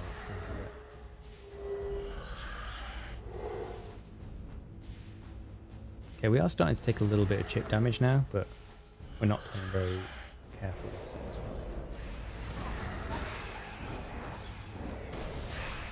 There we go. I think those mages actually do significant damage, but we just killed it so quickly it didn't matter. So I'm going to pray mage.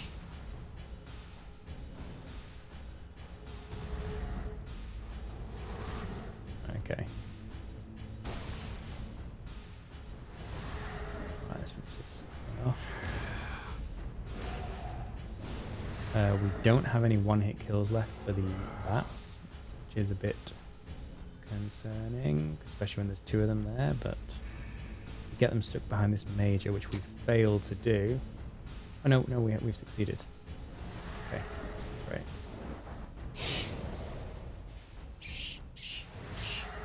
There we go, okay, and then we stood under the major as well, which was even better because it couldn't hit us. Yeah, so they do whittle us down, these majors. Okay, good to know. Are there majors in every phase now?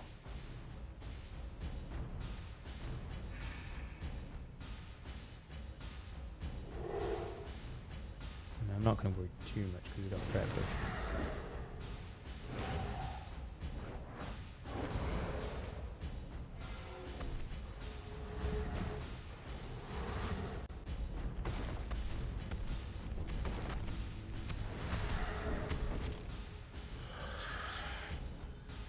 I don't have many archaeology relics going either. I've got the one that gives me slightly more health, but it's not much. I should have gone to a bonfire or something, just give me a slight breath. Because, you know, this is all about whittling me down. I'm halfway through, I've still got all my resources, and I've only just started taking damage, so it should be fine. But I don't like to see my health dropping, you know? And my prayer points especially, that worries me. But that's why we brought all these prayer potions, don't worry. I expected to be having potions before now.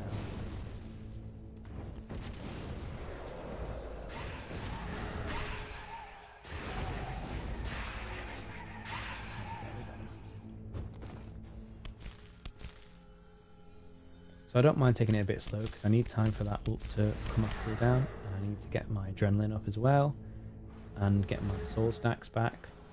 So yeah, I like to just kite these guys a little bit. Right, last. Come on, where's the next one? This is what we need. These are all done. Oh, I've got a special attack as well. I forgot that. Look at that. Perform a special attack. Now that I've got a tier 70 weapon, I can do a special attack. 30 points in the bank. I can't believe how short this necro range is. It's almost melee, isn't it? In fact, with the relic, is the melee range the same as the necro range? Really not much in it. Do we have... We don't have bats to deal with, but I'll still use my ult just to get this movie down sooner rather than later.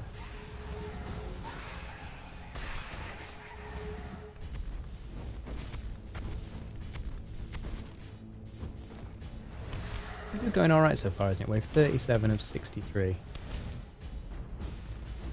So far, so good.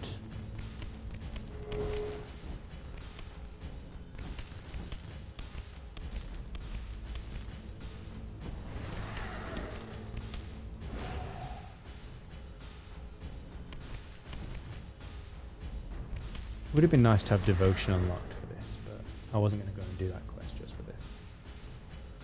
Again, another one I'll probably do off stream.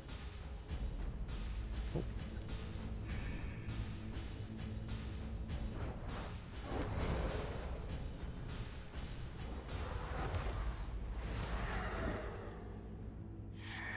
So both my special attack and my weapon and my Finger of Death use these necrosis stacks.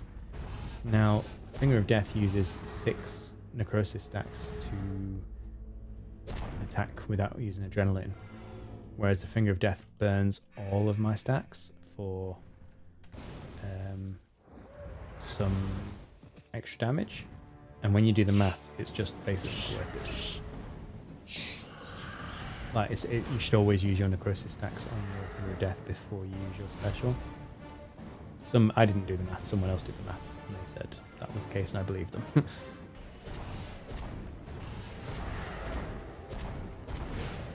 Okay. Show me the bats. There they are.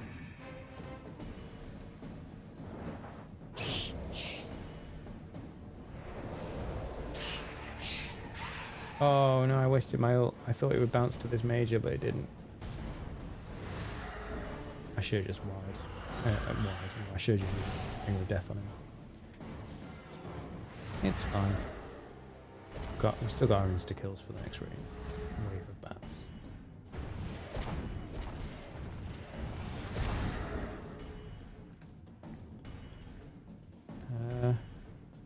No bats here, really?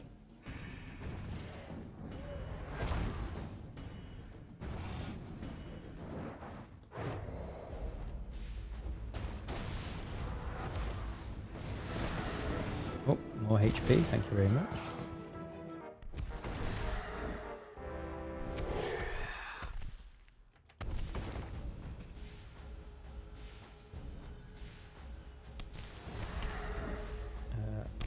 I'm going to sip a potion just in case I suddenly need rare. Oh, I should have brought my Excalibur as well, for just free heals. Man, so much stuff I forgot. Let's get the bats here. Yeah, there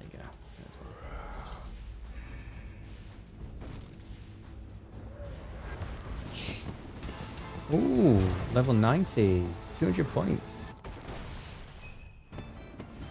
That's great. Make powerful ink. Oh, we get the next ritual site. That's cool.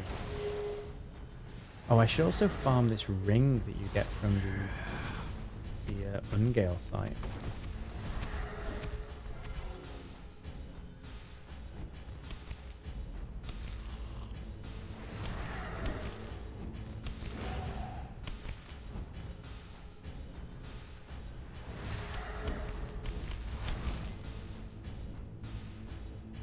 Right, 21 waves to go.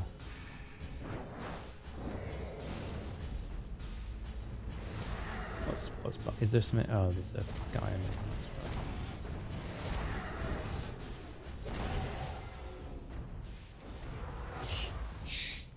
Okay, we killed one. Okay, I didn't have. Actually, I did have another set of necrosis stacks a few years down, but never mind. Right, we've now got no adrenaline, only one set of stacks, and no ult. It's alright, we've got the Volley of Souls, and that'll be enough. We can get some adrenaline back on these guys actually as well, and some necrosis stacks. So I think we're fine. Yeah, we're good. We're good. What's next? Some big boys over here. Oh, let's kill the major as always.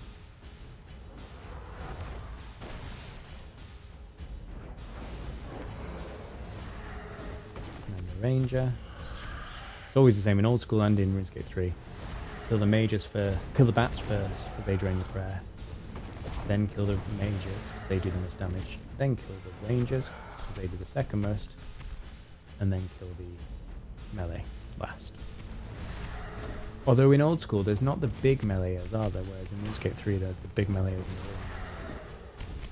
Maybe there are, I can't even remember.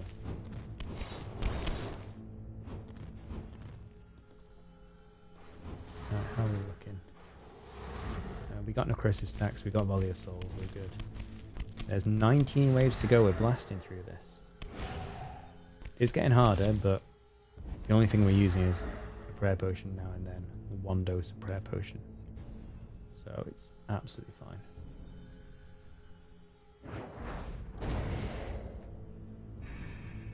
Oh, I thought I used my... Oh, there we go.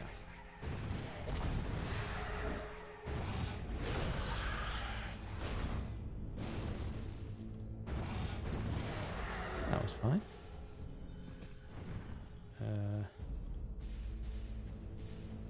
Oh, I wasted a dose of prayer potion. Actually, I didn't need to drink it then.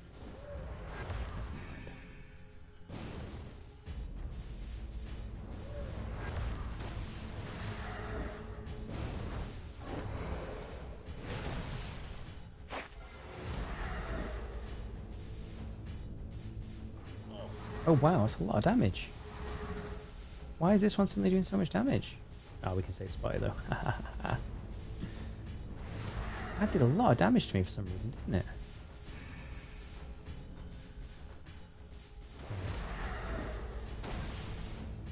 Need to get this thing.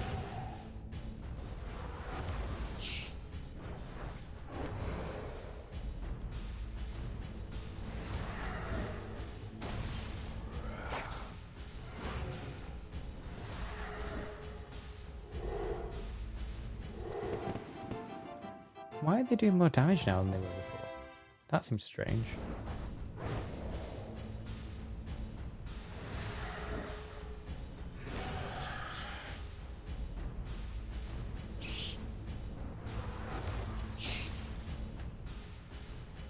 No, it's not working. There we go, okay.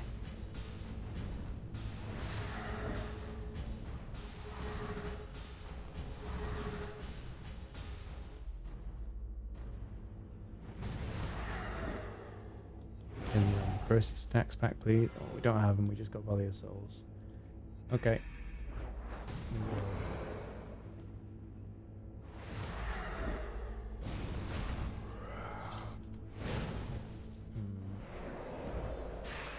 What just happened then? Why is all my stuff turned yellow? Did you see that? My entire hotbar just turned yellow for a second.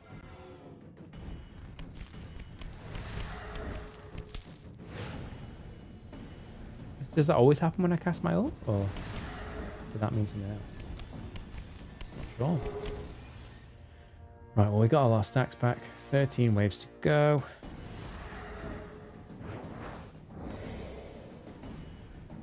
Okay, wow, that insta-killed him. That's nice. No bats. Oh, there is a bat here. There is a bat. Kill the bat.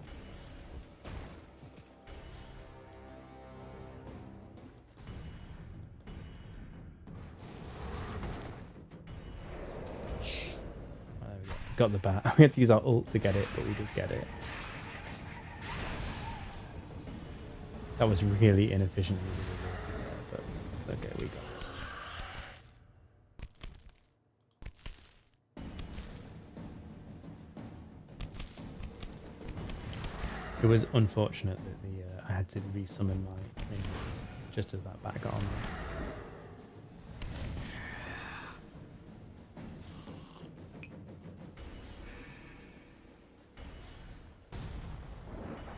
Okay, 2 bats to kill, it's fine, we can do that.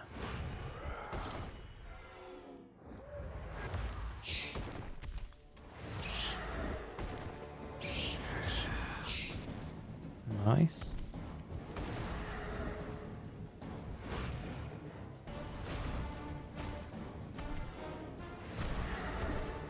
Okay, 12 waves to go.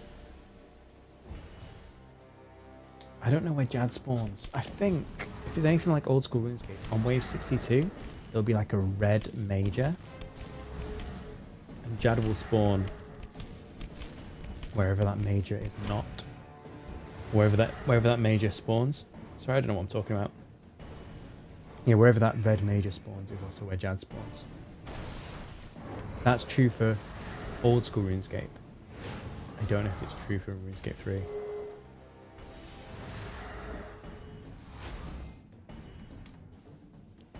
Oh, are these guys the healers? I think they are. They're the equivalent of the healers in old school RuneScape. Like the big healers, I mean. Yeah, I think that's what they are.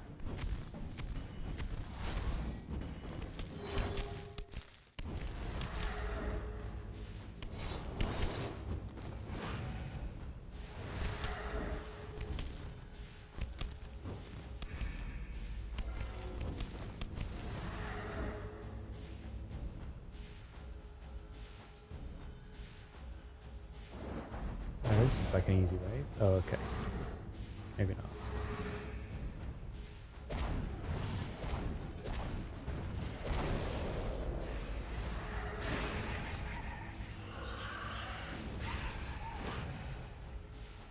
There we go, one ult, took care of them. Do I have resources? I do. Okay, then let's go for it. I'll kill the bat first.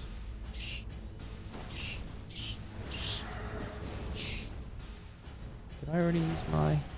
Why did I not use my Finger of Death? Did I not hit the button? I'm sure I did.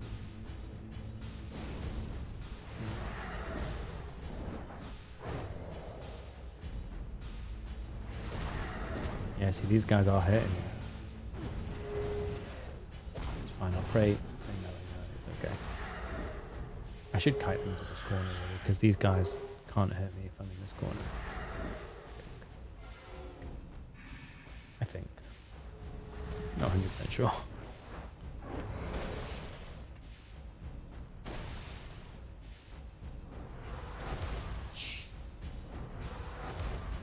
Okay, there we go, looking good.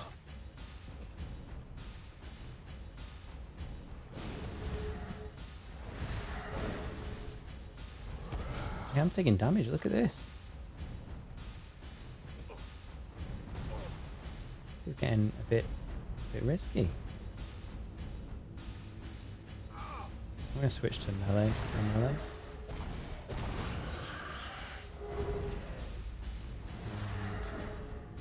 I think next chance I get, I'm going to have to heal on the little, whatever they're called. The little, spawns, the special spawns. I know what I mean. You know, when you kill the little meleeers and then they spawn little guys, I'm going to use them to heal, I think. Why poison?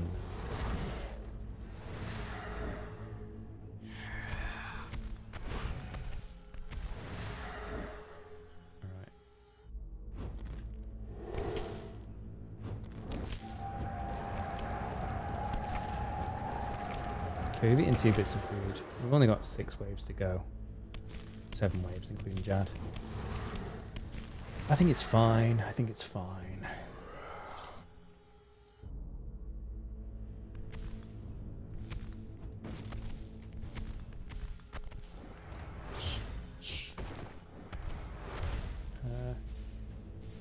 that guy stuck on a wall? He is. I don't think we can get over to him without unsticking him. Yeah. Oh, okay. So let's just ult him instead. That should take care of him, I would have thought.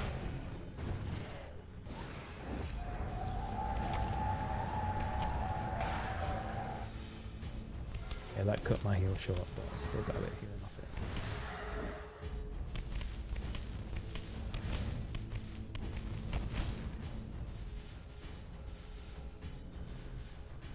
Okay.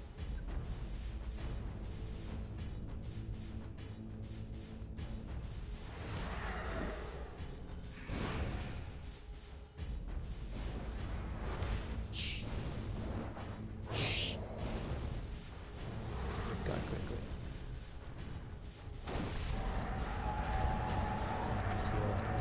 Oh, that guy's out healing my damage though. That's annoying.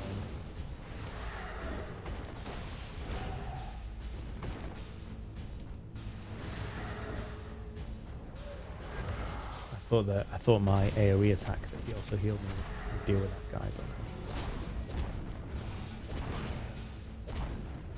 we're fine, we're fine, we're fine. Oh, there's more. It's alright, we need more necrosis specs anyway, so that's good. We might not get them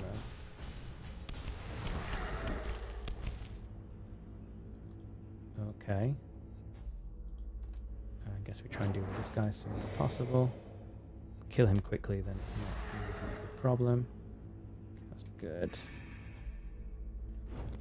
Let's ult these guys down. This way. Nice.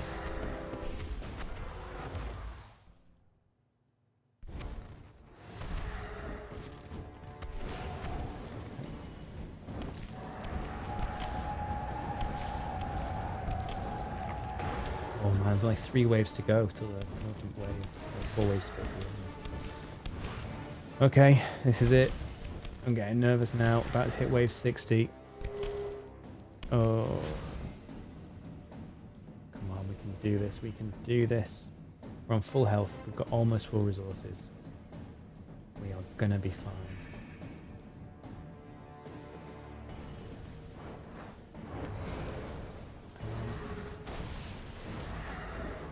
I might have to use more actually.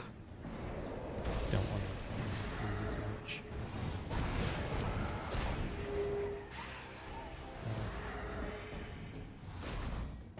Come on, you got him. There we go. To run so close to them too, it's crazy.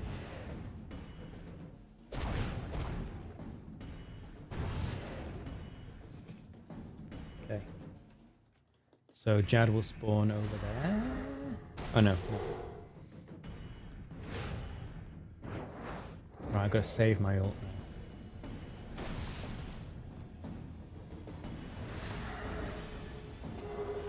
Save the ult. Save the ult.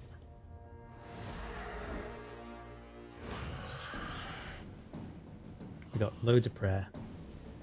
We're not even going to use the ult on this next wave. We're just going to pay attention to where Jad is, or where Jad will be. We don't want to be in melee range for Jad. That could be a big problem for melee range. So,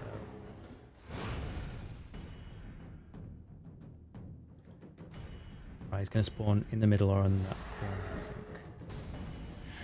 And now we just got to watch his animations very, very carefully.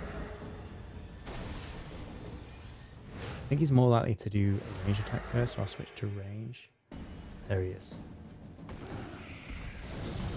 So that's a mage. So ranged. Okay. That's another ranged. There we go. Yes! That was like a 3-hit. Yes. Oh, that was brilliant.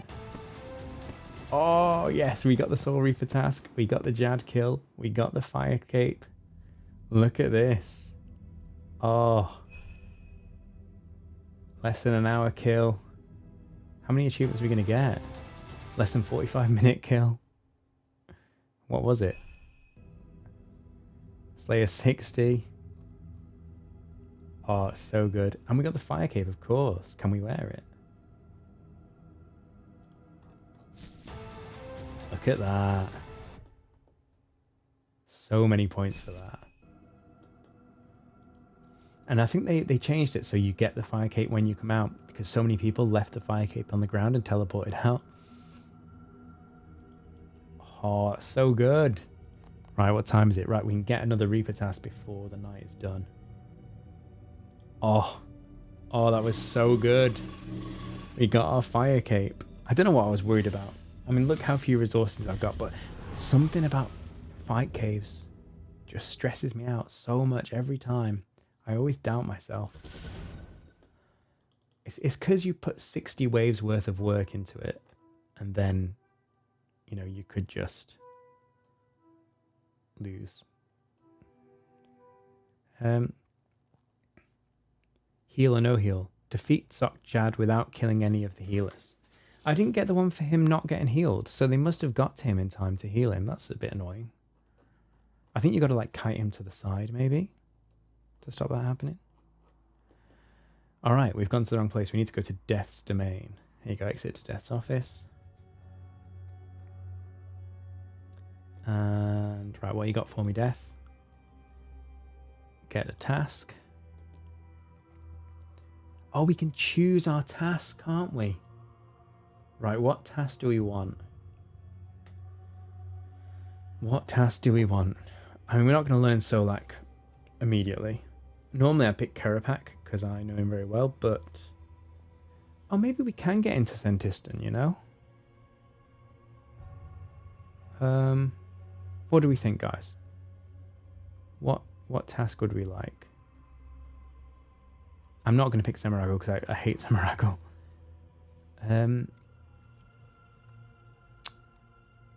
I'm tempted to say Kerapak.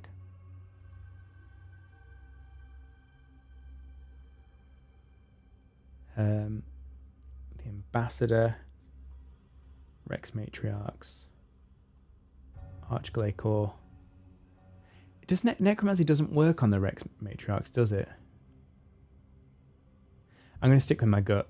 I'm going to say Kerapak. Hoping that it shouldn't give us the option if we can't get there.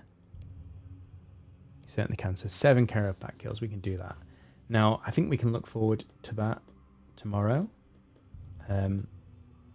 We have absolutely smashed it tonight.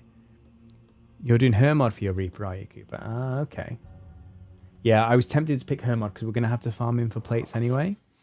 But, yeah, you need to get the gear anyway. But you get more... Oh, that's a good point. Let's look at the rewards. You get more points for Kerapak, don't you?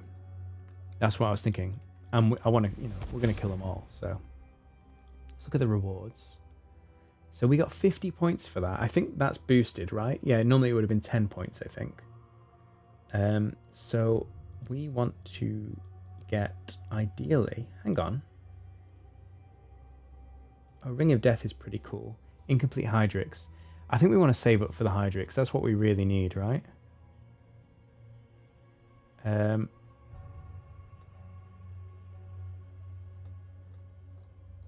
Yeah, Book of Death is nice, but not that big a deal. Measure Ore is amazing, but it's very expensive.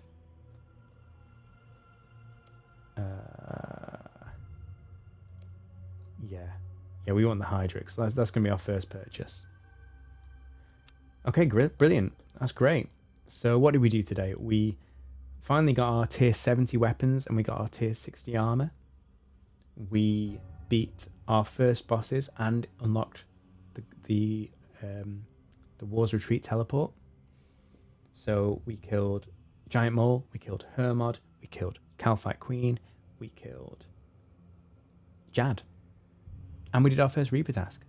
So we are well on our way. We got about 1,000 Leagues points this stream, or about 800 Leagues points this stream as well. So, yeah, really successful. And thank you so much for hanging out. It's been good to meet you guys who are new to the stream. Thanks to everyone who joined on Twitch and YouTube Shorts and normal YouTube. I'm glad that worked. Thank you for the congratulations on the fire cape. Yeah, it's cool, you know. It's a nice thing to have. I mean, soon we'll be upgrading this to a kiln cape. Oh, that clips quite badly, doesn't it? But yeah, soon we'll be getting the kiln cape. But yeah, for now, that's a really good experience. I did hit 3-hit Chab. I mean, I used the Death Skulls, but yeah, I 3-hit him with the Death Skulls active. So yeah, it was the fights leading up to it made me think it would be harder than it was. Yeah, it was quite easy. But yeah, so you know, I'll be streaming all week. I stream normally every Sunday at 7 PM UK time, but I'll stream every day this week, provided I don't get sick again. So if you want to see more RuneScape Leagues content, then subscribe or follow or whatever to see when I go live. But it'll be about the same time every night.